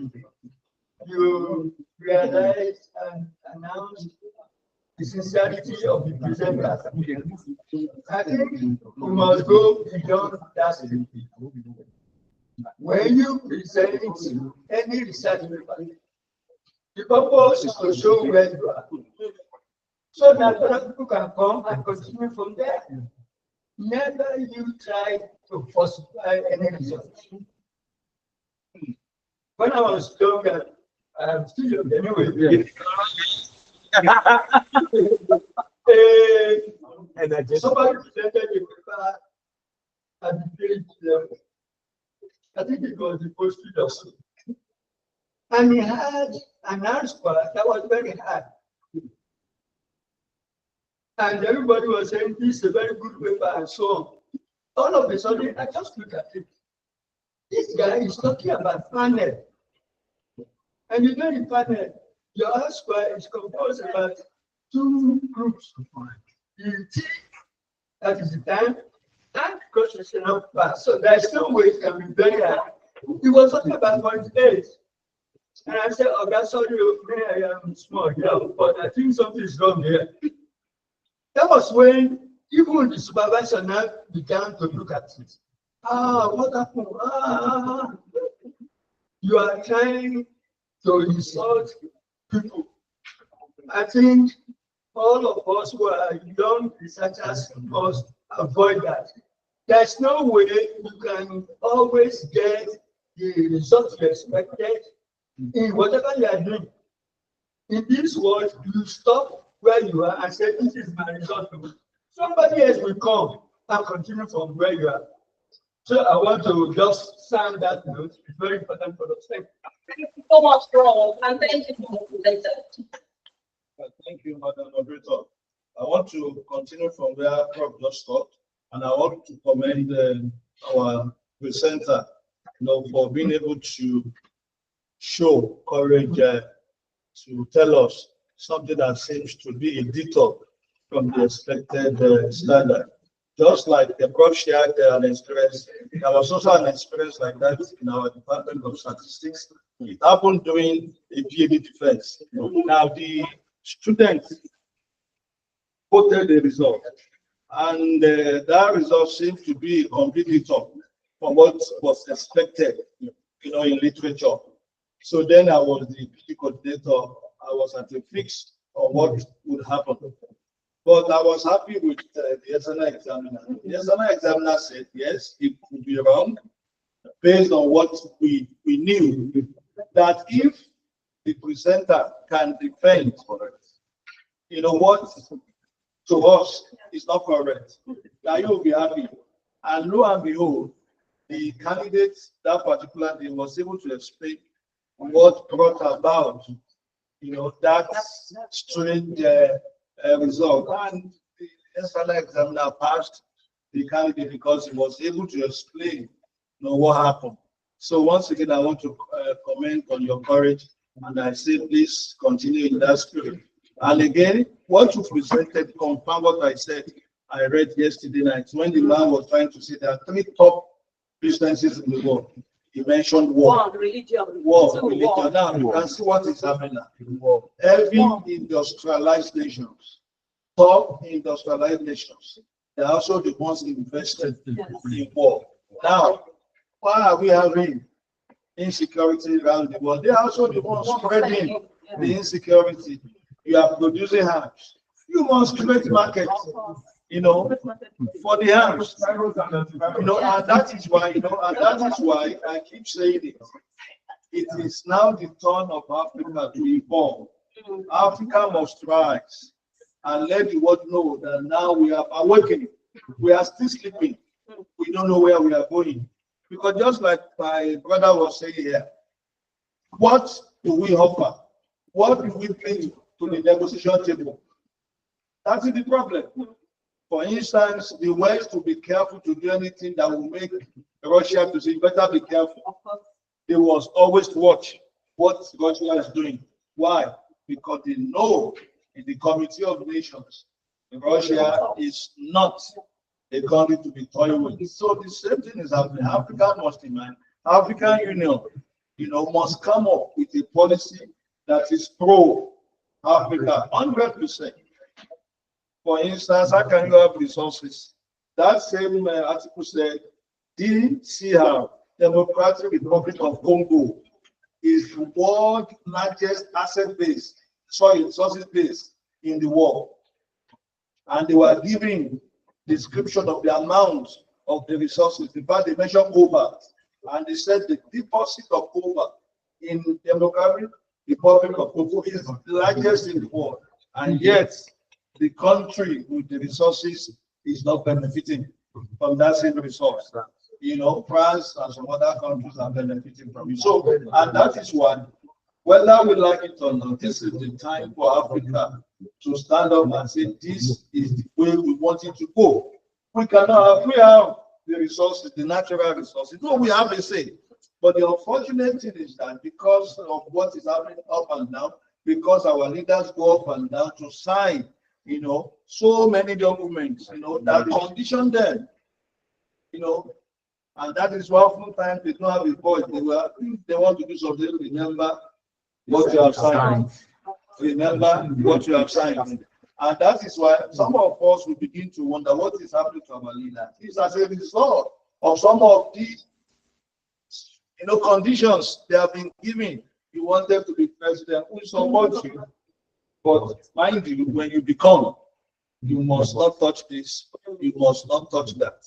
You know, a country the other time when Naira was still very, very strong, they said our currency was overvalued, that there's a need for us to devalue our currencies.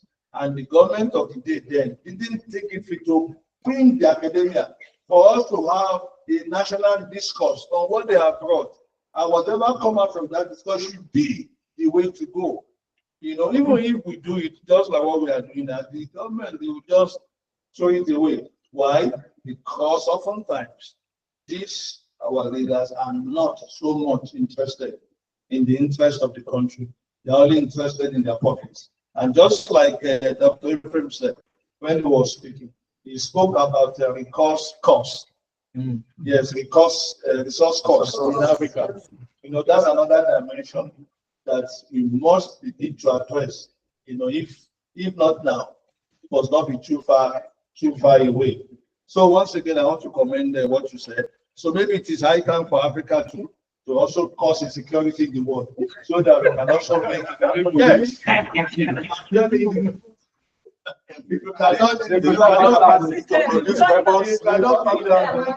have the capacity to do that.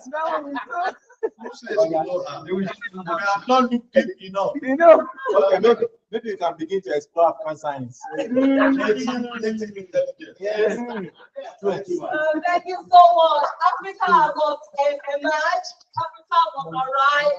Africa was in fact, our political professor. Honestly, we are going to carry a placard, and we're going to be behind him and push Africa to the right position possible. Thank you so much.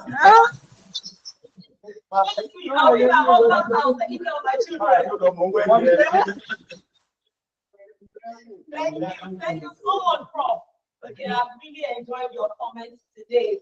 Our audience online, please, if you have any comments, we will not want to leave you behind. We are really having a good time here.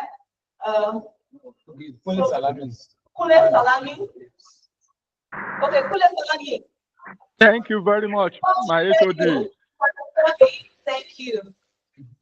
I want to sincerely appreciate the organizers of this program.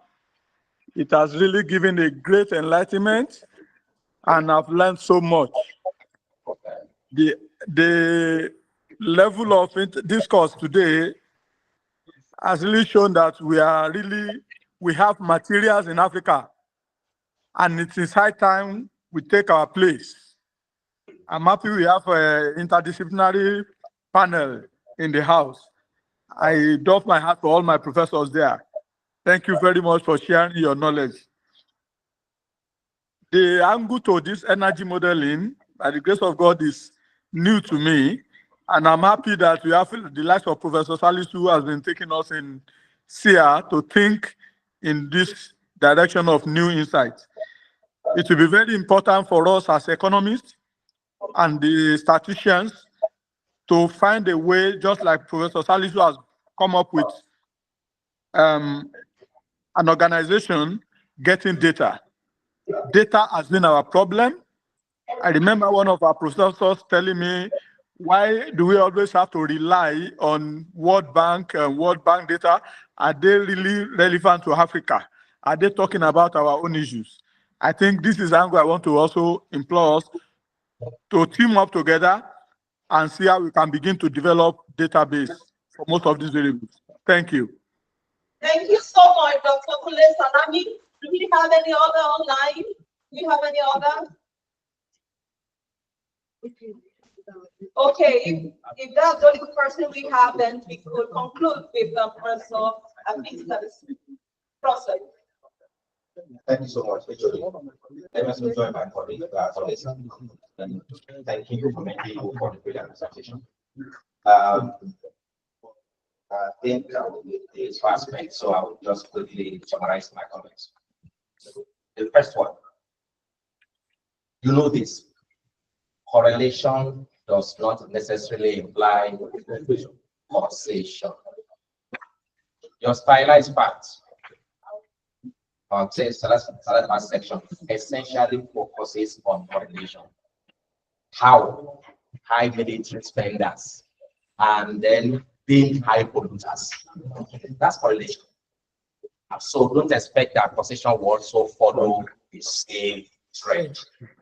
Right. So it is not usual. It is rare to have that kind of outcome where correlation will support causation. And you know, what is a correlation? We are not sure about which one is leading, which one is behind, so you can't determine causation from correlation. But I'm worried about your choice of wavelengths. Why wavelengths? What would be the justification for using wavelengths in this case? It should be more about, you know, constructing an empirical model, an econometric model, possibly panel data, right? And then with this, you are able to control for some other important variables. Yeah, you know, so I don't want us to belittle this conversation by limiting it to causality analysis. Your work here is topical, novel. In fact, your motivation is drawn from your stylized facts. I like that. But please don't reduce it to statistical artifact, causality, you know, causality dependence. Construct empirical models. You're well, you know, motivated theoretically. You know, AKC is good, endogenous growth models, and then to just wavelets, that is not, you know, strong enough for a good journal. Right. So consider exploring panel data analysis. You have here about 15 countries, right? Maybe 20 years. So you can start with short panels, right? So you cannot explore the heterogeneous, non-stationary, and then control. Here is just you have just two variables. I'm not sure it's going to be, you know, going to be direct. Spend more, and then the next day emissions. I'm not sure that's the channel. So the channel of transmission here is still missing because it is just causality analysis. So our advice, expunge the part of wavelengths. It is not relevant here, honestly speaking. I will share a paper with you. Let's do that for public economics letters. In income and democracy. Sorry, I've seen that paper. Not more than 4 pages. That does democracy promotes productivity using parent analysis. So it's similar to what you are doing here. It's a real topic, but look, identify relevant empirical models that will help you do justice to analysis. Rather than just doing directional causality, bi-directional, one way, 20%, 20% correlation. No, don't limit it. So you can have several models for robustness. So you have the baseline, maybe with fixed effects and OLS, and then the dynamic fashion with system GMM, difference GMM, collapsing the instrument, and then the extended version of that allows you to account for some important control variables. Look, it is not as straightforward as presented here. So the methodology part of advice to rework the methodology part and the result part. One more thing, Prof. Don't you think But just like your work is so similar to what Dr. Ifrem is doing, it would be nice to reflect the role of certain intervening variables, even in the title if possible. I had a discussion with Dr. Ifrem that energy security and governance, that they look so simple. I said energy security and governance, the role of XYZ. Well, after generating some useful results, to speak to that. So you conduct some experiments, say, well, I think I can defend this. We don't start with a topic. You identify a topic after performing some experiments. That's the way it works. And so, but when you have it, you have a topic, and then you say, how do I now? So we in our balance say working towards what? The result. So we're working towards answer. That's the case here. Do conduct some experiments. I'm sorry, Madam Bako. Yeah, he's a good guy here. But we have to hit him hard. So they work with methodology, they work in the result section, right? Conduct some experiments with intervening variables, and let's see what the result will tell us. I'm not saying that the outcome here is not acceptable, but you will have to defend this. Honestly, you really have to be strong. Outside, we're also struggling with the discussion of the results. That says a lot about the quality of the research outcomes. If the writer said, hey, yeah, sure. So let's dig further. Don't stop here, but don't feel discouraged. Right. Continue, and then we'll be happy to assist you with the analysis. That is why we are here. Our marketing is here. Thank you so much. Yes, you're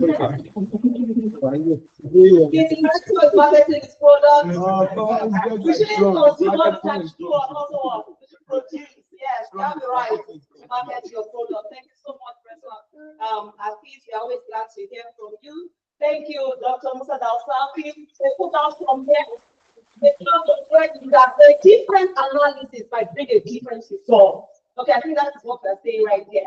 Okay, and it's very wonderful. After going through panel study, that we'll see what our results is. We can compare and contrast, okay, from the two methodologies and a way to go from there. So thank you. It's been a very wonderful time, I tell you. Please, I would like the whole house to give this 4 intellectual 3 posters on my behalf. Don't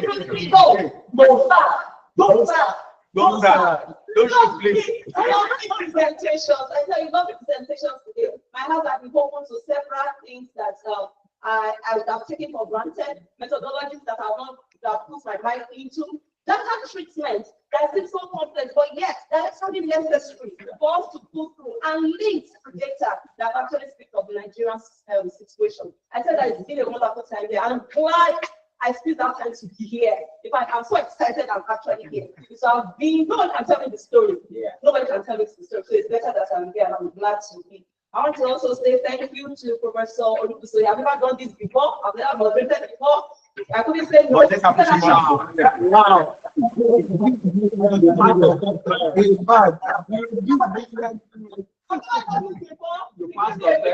I really said no. I didn't want to do. Okay, I didn't know. Okay, I don't know. I didn't know the people that I'll be calling. Okay, I didn't know what to do. Was just to pick this paper and say a man with gray hair to a man of wisdom. Saying no, I don't want to go. So I respect myself. I don't collect the paper. I said, okay, sir. I've never done this before, but I want to be glad that at least I've tried it now. No, okay. It seems that there's no big deal in anything, and that's the beauty of research. I think I've researched into being a operator today. Thank you so much. So I'll be dropping the mic right now. So we don't have time. Our time has been fast spent because of the wonderful presentations we've had. We are so sorry. Maybe outside this time, the hand can meet with the presenters. We can have a session. Okay, with that. I'm sorry, I'm using the power of the mic. Yes, I agree with you. The power of the mic, because the mic is with me. I also don't get to remember everything that we have done, but if we're not getting it, so many people would lose track of what we have actually done today. For our rapporteur, the column is only identified for the rapporteur. They have just 3 minutes to just summarize, just a bit. Okay, so that they will have something to take through. A bit. 3 minutes. And what about us can happen? Thank you.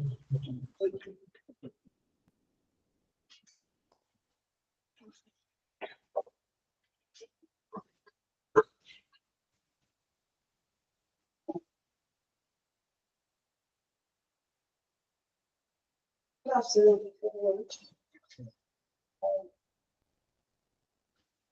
Standing on the existing protocols, I greet everybody.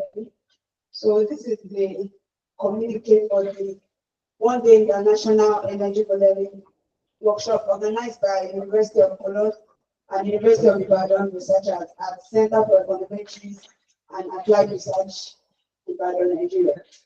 And we are looking at the theme, Empirical Analysis of Global Energy Markets, Challenges and Future Directions. So the workshop started with a welcome address which was given by Professor Olubusoye, and remarks from other distinguished personalities followed. Professor Showali said in his introduction that Africa must move from a continent that consumes and produces. And it is high time we have scholars that go into politics. Another professor, Professor Salisu, said the extent of climate change damage is not predictable, and the challenges include dirty energy and climate change concerns, climate change and macroeconomic dynamics, and efforts towards achieving net zero carbon emission. It further stated that researchers should focus on carbon leakage assessment across countries. And the workshop transits into different presentations, and we have got the presentation. The first presentation was on oil shocks, uncertainties and geopolitical risks, persistence, causality, and wavelength coherence by Dr. Olubusoye. And the work aims to investigate time series persistence properties in oil shocks, economic policy, geopolitical risks, and global fears using the fractional integration technique. Moving to their methodology, the research provides threefold analysis, persistence, Lagrangian, causality, and wavelength coherence using monthly data obtained from the Federal Reserve of St. Louis website, spanning from June 2007 to August 2024.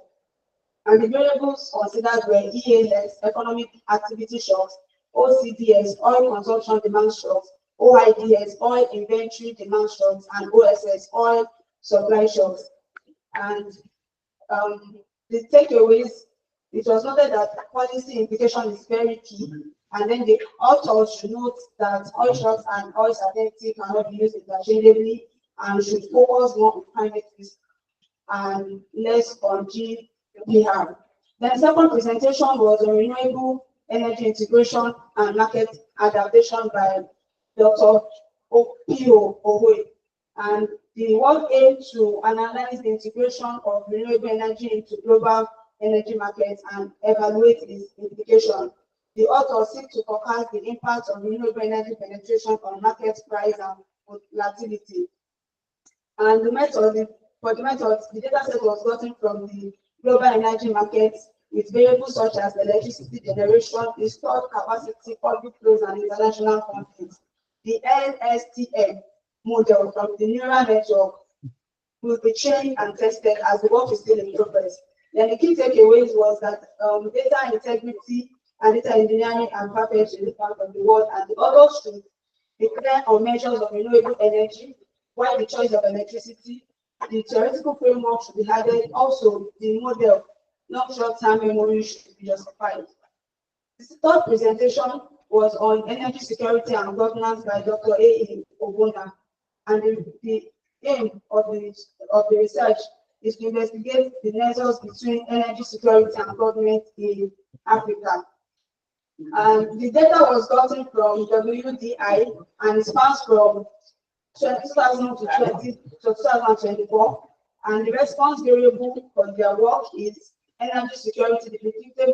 The predictor variable is governance, and the control variable is cross-border energy trade collaborations. The key takeaways was that the work was commendable as a fantastic major contribution for developing major indices for measurement of data security and governance. However, what is the relationship between energy security and governance?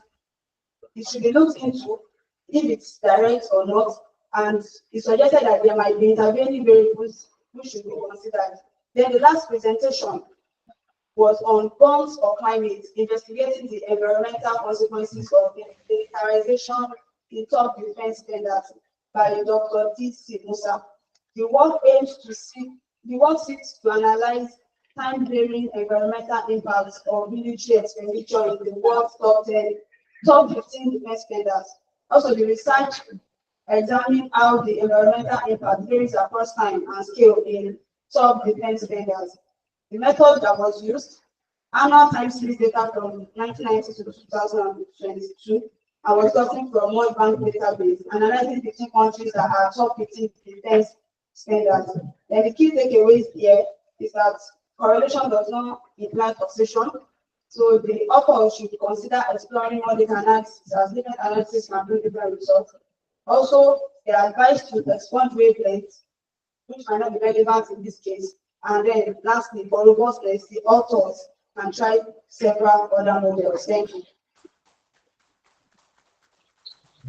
Thank you so much, Mr. Adeleke. That was a very brilliant cheering. If there's anything like that. In fact, all the takeaways were actually written.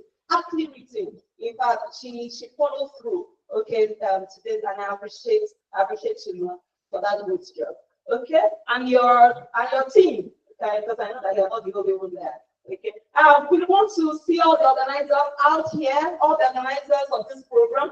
Want to see them out here while Professor Olubusoye comes to give a closing remark. Every organizer, where are you? Okay, so one is out already. Please let's give them a round of applause. This has been a wonderful time out. Well organized, well structured, and if you appreciate all organizers, please. Thank you. Our photographer. You can give your phone to someone. Yes, it must be behind Prof. While Prof is the closing remarks. Because this is good. I know that you spend so much time, energy, resources to make this happen. And I'm so glad to be part of it. Okay. Please, everybody should show their face. Well, good afternoon. Are you still? Yes, sir. So I said good afternoon. Good afternoon, sir. So yes, sir. I give a very short closing remark. I want to stick to what I penciled down, because to make sure I don't speak outside based on my excitement. So I said, distinguished colleagues, esteemed participants, and our very honored guests. As we have come to the conclusion of this one-day traditional energy workshop, it is with great appreciation and a high sense of accomplishment that I offer these closing remarks. Today has been an enriching experience filled with insightful discussions, thought-provoking presentations, and collaborative engagements that are broadening our understanding of global energy markets and their evolving dynamics. I extend my deepest gratitude to our eminent professors and paper presenters who have generously shared their expertise and research findings. Your contributions have provided us with fresh perspectives on energy price, volatility, renewable energy integration, energy security, carbon markets. These discussions have set the stage for continued inquiry and actionable solutions in this field. As a special appreciation, I recognize the University of Cologne, Germany, for their unwavering support, facilitating this collaborative effort. I also sincerely thank the Center for Econometrics and Applied Research, CEAR, and Mr. Director, Professor Hafiz Salisu for hosting us here. Furthermore, my gratitude extends to the research teams from Covenant University, Backup University, and other Nigerian universities whose participation has enriched the quality of our deliberations. Beyond today, I encourage all of us to build the ideas exchanged here and translate them to impactful scholarly research publications and practical policy recommendations.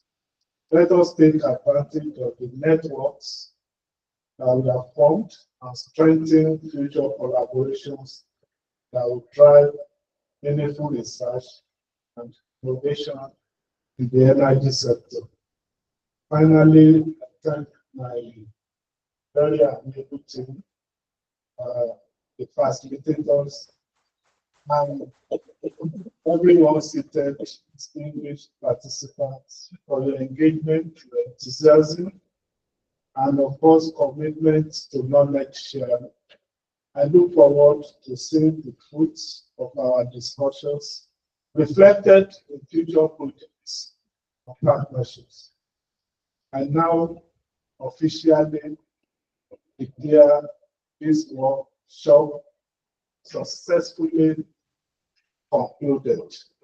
Wishing you all safe travels and continued success in your research and work. God bless you.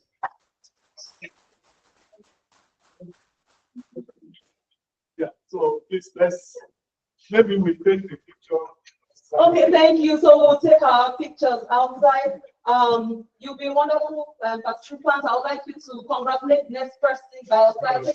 Congratulations. Thank God you were here. Congratulations. Thank you very much. Dr. Peter is interested in that work. Dr. Peter. Please, we'll have our pictures outside. You know, I started with a prayer, so I'm going to end with a prayer also.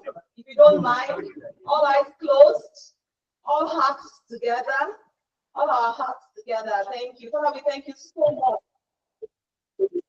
Thank you for the organizing. Father, thank you for the presenters, Father, to increase them in wisdom. Father, thank you for the participants. Father, thank you so much. Help us to be able to exemplify that which you have led today. Father, thank you for CEAR, the director of all that possible. Father, bless them. Above all, Father, we are praying that as we have gathered as scholars, help us to be one of those instruments that you will use to build this nation. Thank you so much.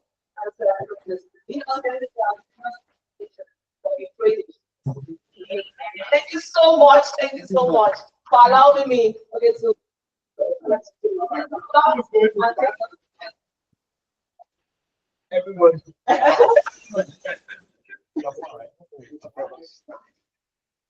Yes, right.